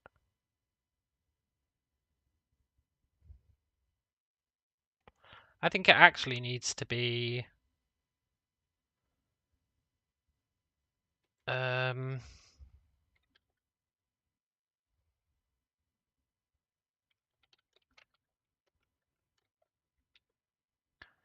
this dot grid size X times this dot node radius.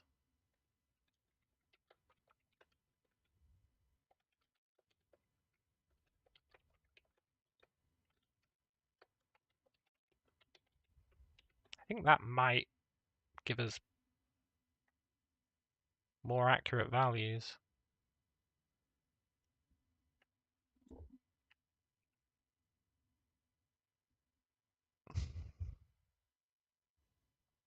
Look, debugger, I just want to see what my world size X and world size Y are. Don't be a douche. Fine.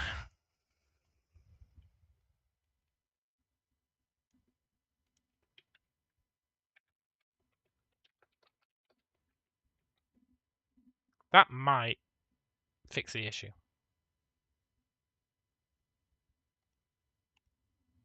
I guess we'll see.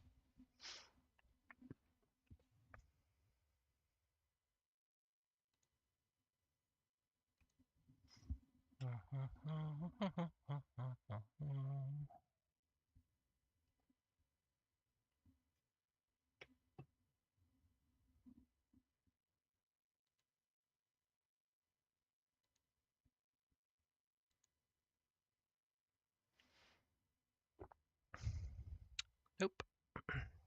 It made it worse. Made it worse?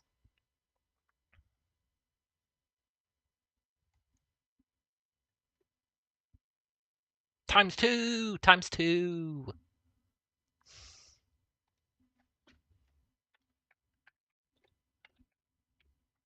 It's the radius. You got to times it by 2. What's the issue? So the issue is we have this little robot, right? And we've got our navigation grid, which I've turned off. Well, I've turned off the rendering of it. But it creates a bunch of points. That's what you were seeing earlier. This little robot takes his position and he gives it to the navigation grid and says, which node am I currently in? And the problem currently is that the navigation grid is freaking out and not calculating the correct node. But I think that times 2 might have just fixed that. Although I think, no, I think we're just going to get 1.3 again, right?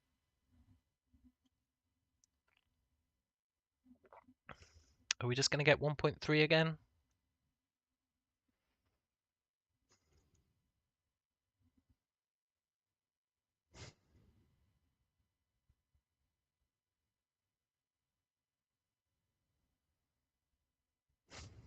But why?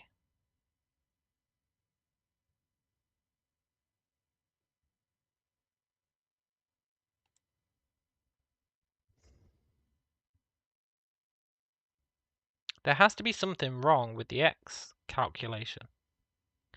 Because if the medbot is at 0.50.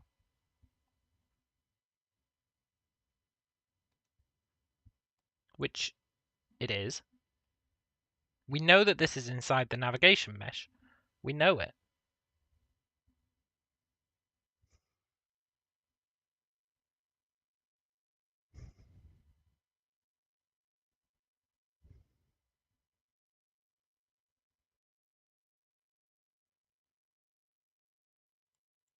So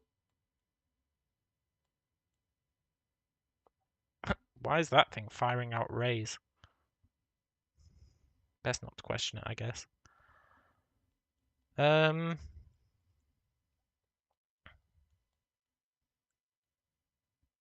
Yeah, why is it 130%? You're at 50. The world bottom left could be wrong. It could be wrong. It's a weird number.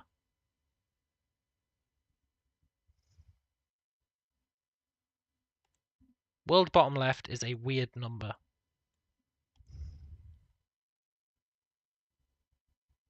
As much as I hate to say it, let's turn the rendering back on. And let's see what's in position world bottom left. See if it actually is the bottom left. I don't think it is.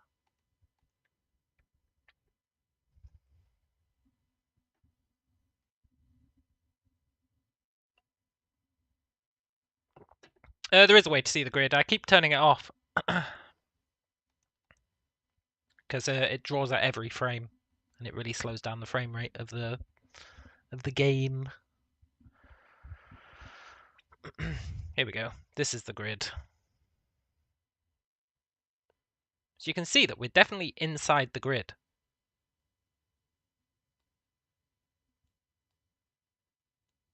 So the question is, what is here?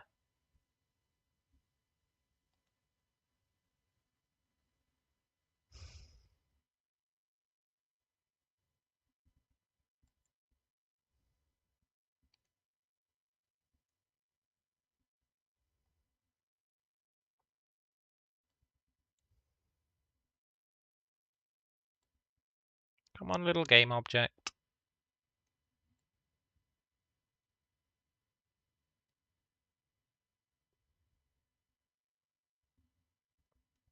Minus 81.25, so it is actually correct.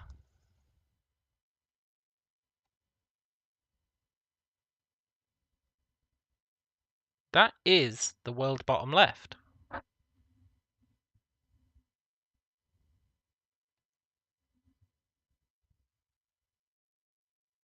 So if that's the world bottom left, which we know that it is,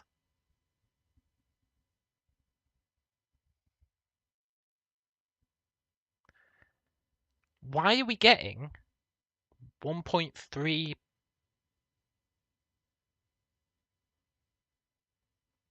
1.3 is where it's messed up, right? So this is the x-coordinate. It's what percentage across the grid are we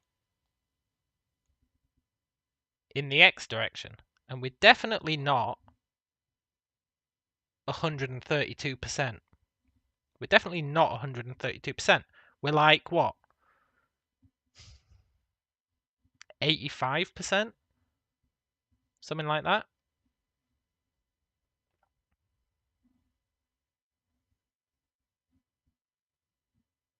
What should it be? It's an excellent question.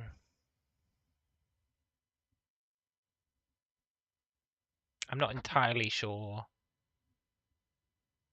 how big the grid is, even though I'm calculating it. So here's the percentage calculation. It takes the x, it takes off the world x. Because that's a negative, it's going to add them, which is fine.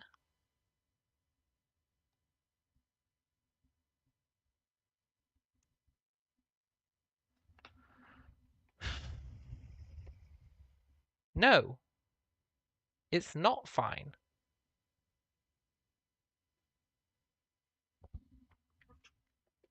Debug log world size x.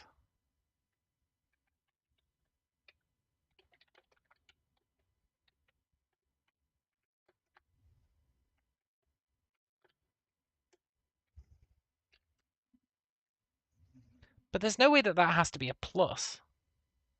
That does have to be a plus. No. No, it doesn't. That being a plus would make no sense. If world bottom left was 0, right? And we were at 50, and the world was 100 long, to get our percentage, we would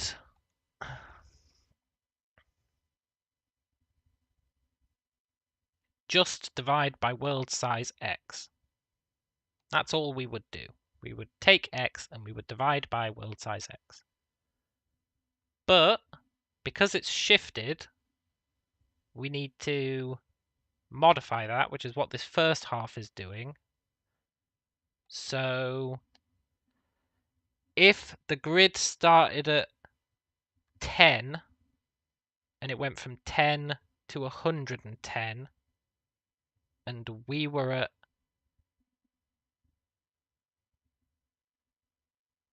60, we would get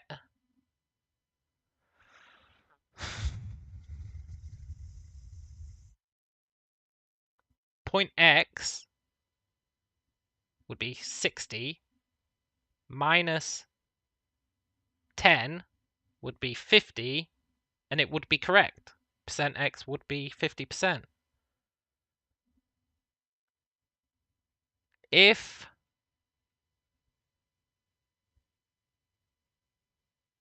the world started at negative 10 and ended at 90, and we were at 40, we would do 40 minus negative 10, which would bring us to 50, which would be correct.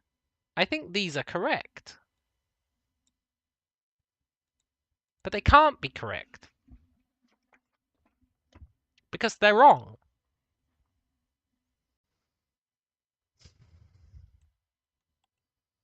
And yet they feel correct.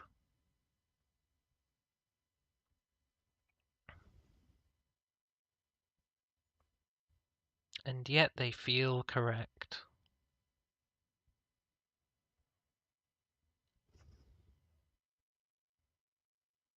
Just turn the values to absolutes before doing the sub. No. No, then it'd go totally crazy. I feel like this logic is right. I'm going to run it again with world size x and world size y. Because I feel like they're not what I expect them to be.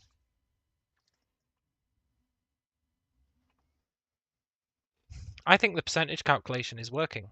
I really do.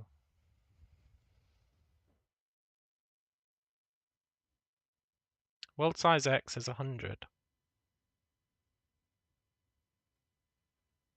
But it's not. If anything, it's 200.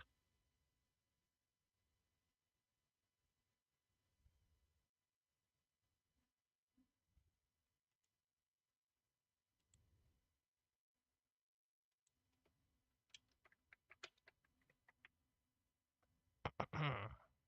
200 would almost make sense.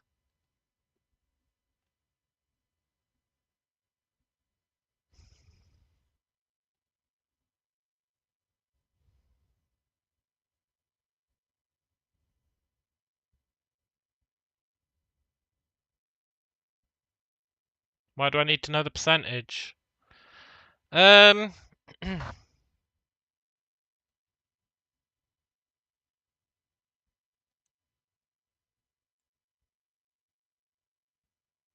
You know, that worked.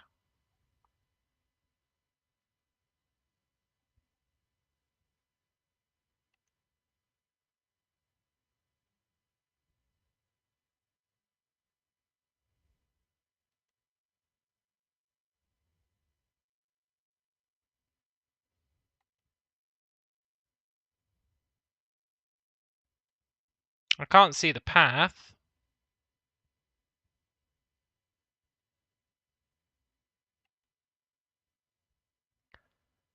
But that means I can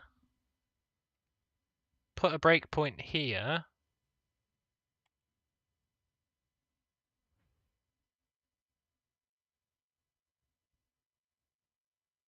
So the reason we need the percent eaves, which we might not honestly need, but the reason we need it is we're trying to figure out which node we currently live in, right? Which of these nodes the object, so the medbot, lives in.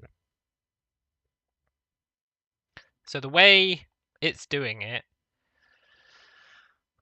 which is a bit mental, is working out what percentage across it is on the X, then working out what percentage it is on the Y, and then working out which node is in those two percentages.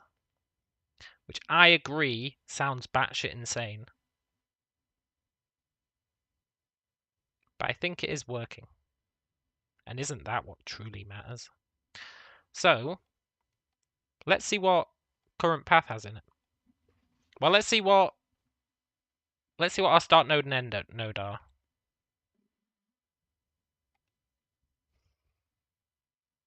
Then we'll see what current path looks like.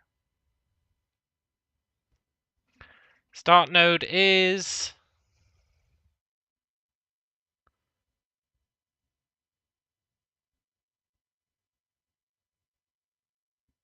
definitely wrong. End node is definitely wrong. Well, that's good to know. At least we're getting a node back. But we know that the nodes we're getting back are not the correct ones. So let's go back to the navigation grid.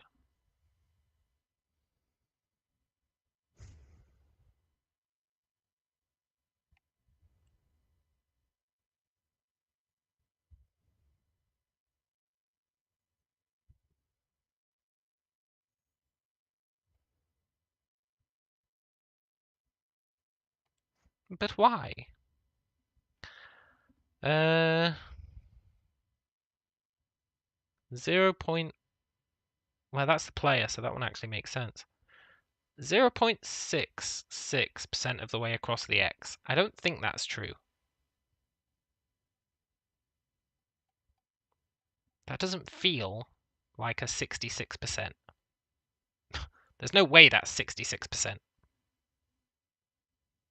If anything, that's like 88%. There's no way that's 66%.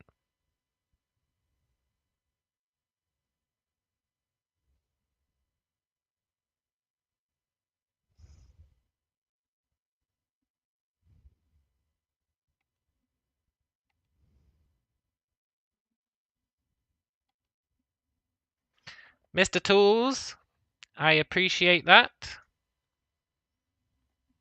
Although it would have been funny if you just came up with some random ass premise instead, which is what I was expecting you to do. When I saw that you'd responded, I assumed you'd have just come up with some random shit. Which would have been more funny, but less useful. Right. Why, oh why,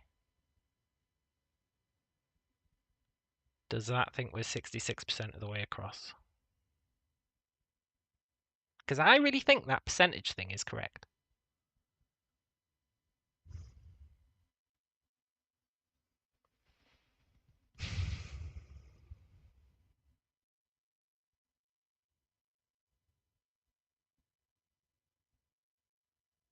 I believe it half-heartedly. But we know that we're not 66% the way across. And when we look at the Y, it says that we're like 0.2% across the Y. There's no way that's true. We're like 50% across the Y. Right? We're like 50% up it.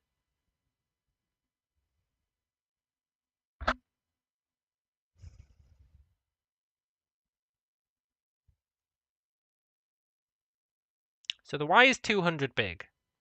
That is true. That is definitively true.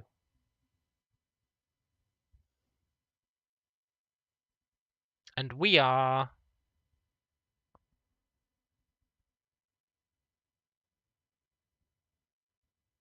allegedly at minus 225 on the y.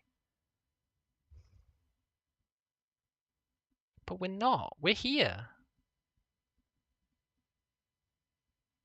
How can both of these things be true, right? How can we be at minus 22, which I am willing to accept for the sake of argument, that we are at minus 22?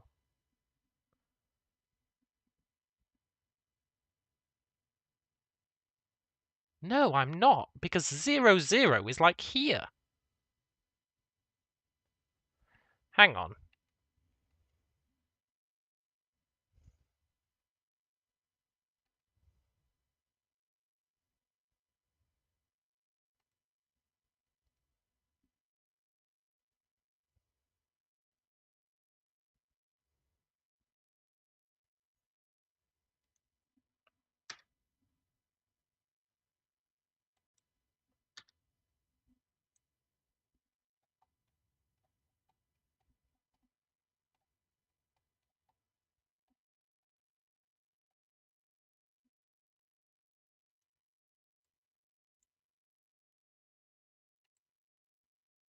Where did he go?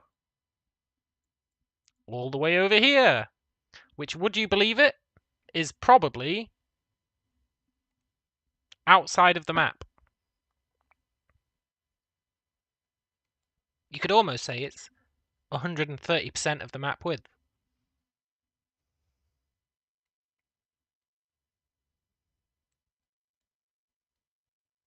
Which means the initial calculations were correct.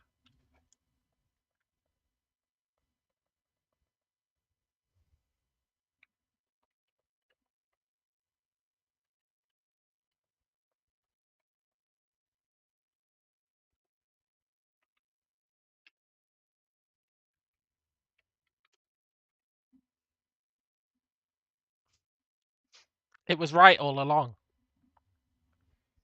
It was right all along, which is why when I was going through it in my head, I was like, this is right.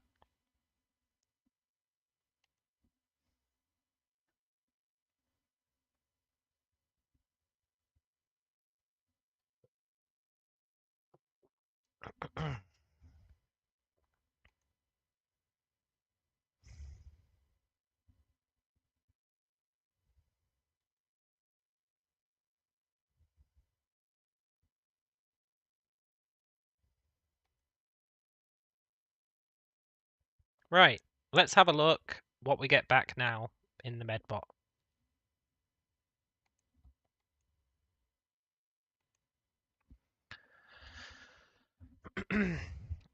Junior says, this is probably dumb, but could you make the grid like a list and do a search algorithm on it?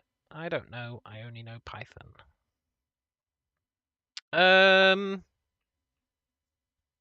What?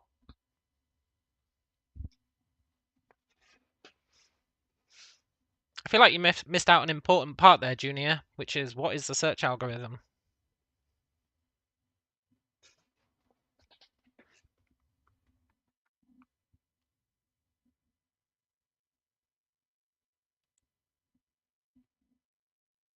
Yeah, I hate to say it, but it didn't make much sense.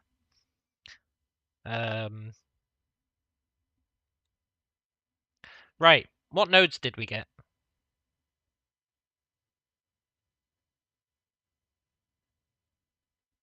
16640. I can believe that. It's got no neighbors, which is a bit weird.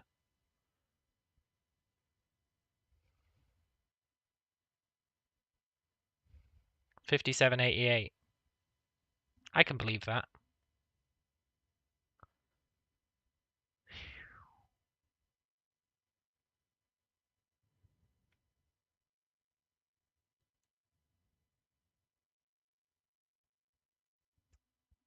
So Current path is an empty list because it cannot find a path.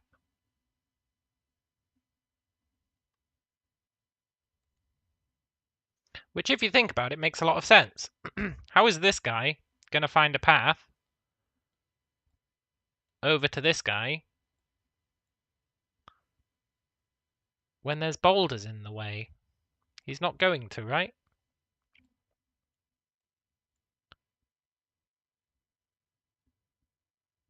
So let's make his life a bit easier.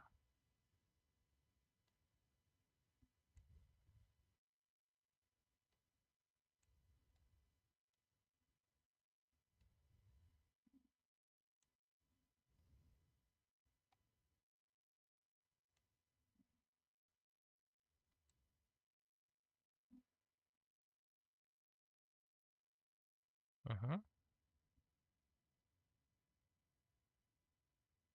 Mm-hmm.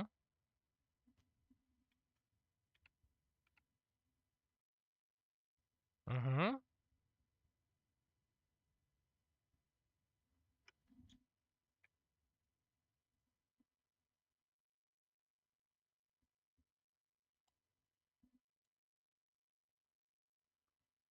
I'm going to be honest, that's not looking like the best path.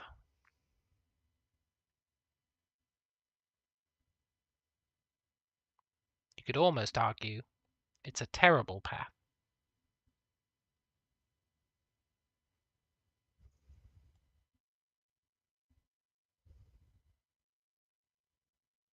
But that might just be an issue with my code. Yeah, the path is suboptimal for sure.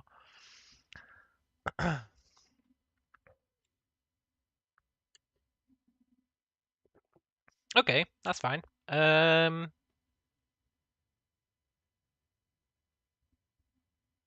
Let's have a look at our pathfinding.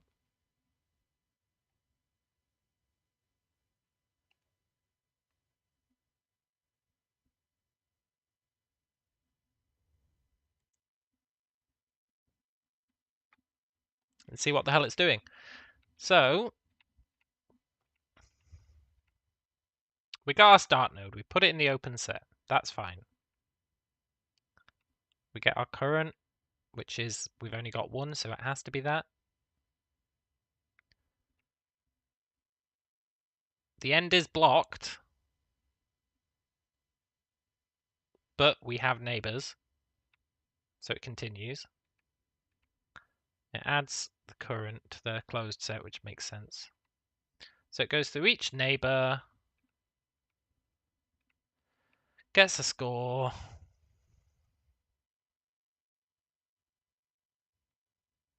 creates the path for it, adds it as being valid. What I want to know is at what point, because this is going to do a lot of shit. It's going to go through every neighbor, score them.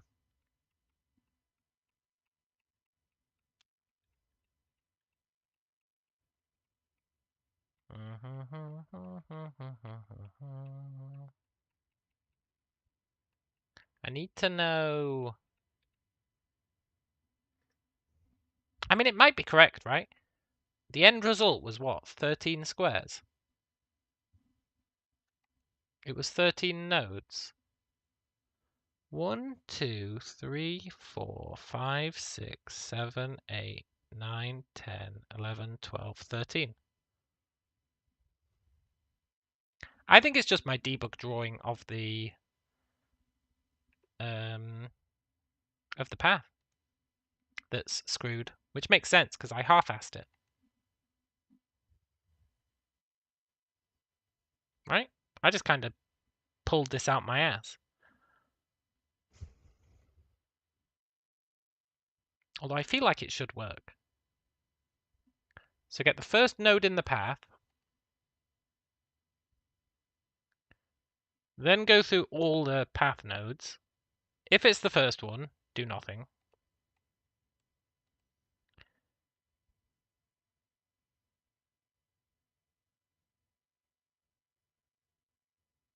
Then draw a line between our world position and our previous node's world position. Mm. Mm.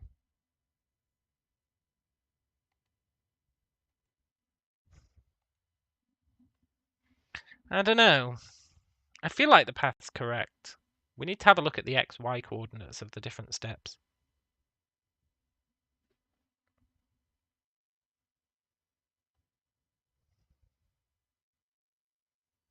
Oh right, I need to move him again. Oh, Medbot.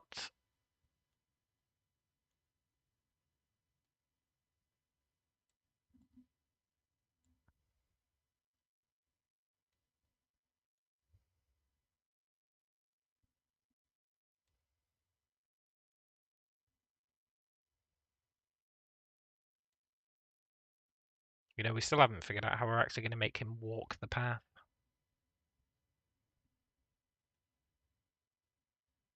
Right. Let's put him here. His optimal route to reach the player is just to go in a straight line right towards the player.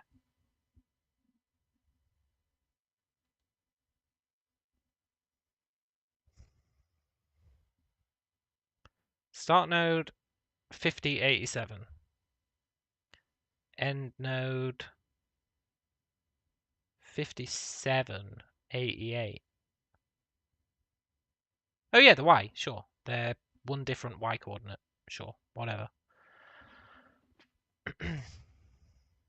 Current path. You son of a bitch.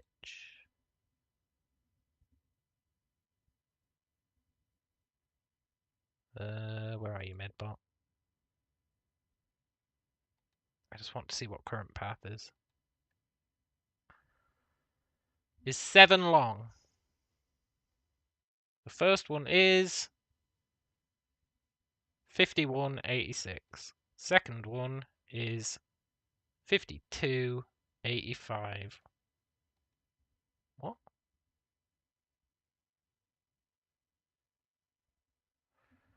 Why is it alternating X and Y coordinates? That logic is correct, except it's swapping the X and Y coordinates.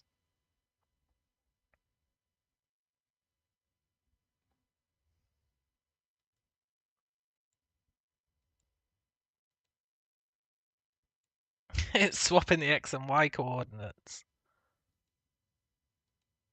It's alternatively swapping them. Which is mental. But it explains why it's doing that weird line drawing. And it's probably got something to do with the fact that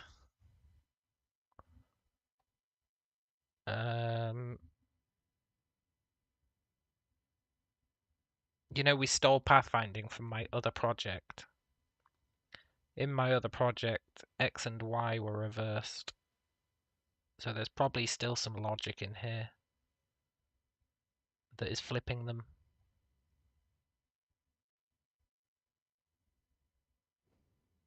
There almost certainly is. Probably in the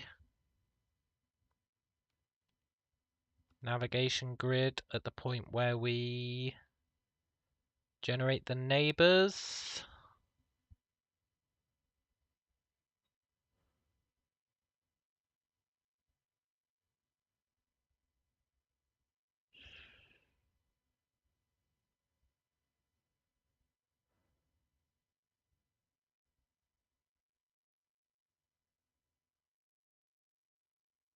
Nah, this looks correct.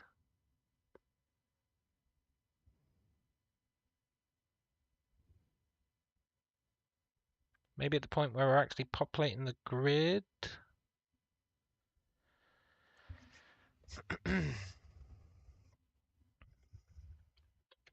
That'd do it.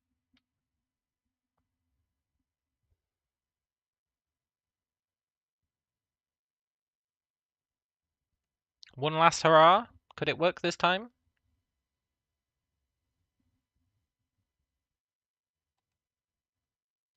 I think it could.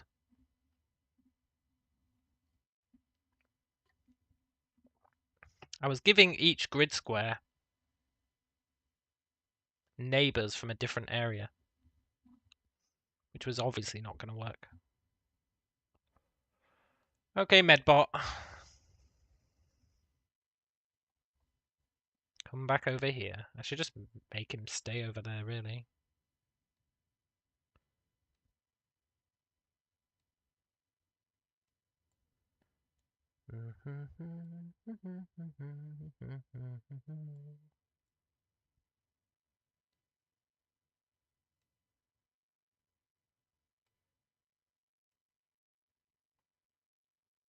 I want to believe.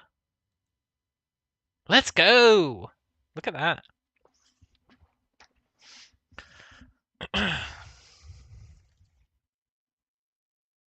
Is it the optimal path?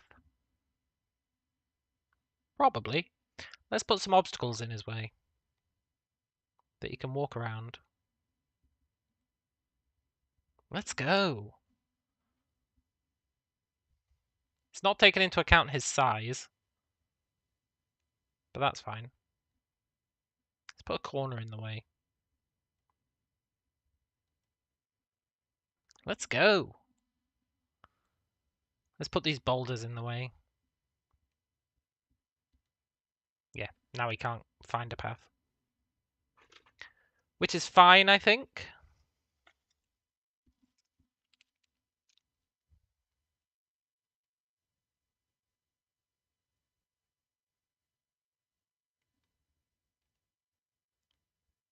Pretty happy with that.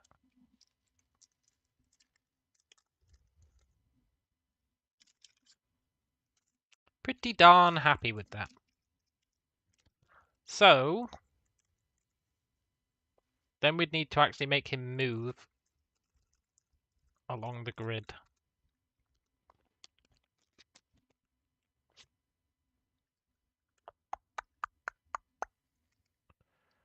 Why does he always go for my right shoulder? Because that is...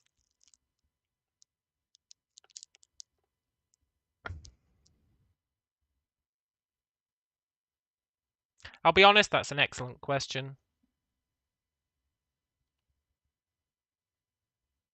I feel like he doesn't.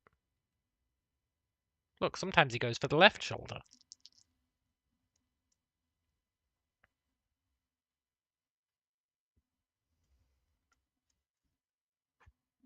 He never goes for the bottom.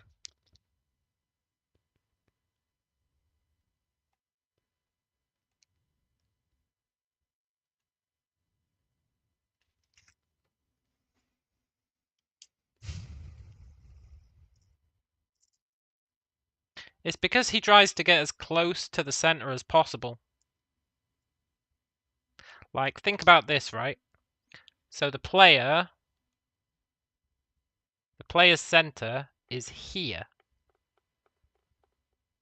Which means that the player's center is technically inside this grid square. Right? This node. Technically. So he's trying to reach this node. He can't reach it except by going to these 2 points.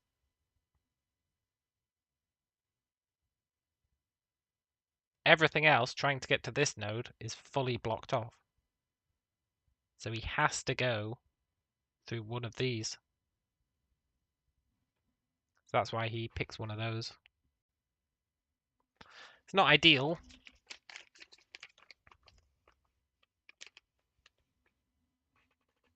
But, you know, what is? However, it does raise problems if we were trying to get him to go to a bigger object. Because there might be a bigger object where he just can't reach it. So instead of a node just saying I'm walkable, I'm not walkable, each node might need to contain a list of what's blocking it.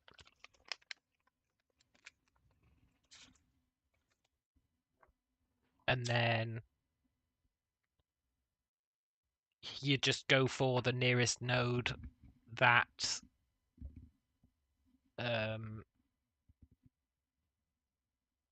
you'd be allowed to walk through nodes that were blocked by the thing you're trying to reach, if that makes sense.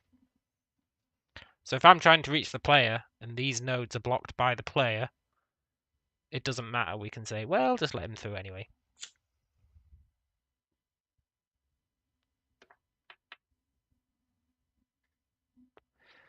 Alternatively, we'd have to find, when we say get me a node for my target node, we'd have to say here's a target node, and you'd have to pick from non-occupied ones. Instead of it always saying like the player's center is here, so this is your target node. We'd have to set the target node to be something else.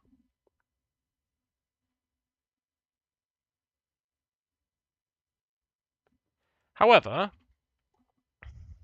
right shoulder is fine, I agree. I agree. And that's pretty cool. That means I can turn off the goddamn grid. At least the rendering of the grid.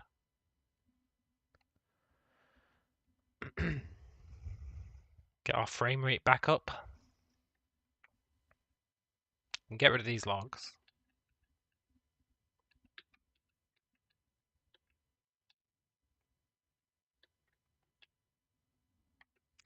And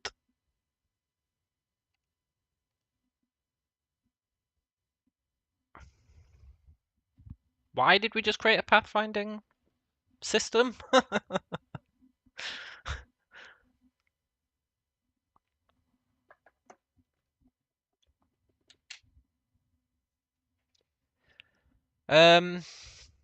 Because the medbot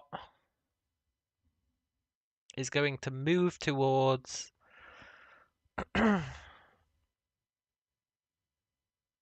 caskets that have less than perfect health. Yes.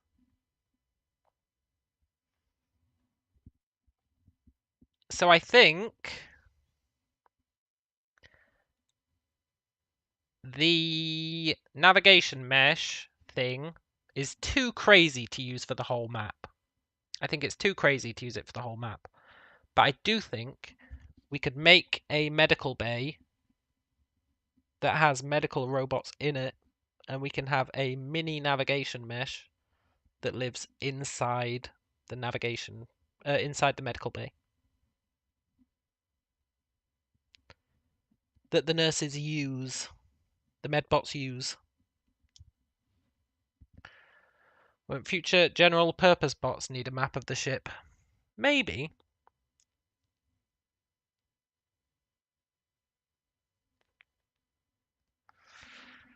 We'd have to solve a few problems with that first. Doors is a problem. Sort of. Although we've just made doors, they'll just try and walk through them. What if they get to a door that they can't get through? They'll get stuck.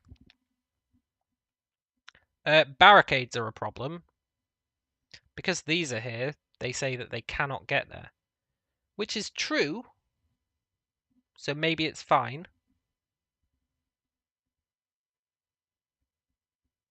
And then once the player freed all the obstacles, then the bots would be able to get through. So maybe that is fine. I'm just worried about performance with the nav mesh being on the entire map.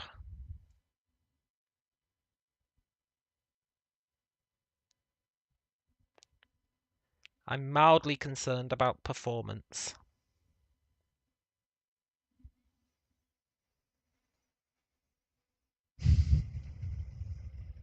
Premature optimization is the root of all evil. Well, yeah. I always like to say that we live in a post-optimized world. Which I partially believe for a lot of things. Like computing power is a dime a dozen these days. We do live in a post-optimization world for a lot of things. But I don't think it's true for games.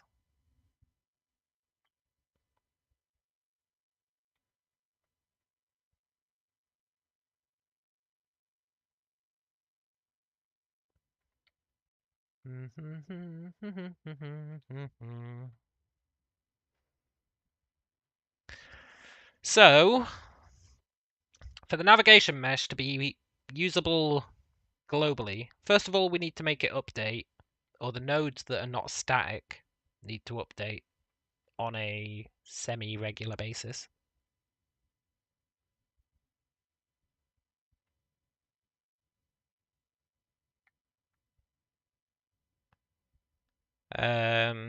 Which is fine, we can do that. That's not actually that bad. Although the larger the map gets, the worse it'll be.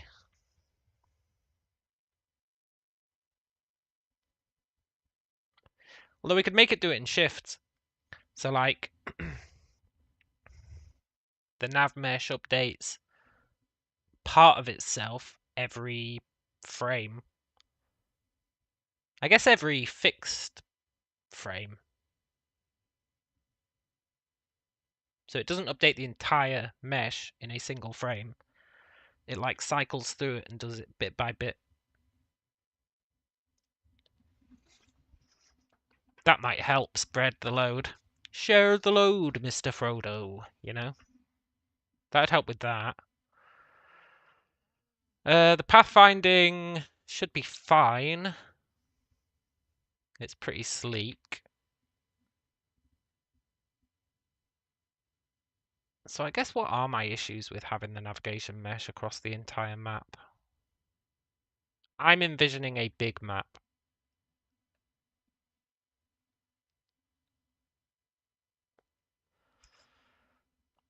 But for that, it could be broken up into floors, and robots can't transfer between floors.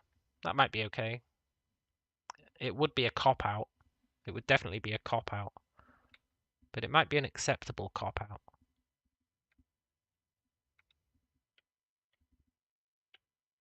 I wish that thing had the cool animation that the sleep sockets do, but I can't be asked to implement it.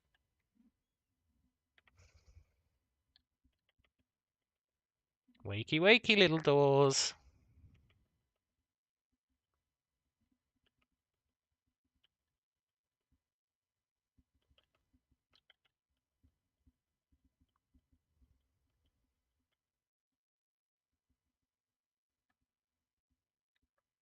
Thank you.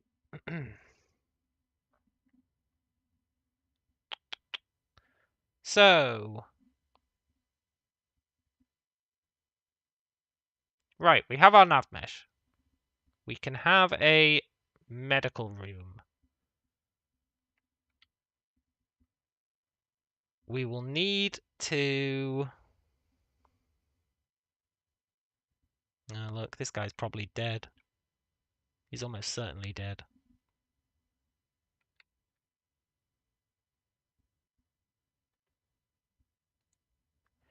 Right. I just wanted to have a bit of fun there. So, next up, this guy needs to be able to move along his path. Currently, he can get a path.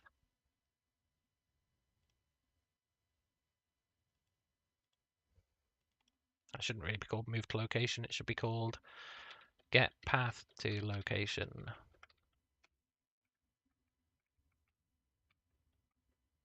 So, he can now get a path to a location.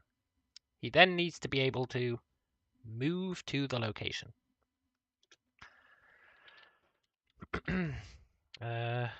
Follow path.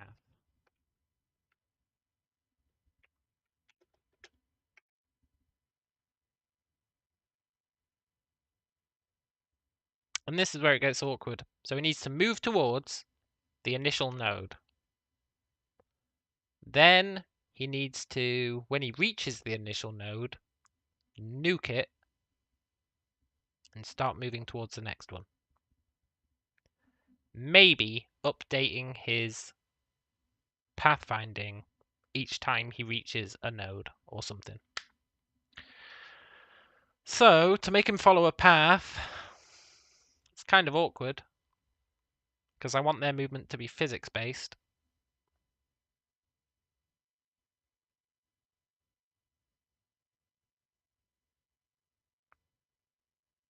but we can do that. How am I moving the player?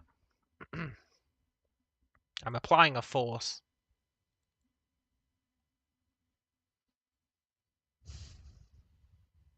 Yeah, I'm adding a force to the player.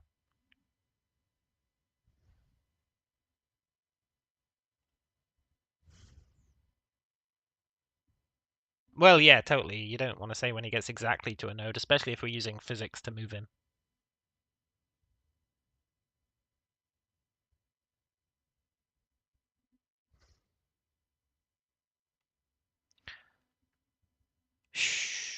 Yeah, corners might actually be an issue. I might need to stop my pathfinding algorithm letting you take corners between nodes. Nah, but then it'll look weird. I think we have to. We're definitely going to run into a lot of issues with this. But that's where the fun is. So,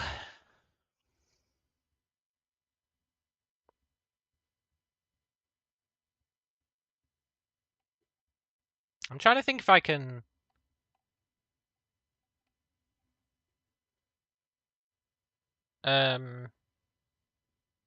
pull the player movement out and then use it for both.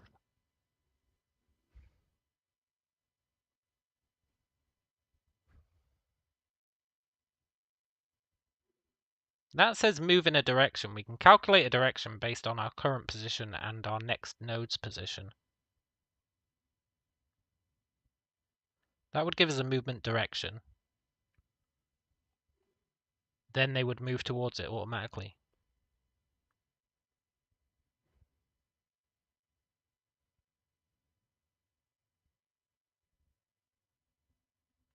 For now, let's steal it. Oh, excuse me.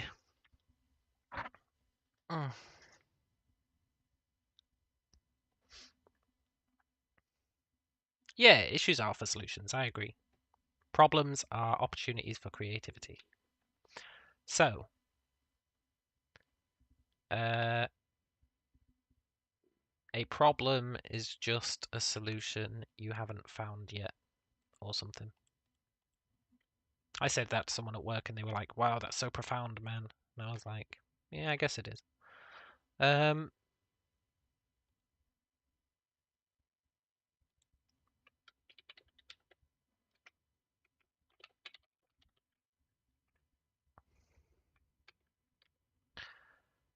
Direction times move speed. Let's give him a movement speed.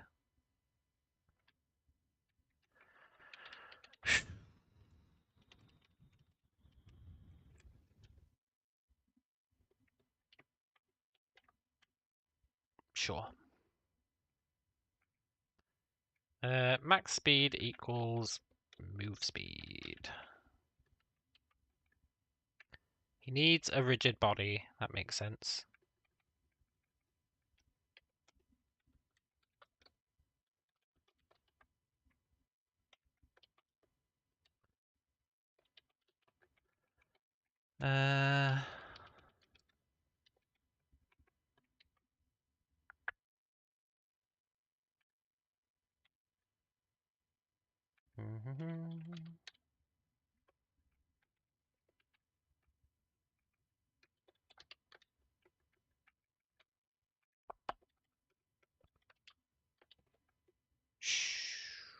This isn't going to handle rotation, but we can just make him rotate to be facing whichever direction he's moving, which will be fine. So, if current path any, if you don't have any current path, then do nothing.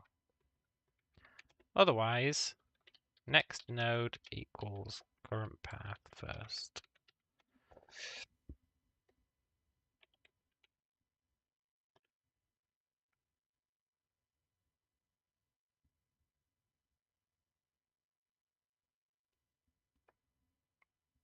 But whenever I see Unity components like that, I think, am I reinventing the wheel? And the answer is usually yes.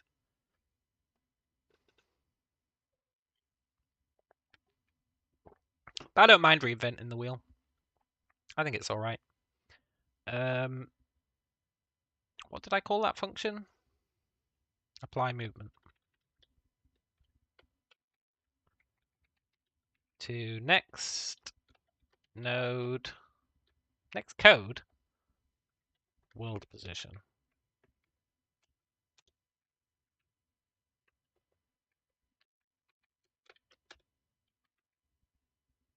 Except that's not strictly true, is it? It's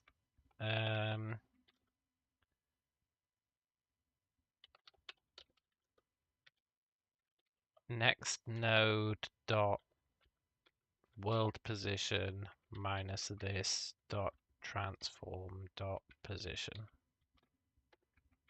Apply movement to direction.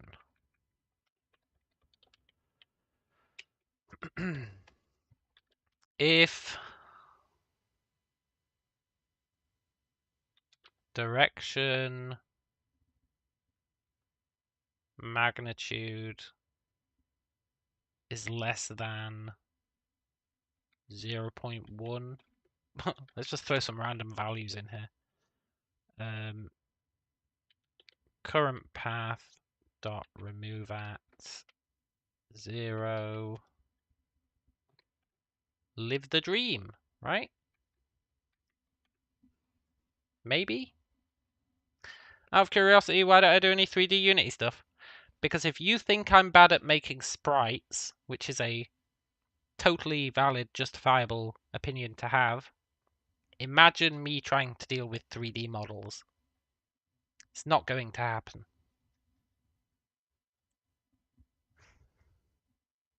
Then you have to worry about actual 3D animations. You have to worry about all sorts of stuff. 2D keeps it nice and grounded in reality. There's no possible way I would do something in 3D.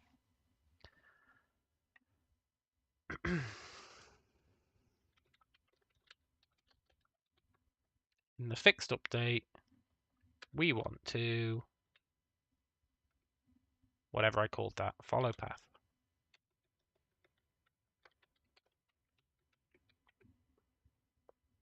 Then we just need to give this guy a rigid body, I think.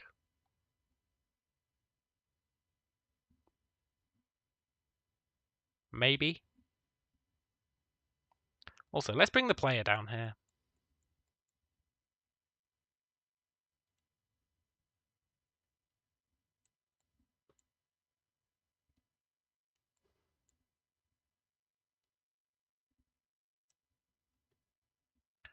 And Medbot, you need a rigid body. And you probably need a collision mesh, which is fine, I guess.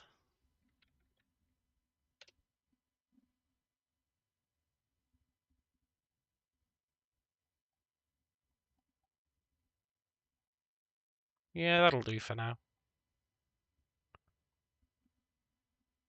And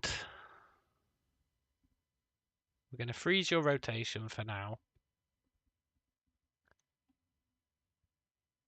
We'll give you some linear drag and some angular drag. I might unfreeze his rotation at some point. But it will not be this day.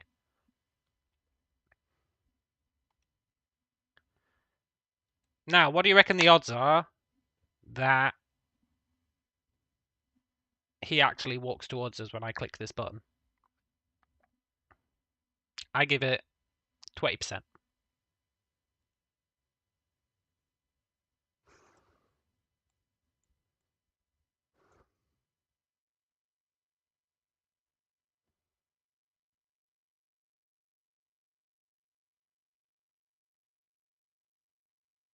But why?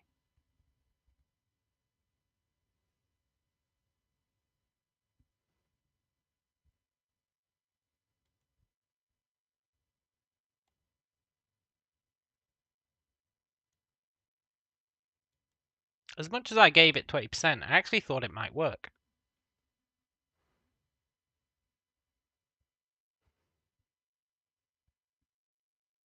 Mm. Mm.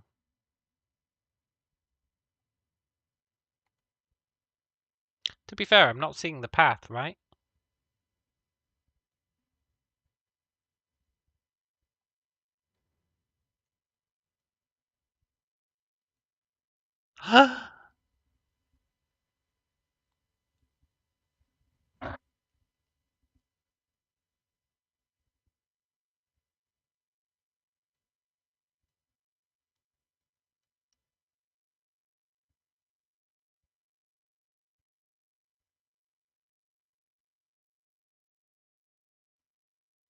It actually sort of works.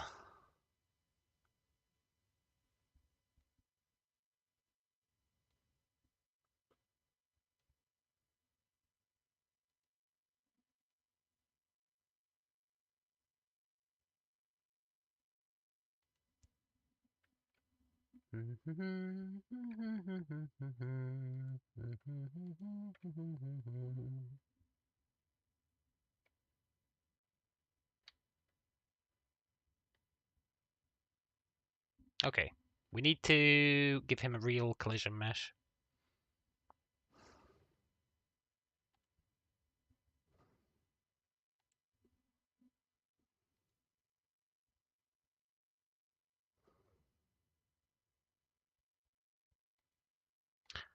I feel like...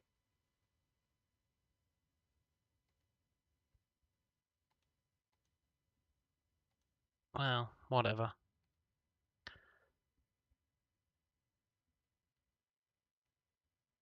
Yeah, that'll do for now.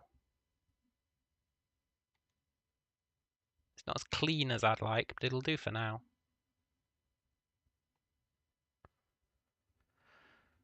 mm.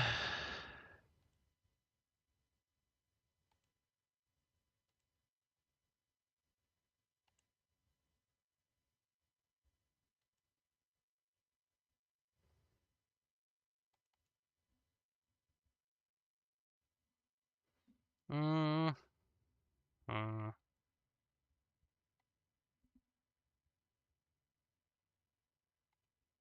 I guess it's his core that should have the collision mesh. I don't really want the core to have a collision mesh, so I'm gonna give him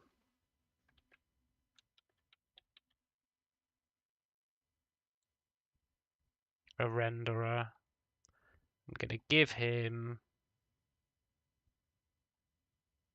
just the robot core base, and then we can use that for the polygon collider. And then we're not gonna render that. And I'm also, just for shits and giggles,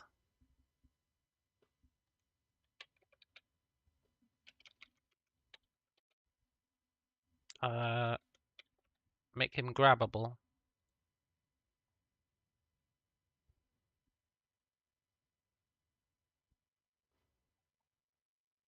Which means he needs a spring joint.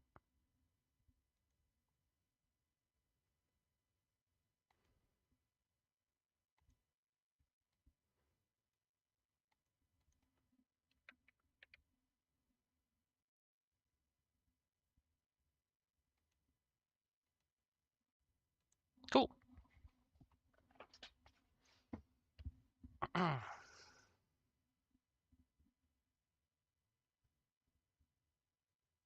So now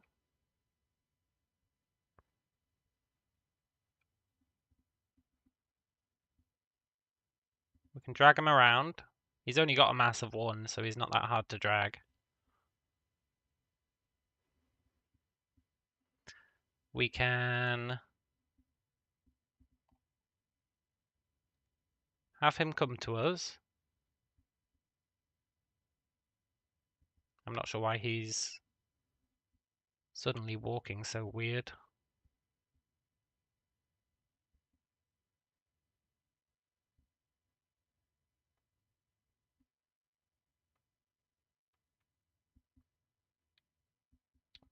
It might be...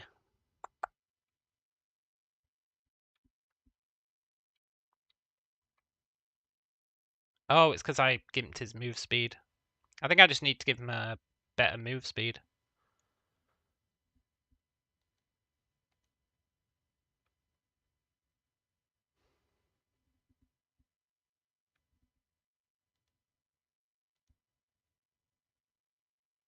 Yeah, it's because the force we apply doesn't always translate very well. But that's cool.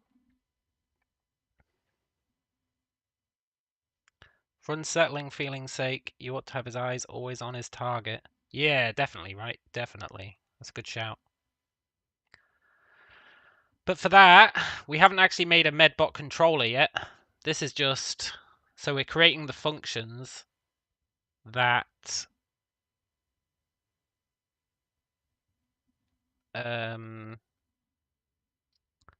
the medbot core... In fact, let's make that right now.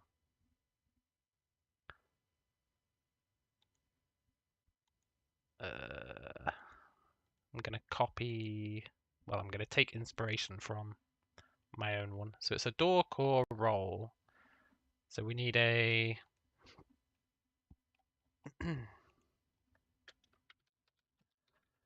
medbot core role.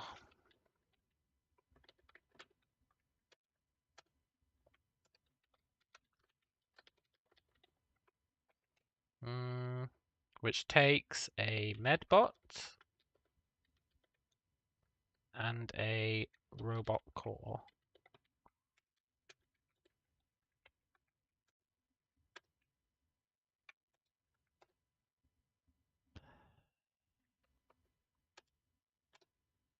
Sometimes IntelliSense goes, oh, you want to make a field? And you go, yeah, I want to make a field.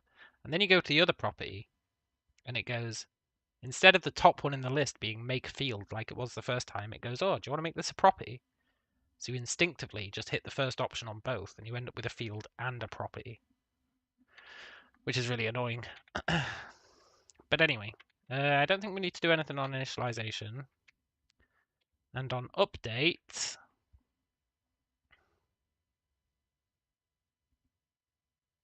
this is where we need to actually think about what behavior the medbot would have.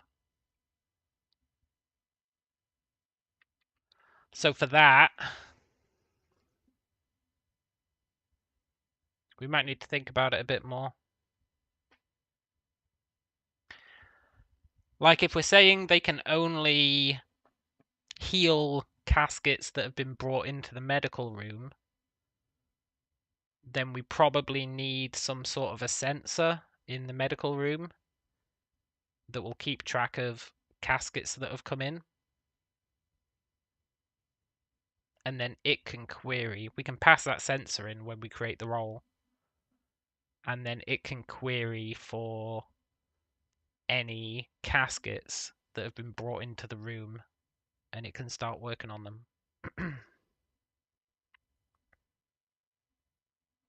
Which means I don't think we can actually implement the medbot core role yet. But we can at least configure it, right?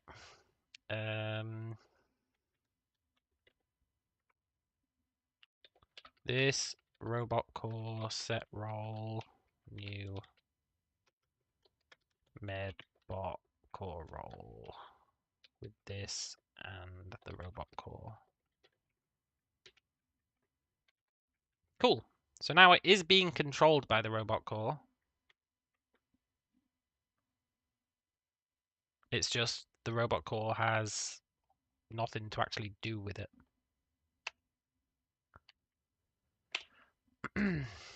Bot targets nearby caskets that have less than perfect health. He'll hop between caskets like a nervous Nelly as he heals one a bit, then others are sicker, so we'll sort of make the rounds. Yeah, maybe.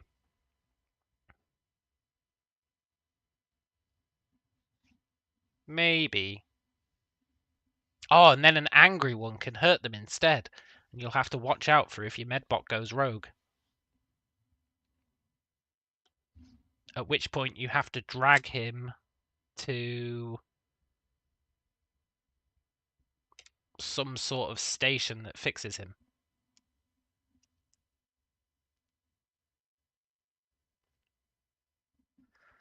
It's so crazy, it just might work.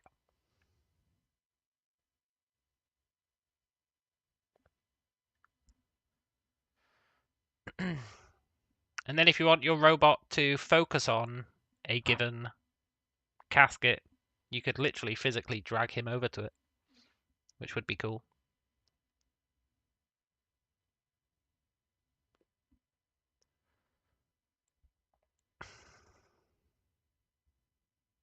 So, in terms of behavior, if we assume this is the med bay, just for the sake of argument,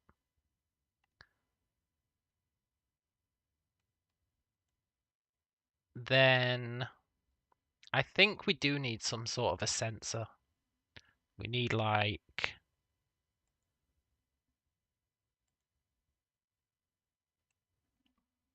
med bay sensor.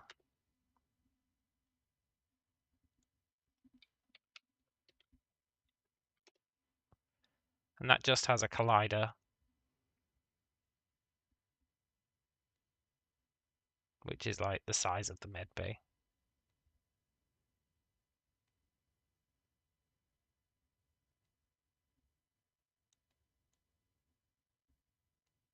Sure, that'll do. And then I probably want another folder called rooms, right? Different rooms have different sensors.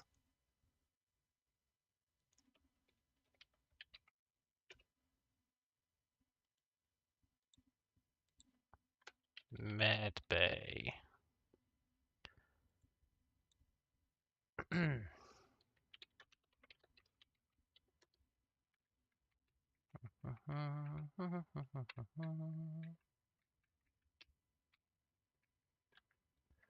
So the med bay sensor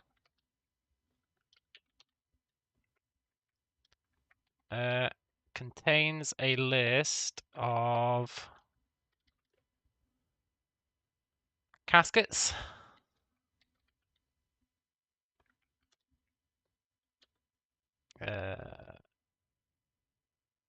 Yeah. And when something enters, we say if collision get component try get component get component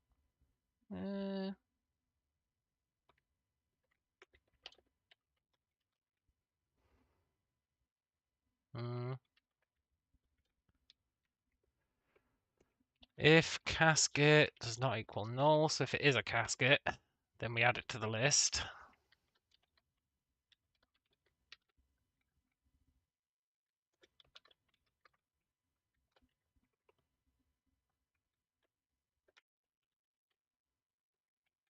Really?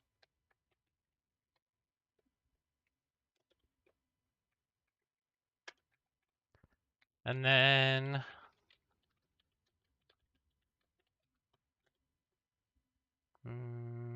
same thing.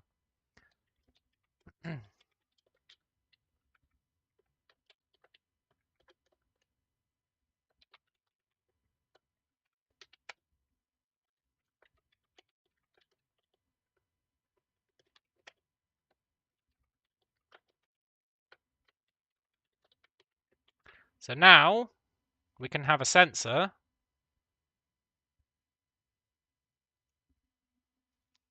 that keeps a list of every casket in the room. We just need to make sure this collider is set to be a trigger. So that's pretty cool. So then we need to give the sensor script. And let's just check it works.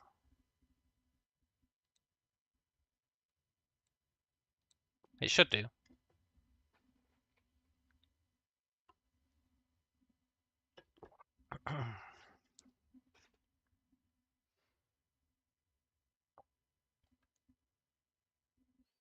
So there's the sensor. There's its list of caskets.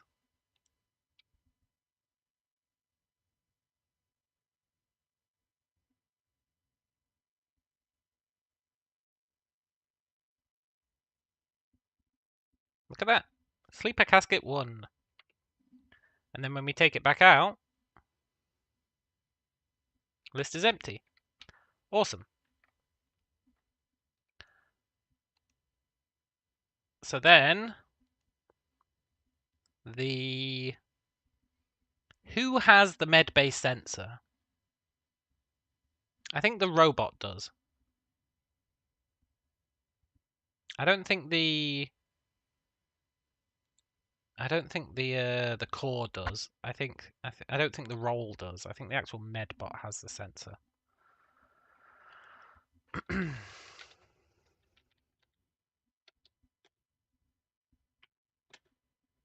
Yeah. And that can be attached to him. So then the controller, the robot role, can say if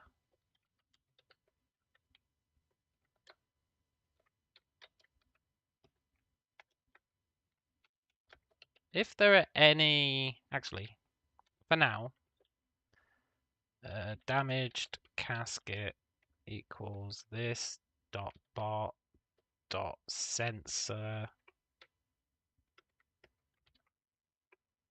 dot caskets dot any first or default health x dot occupant health is less than occupant max health. If damage, I guess damage casket is the wrong name, equals null, do nothing. Otherwise,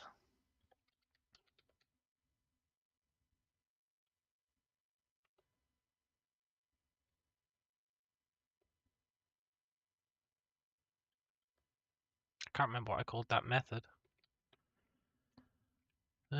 Follow path. No, not follow path. Get path to location. Damaged casket. Transform. Position.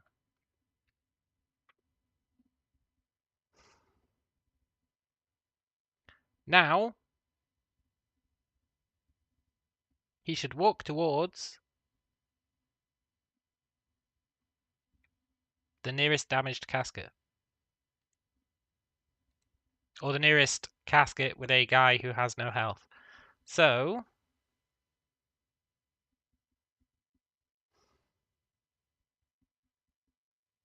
let's make it drain 5 power per second.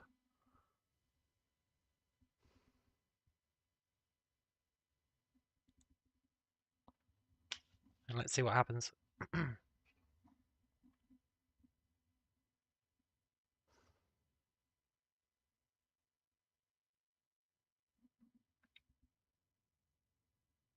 His powered is freaking out for some reason.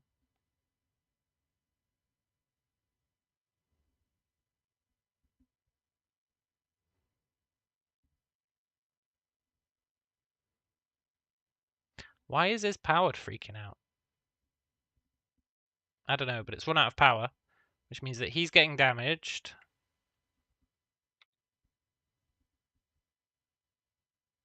Medbot? You gonna help a guy out? I know he's dead, but that shouldn't stop you, Medbot.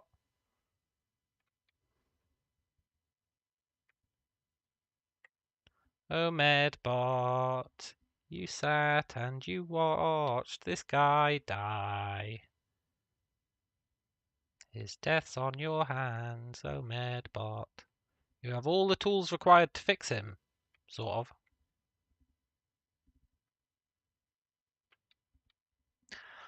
Why?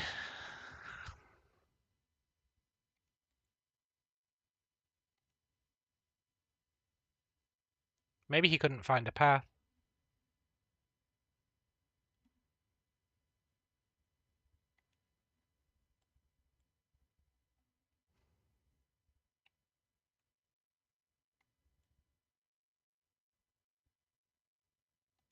Medbot, could you not find a path?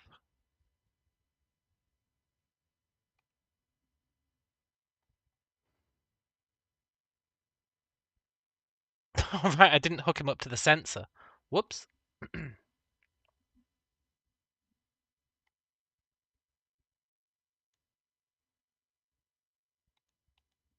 That was my bad.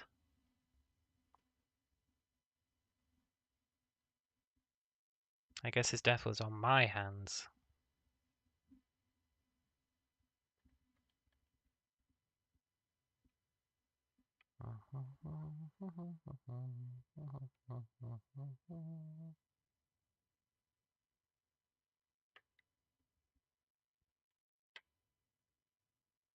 Don't worry, I'll get you to the medbot.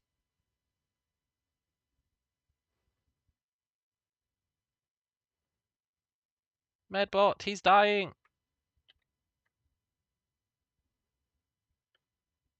Medbot could not give two shits.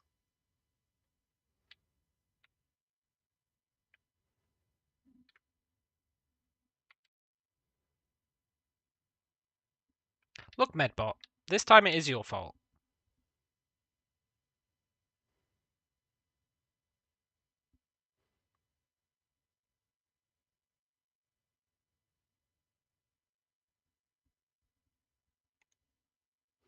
Maybe.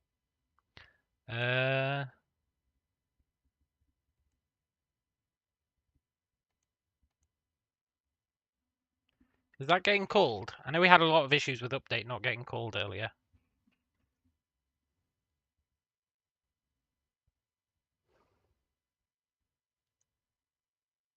Why is the...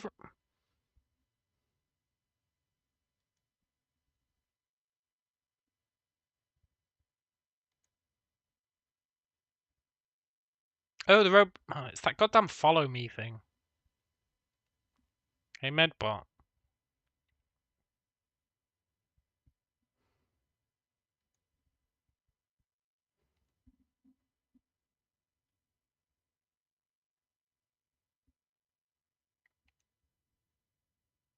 But why, Medbot? Why?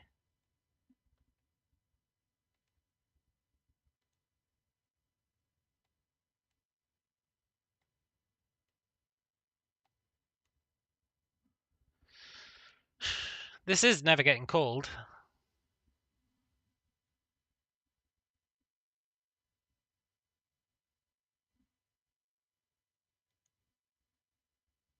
But I have told it to set the roll.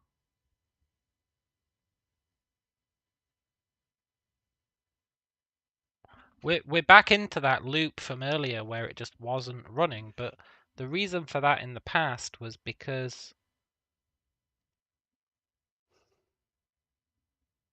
Okay, look, Medbot.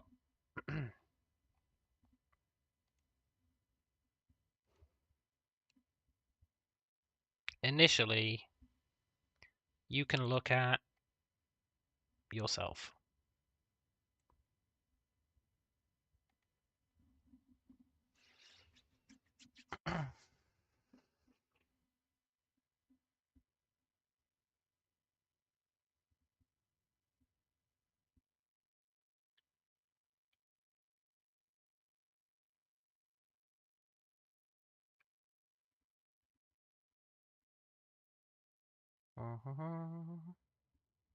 Look, Medbot, I'm bringing him to you. He really is looking at himself. Medbot, now's your chance to shine. Oh, right, his core probably turned itself back off again. No, it didn't.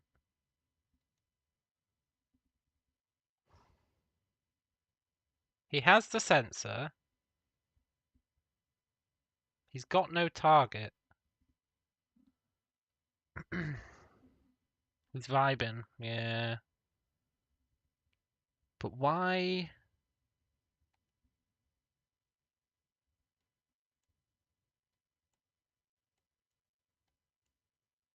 I might need to turn the collision mesh back on. My concern is that he's never finding a location. You know how earlier we were talking about Nah, but it should always be hitting that update. It should definitely be hitting that update.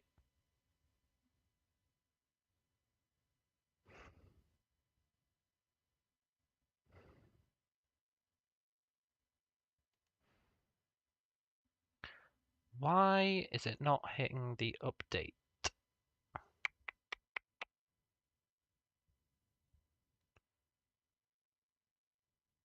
This really is exactly the same issue that we had earlier, eh?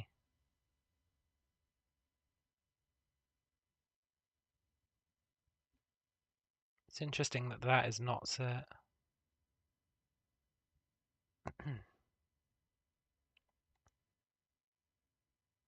But I am telling it to get the robot core, aren't I?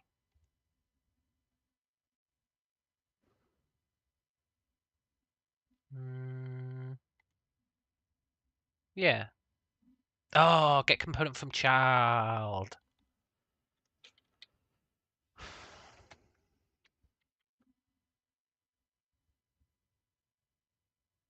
It's an easy mistake to make.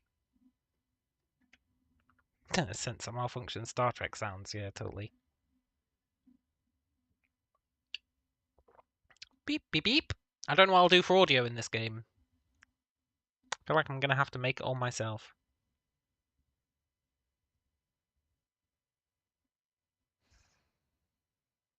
I haven't made any audio for a game since my uni days. Okay, that's getting cold now, that's good.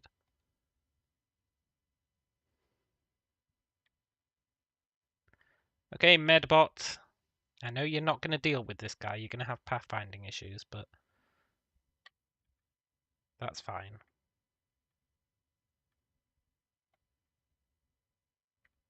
At least we're one step closer.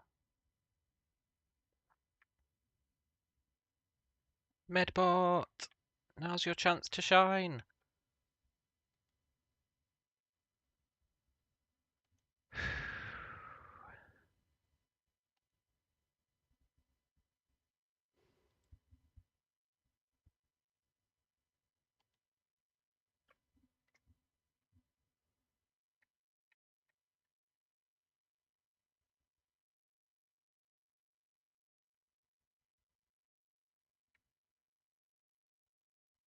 Yeah, you can't find a path.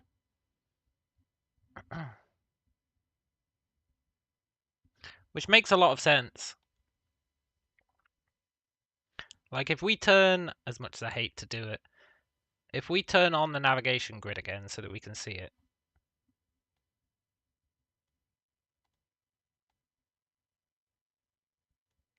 This is where we start running into issues around objects being big. It's that old right shoulder issue. But because this is a bigger object, the right shoulder issue is significantly worse.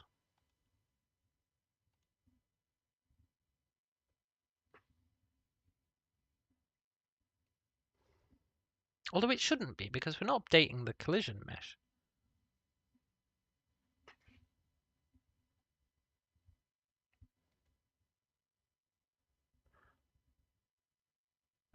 Okay, that would do it. That would do it for sure. Medbay sensor, you need to be on the debug layer.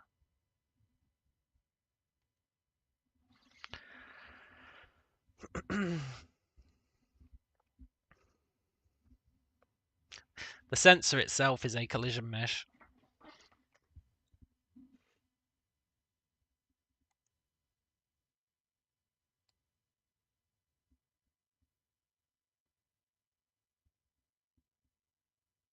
So that's groovy.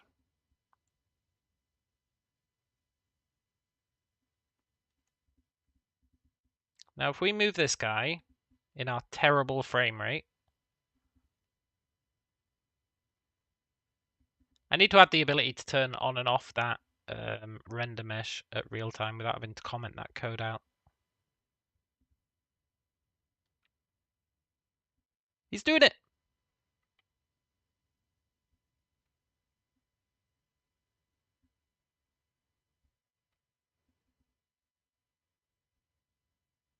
Okay, let's make the nav mesh so that we can turn it on and off.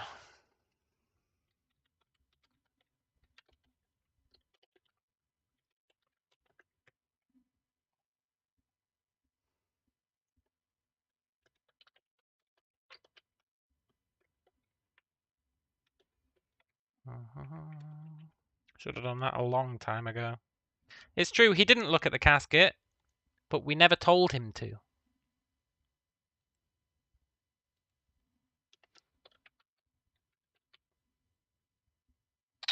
Can't remember what the function's called. Isn't it like track object?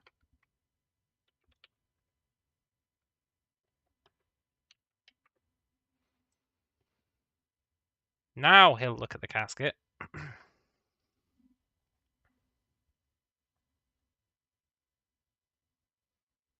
And his sensor, I'm not sure what we'll put on his sensor.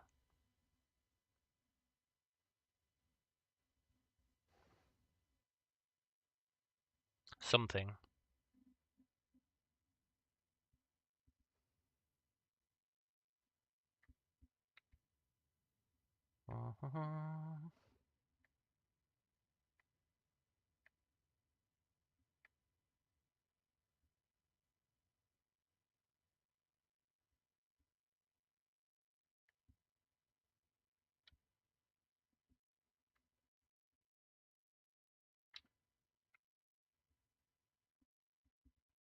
He's following it.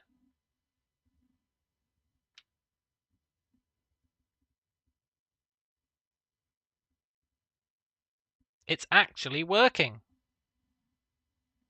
The madman did it.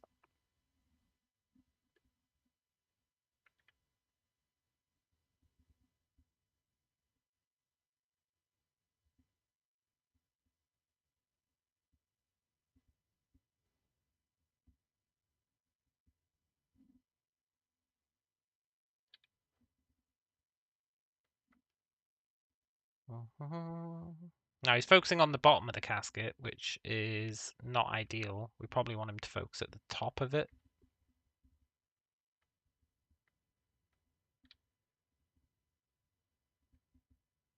He always tries to get to the bottom of it.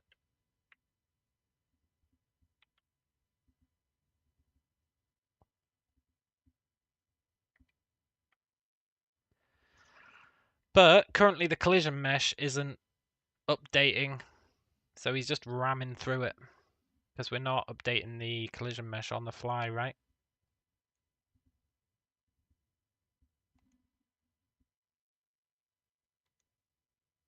No. So, we need to do that. Which is where potentially everything goes in the shitter.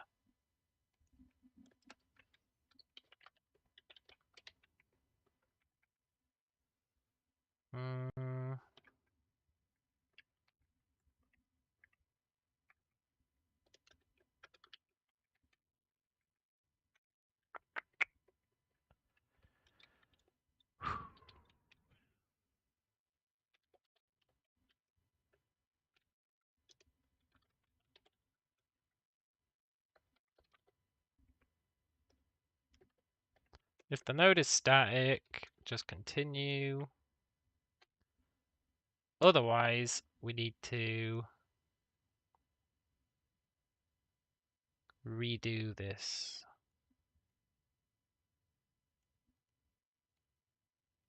Yoink.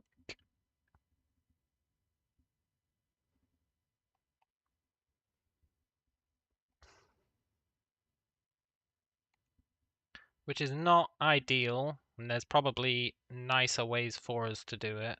But this whole thing needs optimizing, honestly. It's fine for now.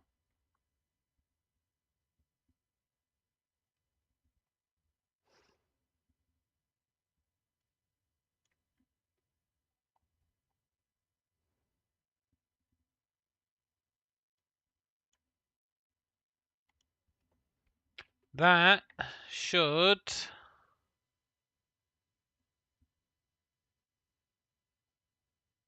But we don't need that rigid body check anymore. Do we?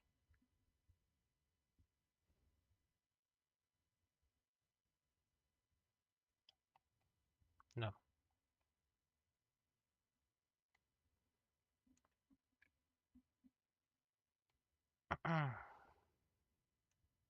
So we only want to do this stuff after that.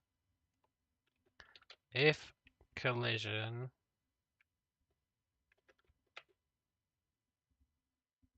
node dot is walkable equals false. I know, I can do this better.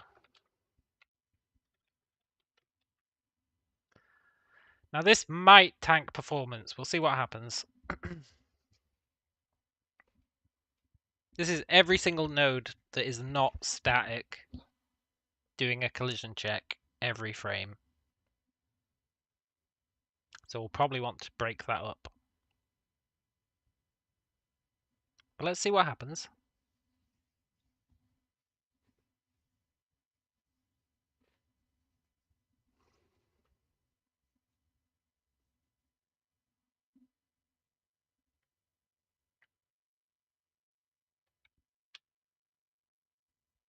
I mean,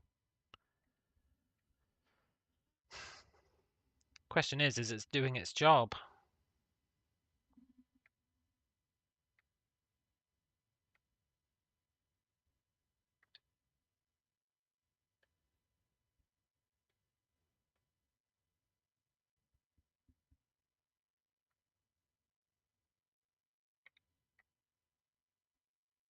I think the answer is yes. He's just trying to cut corners.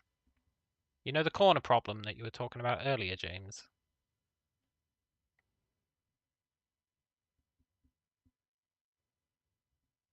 Well, actually, we can check. Let's turn on the rendering of the navigation grid and tank our performance.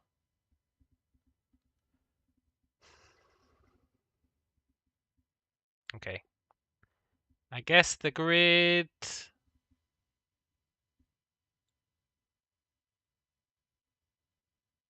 isn't updating in real time.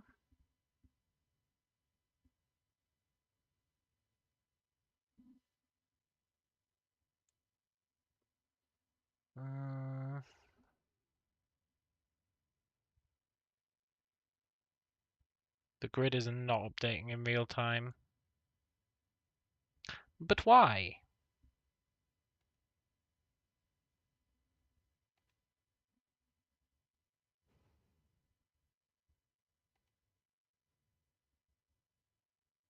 Fixed update.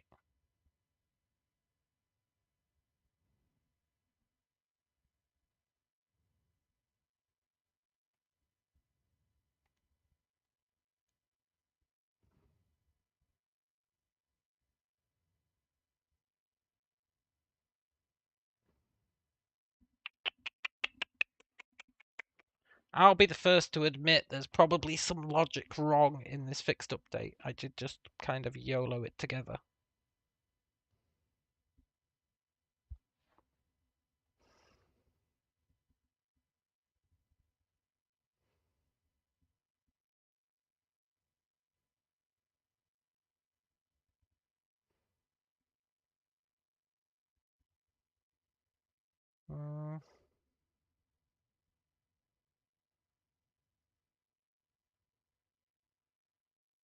I don't know though.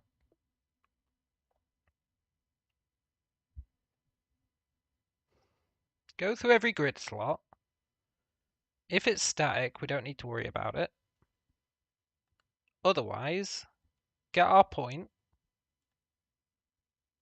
do a physics check.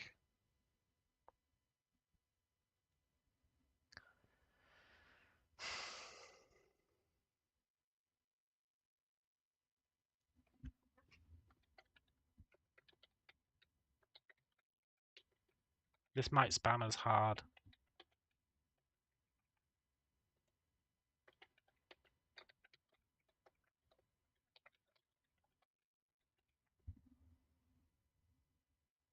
That'd be okay though.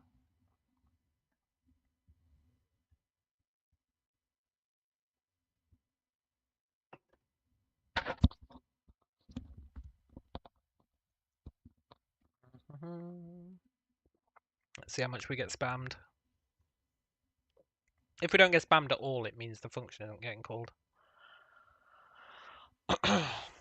Well, probably.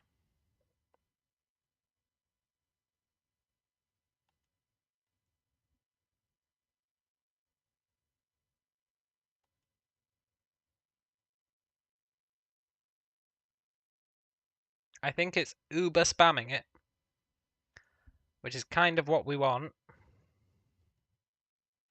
In a sort of, I might have just crashed Unity sort of way.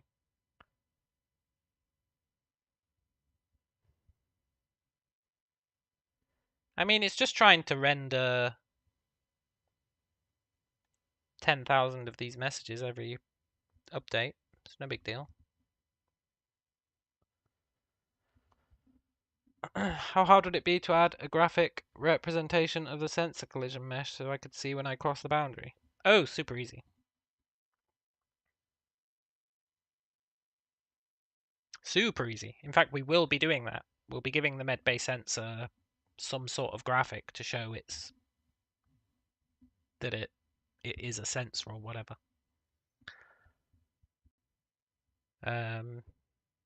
All we'd have to do is add a sprite to the medbay sensor. And that would literally be it. And just match it to the collider. So that'll be pretty cool. However, because I think instead of resizing the collider, I should have resized the actual sensor itself. But just for this testing, that's not a real sensor, it's just a test sensor.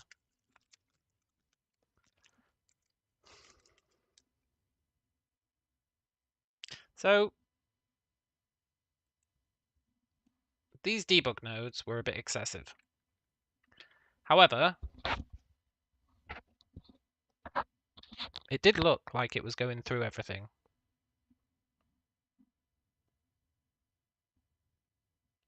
I would say turning nodes on and off, but I only see offs here, which is a little bit sus. Although the majority of them will be off, so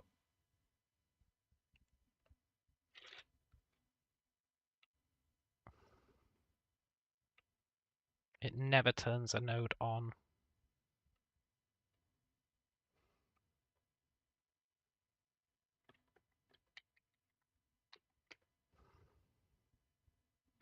Which means that's always returning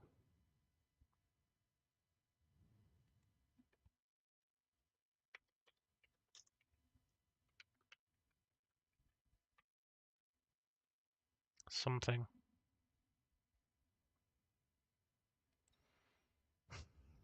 Which doesn't make a lot of sense.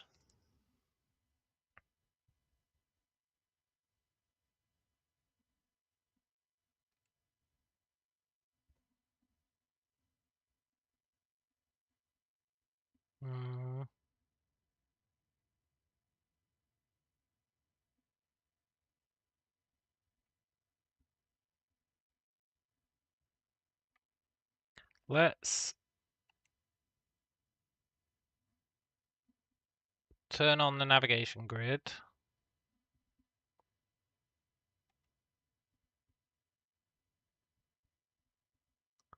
Interestingly,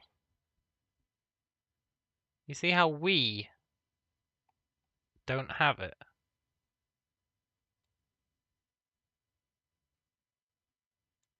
And our start position doesn't either. It's like it's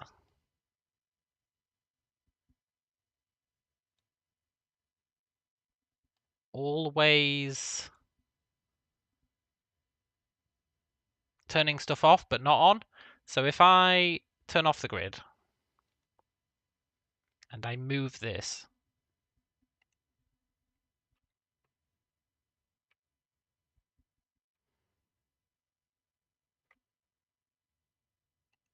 and then we turn on the grid,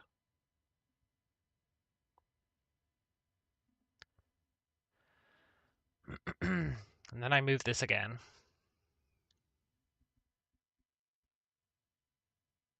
it's only ever turning them off. It's not turning... Well, that's interesting.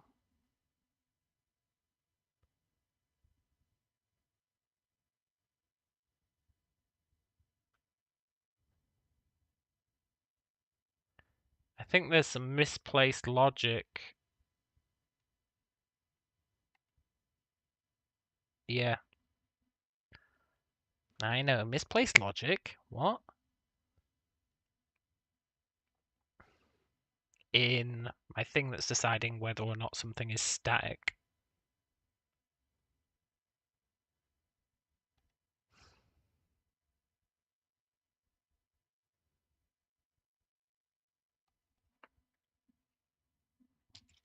I get it.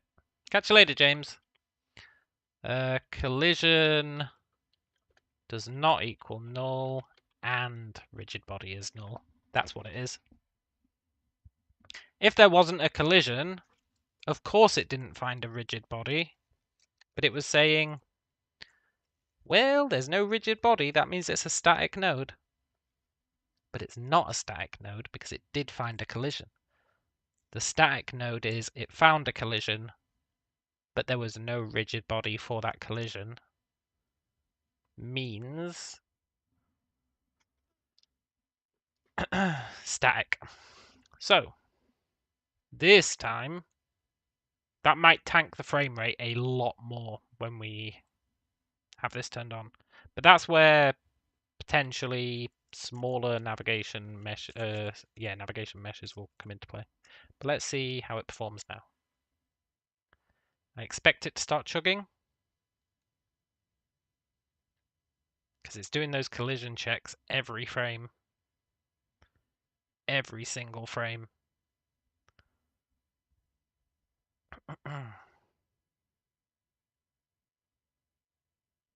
Which is obviously not ideal.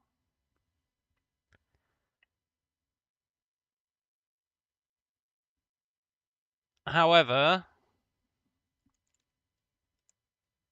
we don't really want to make it just do them every like 5 frames either, otherwise you're going to get jumpy stuff. So that's where you can maybe say like every 5 frames do 100 nodes. You know?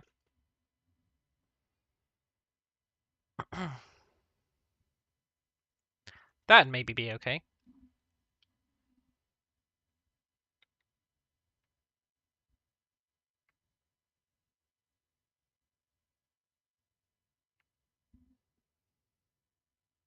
Can't drop frames when you only have 1. Yeah, that's true.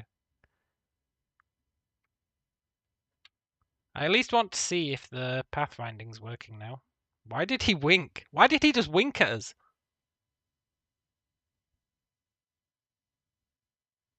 Why has he got a lazy eye?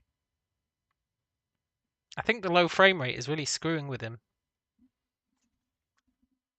I think he's gone a bit mad. I didn't give him the ability to wink.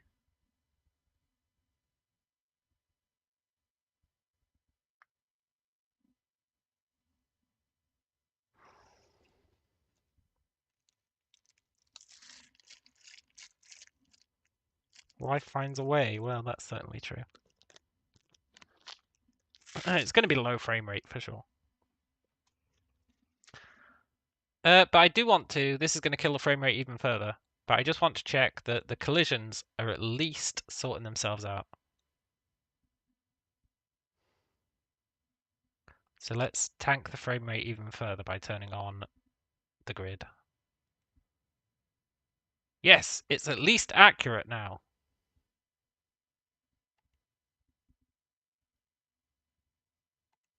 Good. But it has highlighted a metric ton of issues to do with pathfinding and all that shit.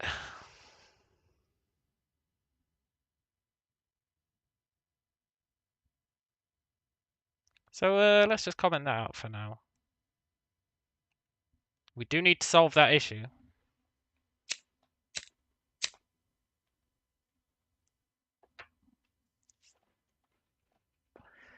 But it's going to need some thought.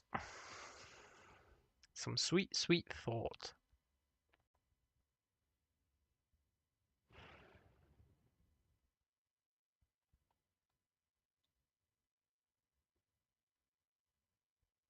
There's a few problems with it. I guess, firstly, we can set the world size to be 10 by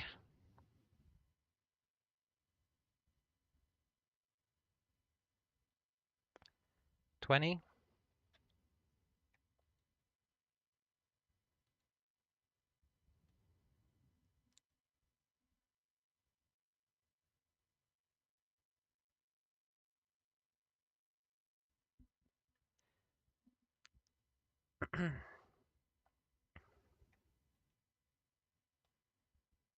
Okay, maybe 10 wasn't quite enough.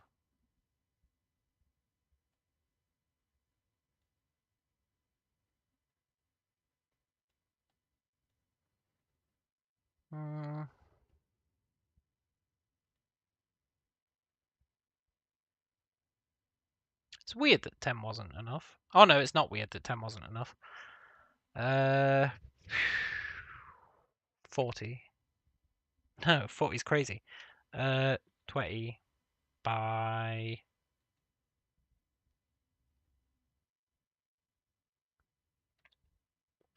40. Now I should probably have it so that we just define the world size of the navigation grid by actually resizing it. So that we can design it without having to constantly load it up and go, is that right? Is that right? Is that right? That's arguably close enough to right.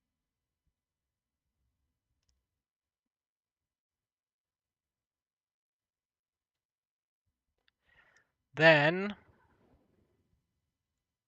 let's turn this back on, because I do want this to be functionally working without tanking our stuff, so that we can solve some of the other problems first. There's a few problems I've seen.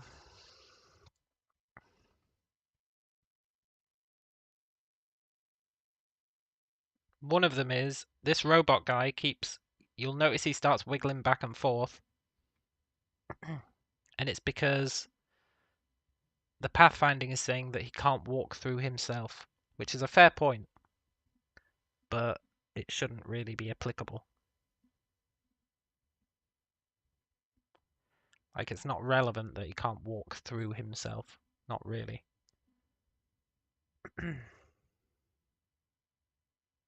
Okay, we still maintain a reasonable frame rate. Now it is calculating the entire nodes every turn, but it's at least vaguely responsive.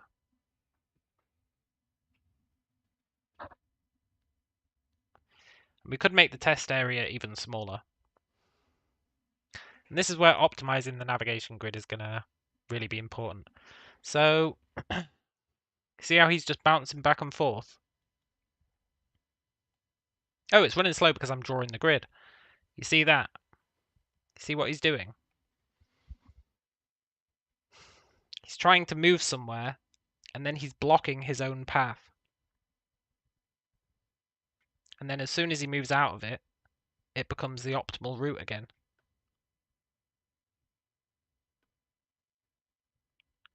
So he's always... It's because the nodes don't care who's on them.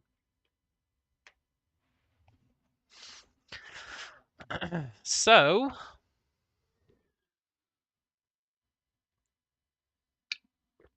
to fix that issue... And this is actually going to solve two issues at once, which is going to be nice.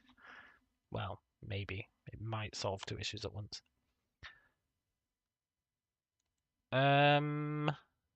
Let's update our node to contain not just whether it's walkable, but it can contain a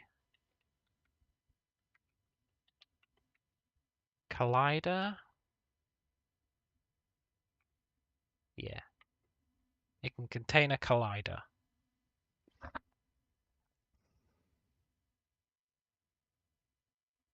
And we will populate that collider at this point.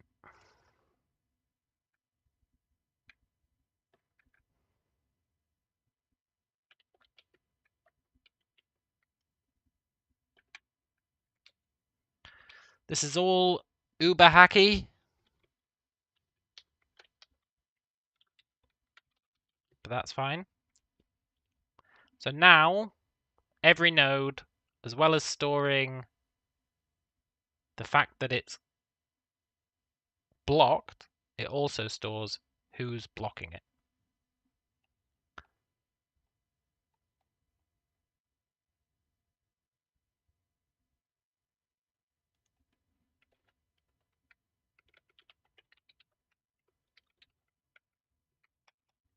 Which actually lets us get rid of that is walkable entirely. So that's pretty sweet.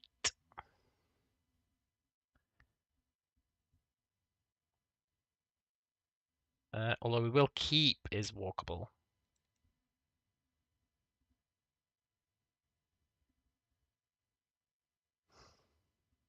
But it'll be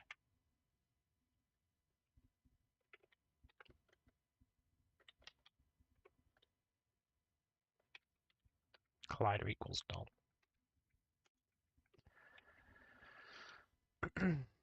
So that's pretty cool.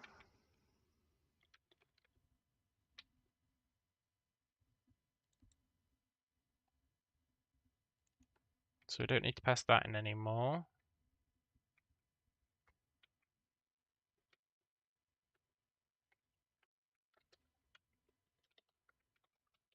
Do that. Let's get rid of that.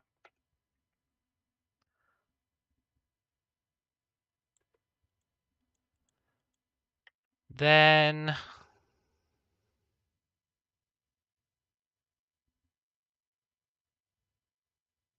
that's also fine.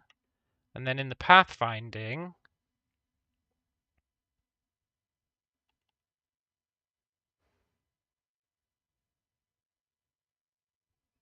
we need to pass in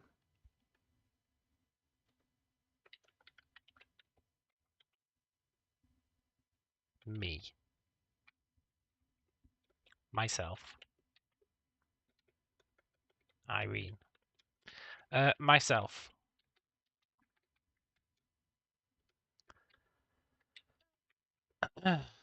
So the end is blocked if the end node collider is not myself. Seems obvious.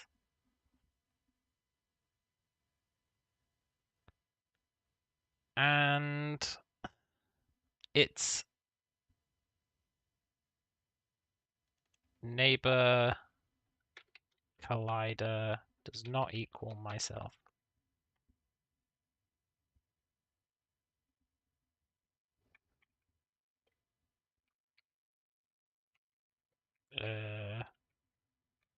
And neighbor collider does not equal null. Hang on. It's an obstacle if the collider is not myself and the collider is not null. If both of those things are true, it is an obstacle. Cool. And I think that might be it. So now hopefully, compiler error, medbot line 35. Oh right, we need to pass ourselves in. This. We need to pass our collider in. Am I not storing our collider? No. Probably should do. It's an optimization, but that's fine. Now, we can see if he'll actually move now.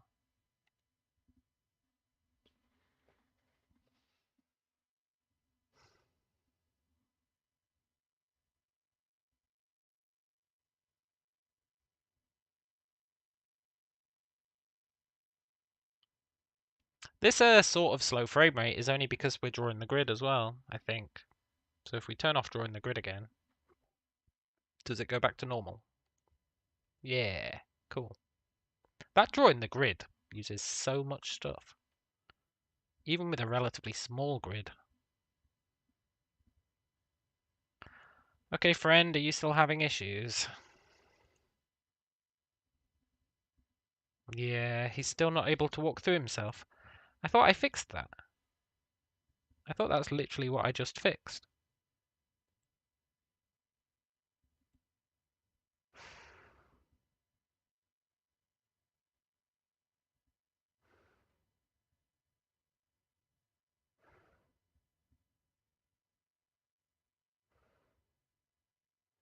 The medbot passes its own collider into pathfinding get path. Pathfinding get path has myself.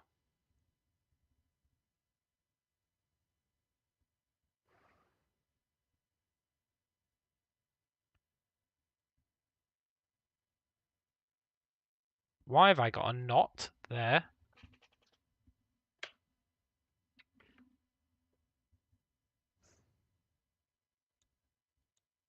That was cancelling it out and saying only get blocked by myself.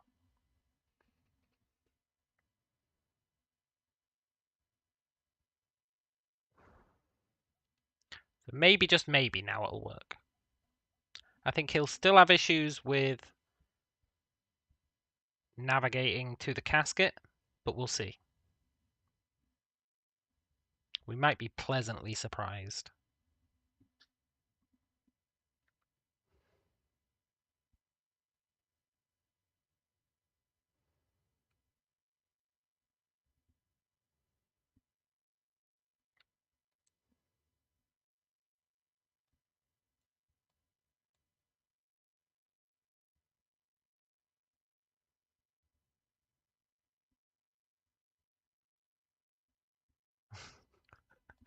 Yeah, that's fine, man. Just push me out of the way. It's all good.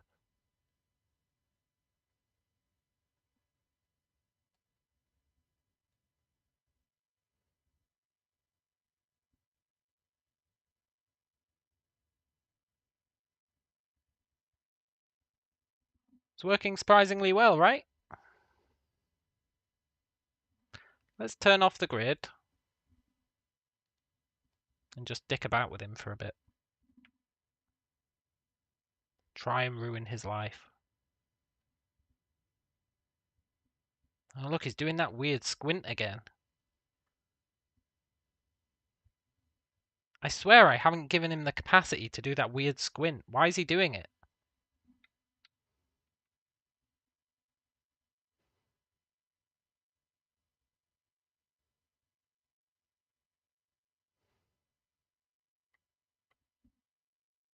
He does look baked. Oh, I've pushed him outside of the medical zone. The reason it's slowing down now is because he's pathfinding every single turn and not finding a route because I'm blocking the entrance point. So if I stand here and do that, it really tanks the frame rate because he can't find a way in. Which is definitely another problem. He's been dipping into the medbay supplies. I guess he has. I don't know why his eye is partially closed. And then his other eye isn't blinking properly.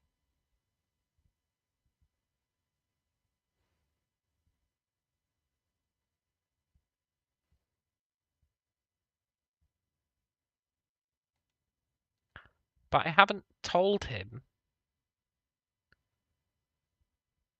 to do that.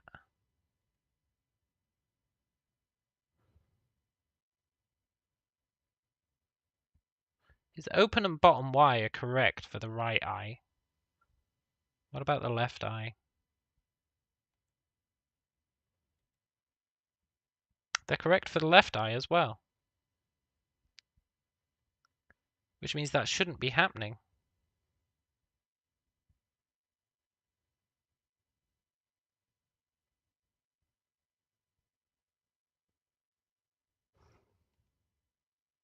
Robot Core, what's your problem, man?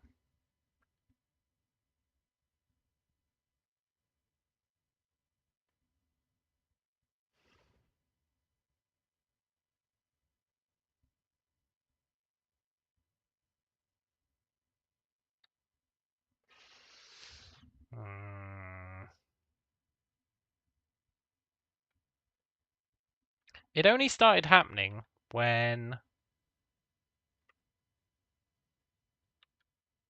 When did it start happening? I don't think it was happening from the start.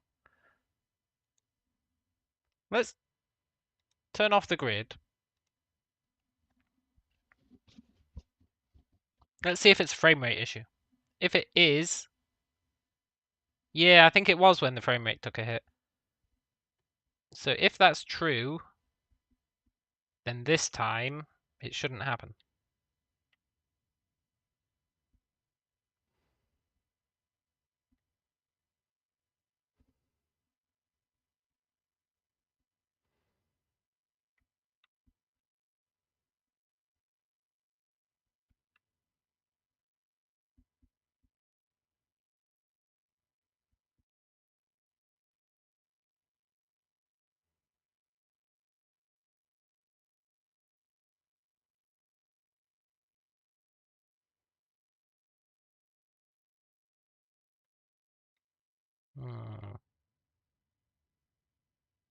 Yeah, he's not got the lazy eye. But then if I stand here, well, he's sort of got a lazy blink on the left eye, honestly. Look at his left eye when he blinks. It doesn't quite close.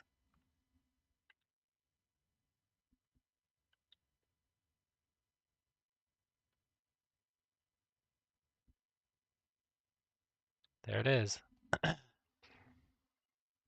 I've taken out one of his eyes by killing the frame rate, which I don't think makes a lot of sense. And now his other one isn't blinking anymore, which I also don't think makes sense.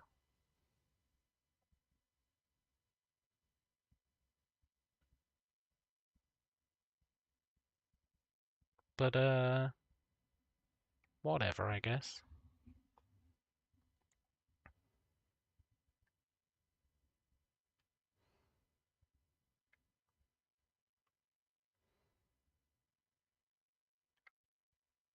So to solve the problem of it tanking the frame rate when I stand there, that's an easily solvable problem. He's calculating his path every single frame, which obviously we don't want to do.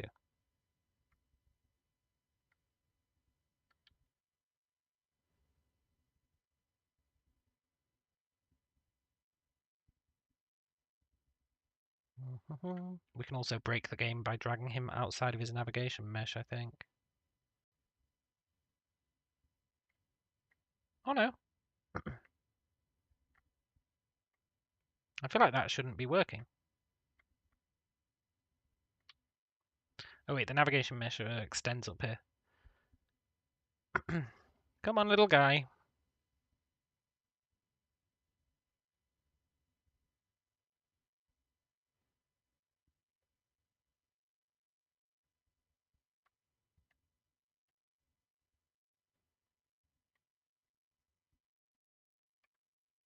I'm sure the navigation mesh doesn't extend all the way out here.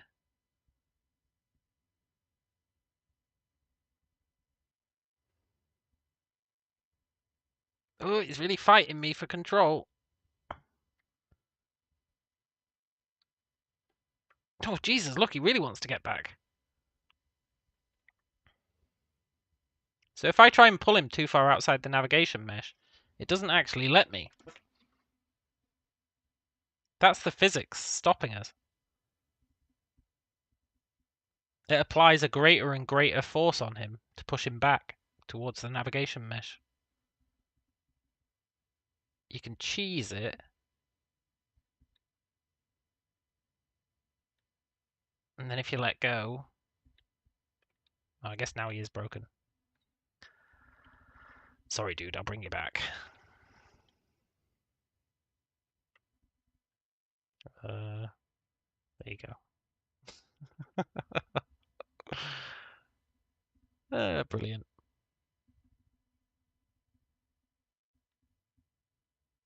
You know, this is kind of cool, I think.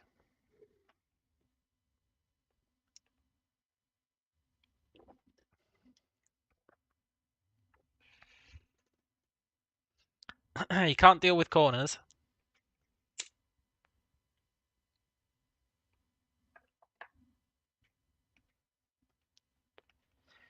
And that is because if we have a look at... if we turn the grid on for a sec...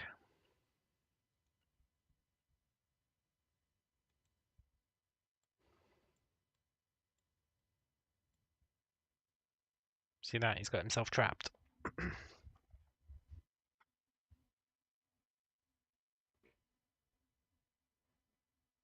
And he can't get there because the corners are too sharp.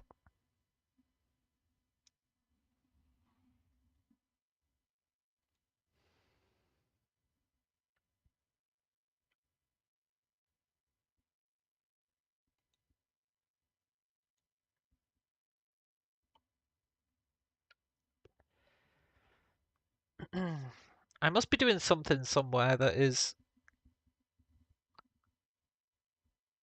not multiplied by time delta time.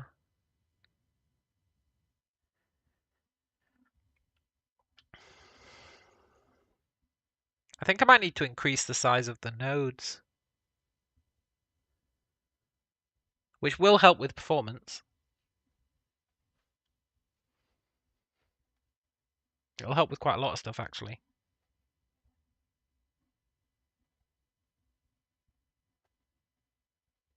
But it might also gimp some stuff. Like if we... Let's increase the size of the nodes to, I don't know, 0.5?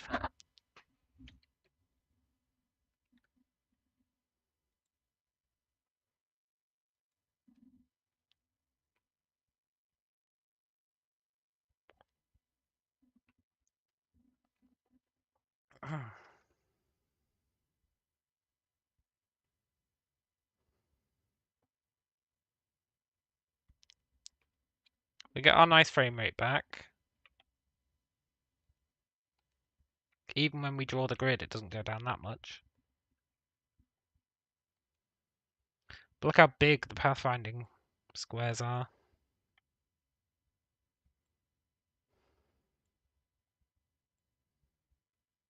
Which is maybe okay.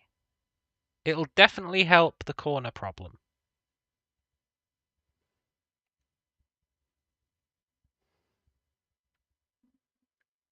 It just depends how small objects are going to be and how well we want people to be able to pathfind around them.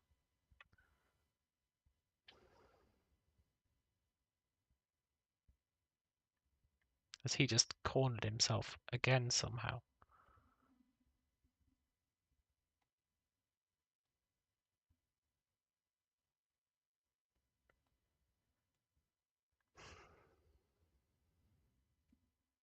I think his pathfinding's saying that's as close as it can get.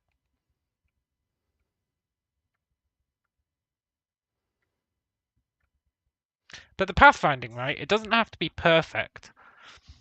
The pathfinding just has to get them close enough that we can have something else take over. Like, once he reaches this point, he's arguably close enough that we can have some sort of detection sphere surrounding him.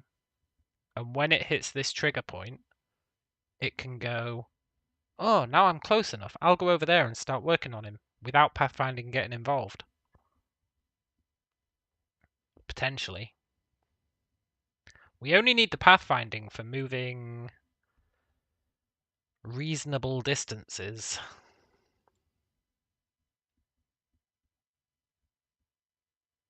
It doesn't have to be perfect. Speaking of perfect, let's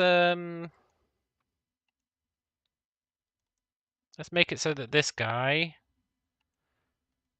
applies movement, but he also turns to face the direction he's moving in. Which we can do by stealing it from the player's feet. Yeah.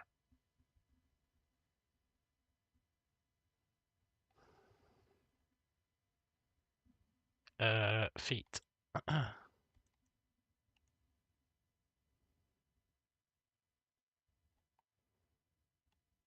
Yoink.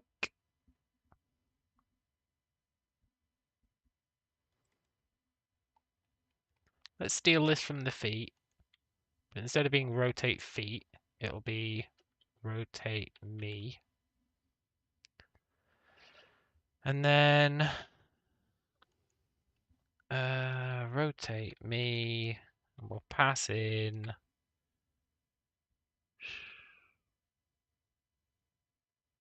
this body velocity.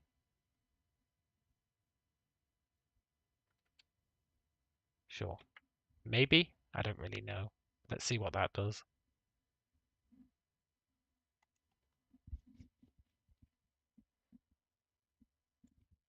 That might make him look in the direction he's moving. I think it'll also mean if we start dragging him, he'll look in the direction we're dragging him as well. Which we might not want, but we can fix that easily enough.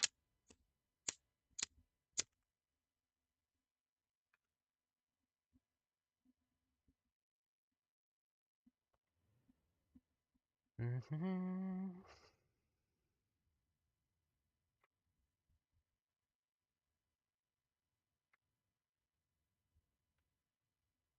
Hmm.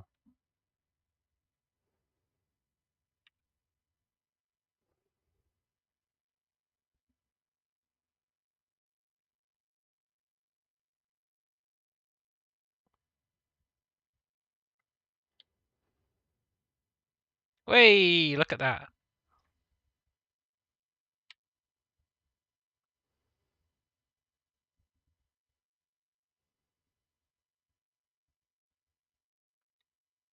It should probably smoothly rotate instead of just snapping to it.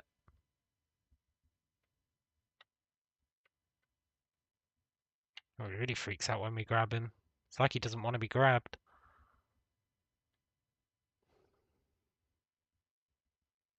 Gotcha.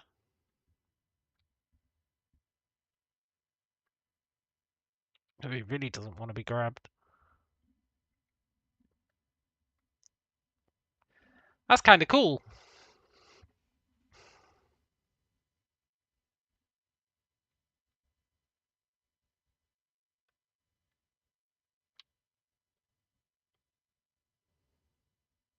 I'm pretty happy with this. I know it's a bit janky, it's a bit clunky, but there's no denying it's also pretty damn cool.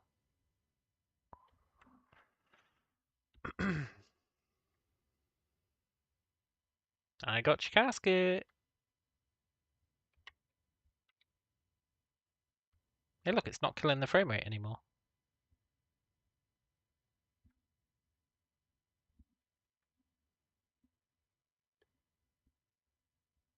So, what's next?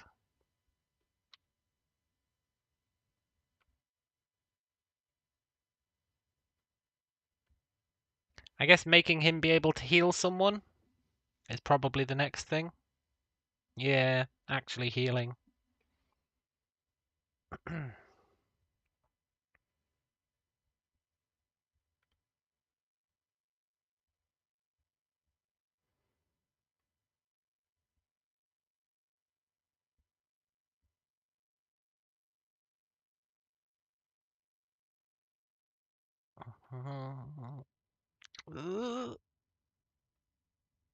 Run free, little droid.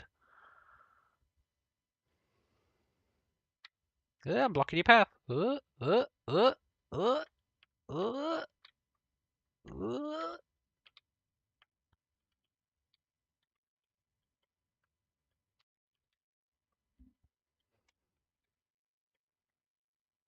Once we have healing, we may have an objective after all. Well, I mean, sort of. You won't really get rewarded for it. But yeah, I guess so.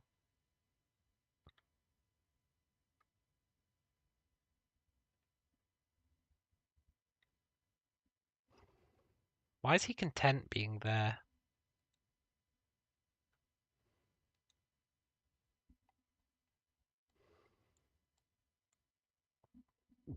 Because it's close enough.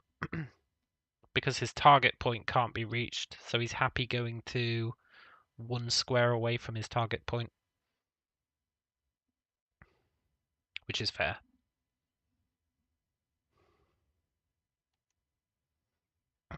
So, that's cool.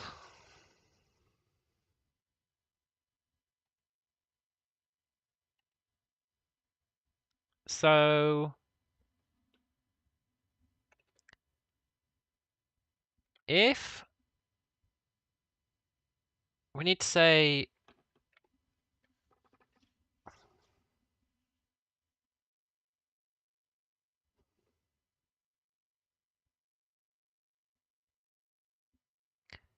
if he's close enough to the casket, heal it.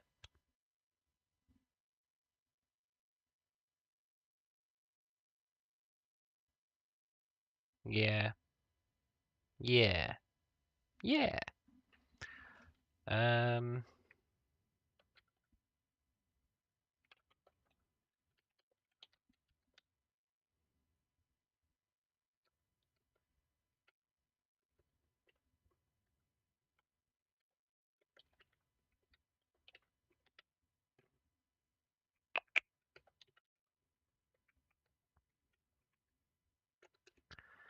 if distance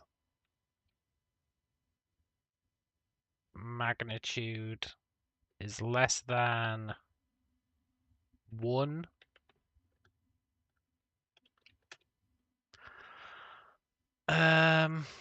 damaged casket, occupant, health plus equals 1 times time delta time.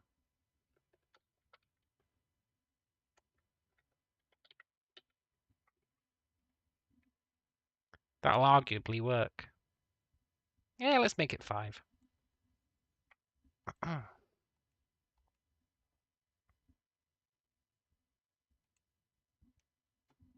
And then we'd want it to do some sort of effect or something.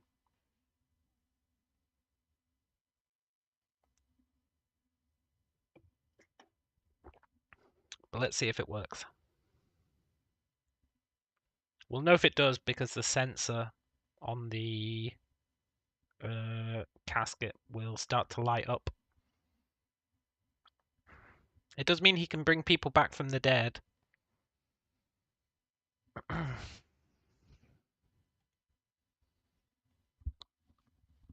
But he doesn't like doing it.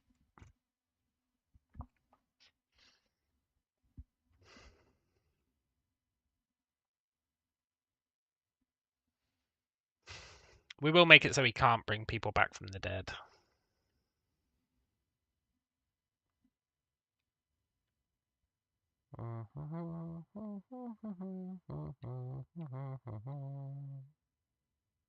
Why is he going over to it? Isn't his health full?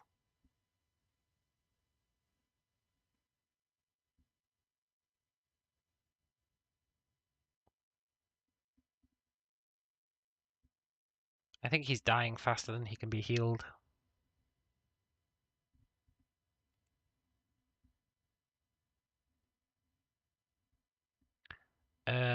Let's reduce power drain per second.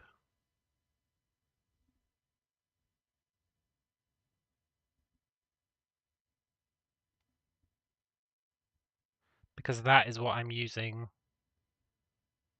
to define how much we murder him. Oh, Medbot, are you not healing him? Maybe he's not close enough. Hey, Medbot.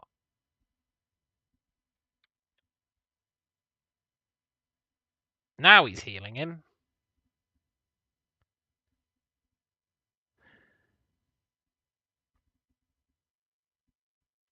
Yoink.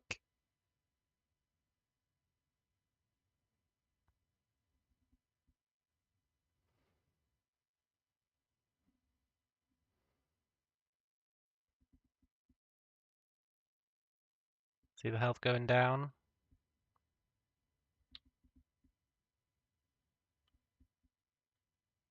Medbot's refusing to get closer. So it might need to be... He's got that dodgy eye again. Gives him a bit of personality, but I don't particularly think he should have the dodgy eye.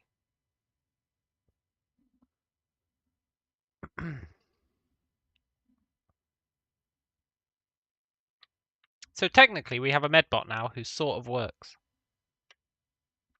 I just need to increase the range at which he can heal. It reminds you of Clippy. Yeah, I see it. I think if I increase the range at which he can heal to 2, then he'll be able to get within the vicinity of a casket. And then we can just have him, like, I don't know, fire a healing beam or something. You know?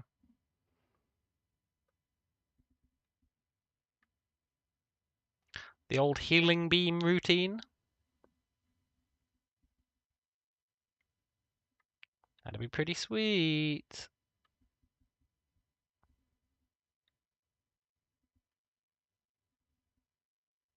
He looks so out of it.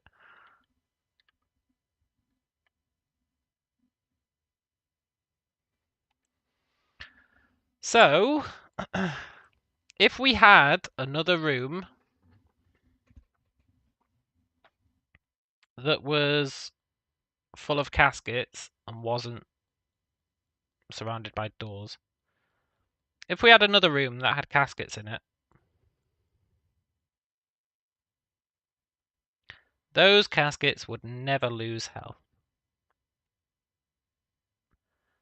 Because they'd always be powered.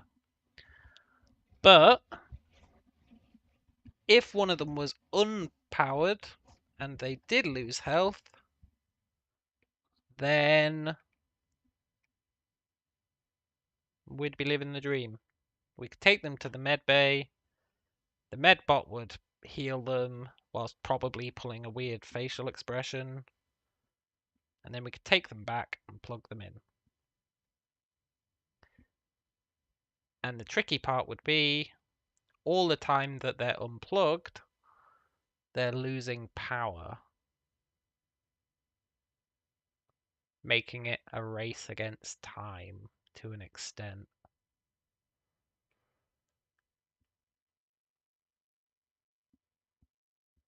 Which is fine, but then we need a way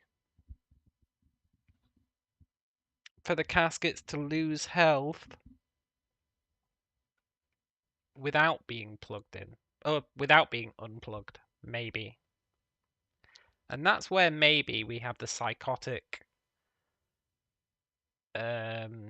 sleeper socket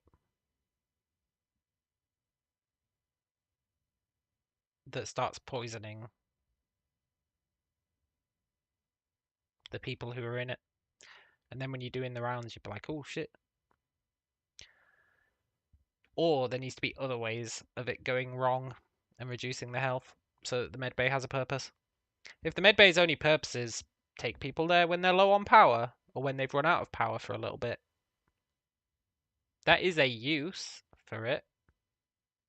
But is it enough?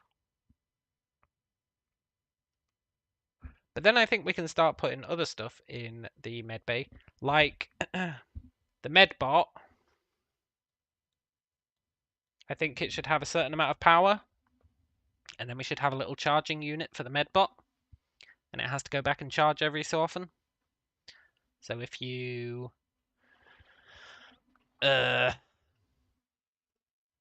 use it too much, you can overwhelm it with like all the people you're taking there to be healed. But then it could also have another resource, like not just power. It could have medical supplies or whatever, something akin to medical supplies, and you have to keep the med bay stocked up with that. And all sorts. And how would you get medical supplies to restock the med bay? I don't know. But earlier, I didn't know how we'd heal caskets. Now we've got that going. So, you know, solvable problems, innit? We should probably actually give the medbot a body instead of it just being a floating robot core. It needs to have a body of some sort. And when it's healing, it needs to indicate that some way. Maybe fire out some sort of particle effect. I've not done any particle effect stuff. But we could definitely make it do that.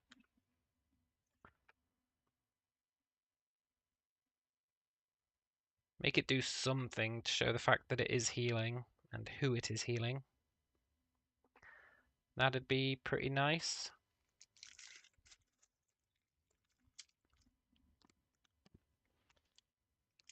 And we need to figure out that lazy eye problem. Because I'm not really sure what the deal is with that.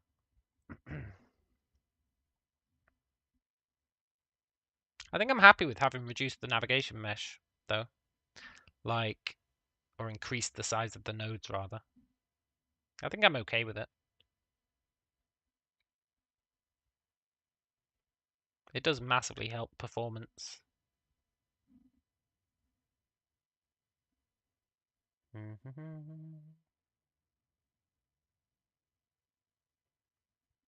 trying to master the art of opening these unpowered doors.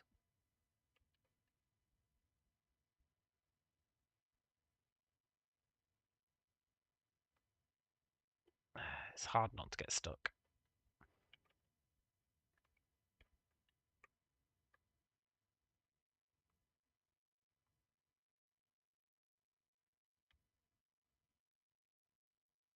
Let me through.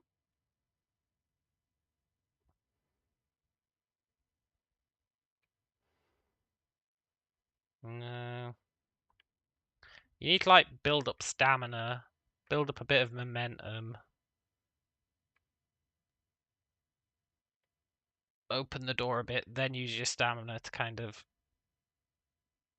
charge through, then get caught. Then you can kind of do that to kind of get yourself out.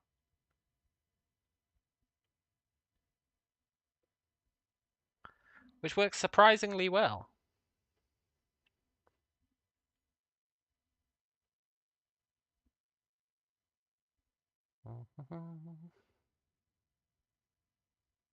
I think this is coming along nicely, you know. And how much work did we do on doors today? Nothing. I think. I don't think we did any door stuff.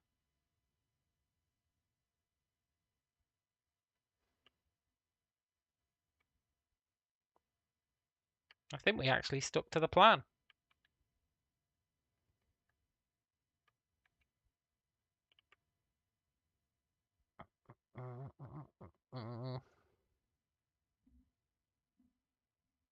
Nice.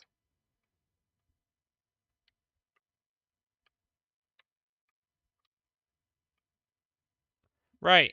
I think I'm going to call it a day there. I'm feeling quite sleepy. But I'm not sure what the next step is. I guess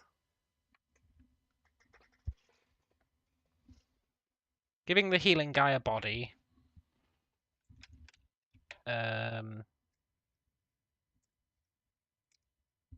coming up with, I guess, just more problems that can happen. Now that we've got pathfinding in, it opens up a lot more options, right? Now that we can make moving robots.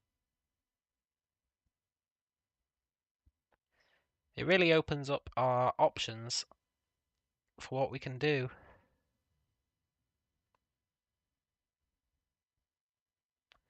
We could have like an area where robots are like a cargo area where robots are moving about the place holding like pallets of cargo, and you can steal them off them. You can be an agent of chaos in their nice little cargo area and then steal their resources. And that could be a way for you to get medical supplies.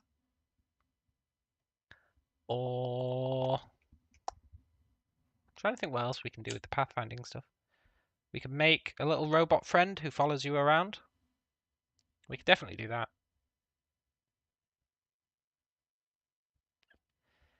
Assuming we made the nav mesh global, we could do that. I'm not sure what the little robot friend who followed you around would do, but we could think of something for him to do. For sure.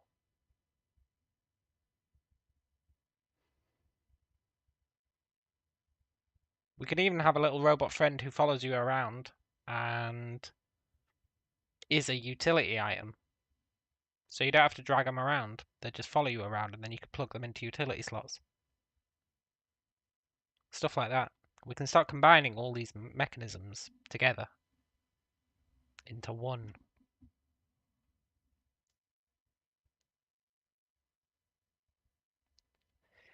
And that might be pretty neat. But I am going to call it a day. I'm tired. Oh, I'm sore. But it has been a pleasure. Much has been done. Much more than I expected. So, feel pretty good about that. Sounds good. Remember to commit and push those changes. I actually definitely should.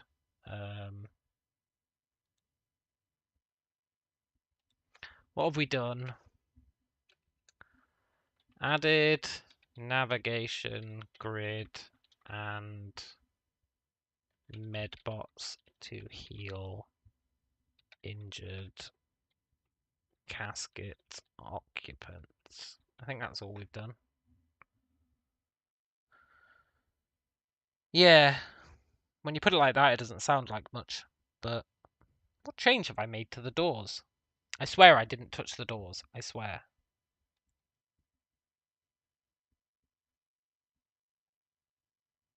Okay, I did touch them a little bit.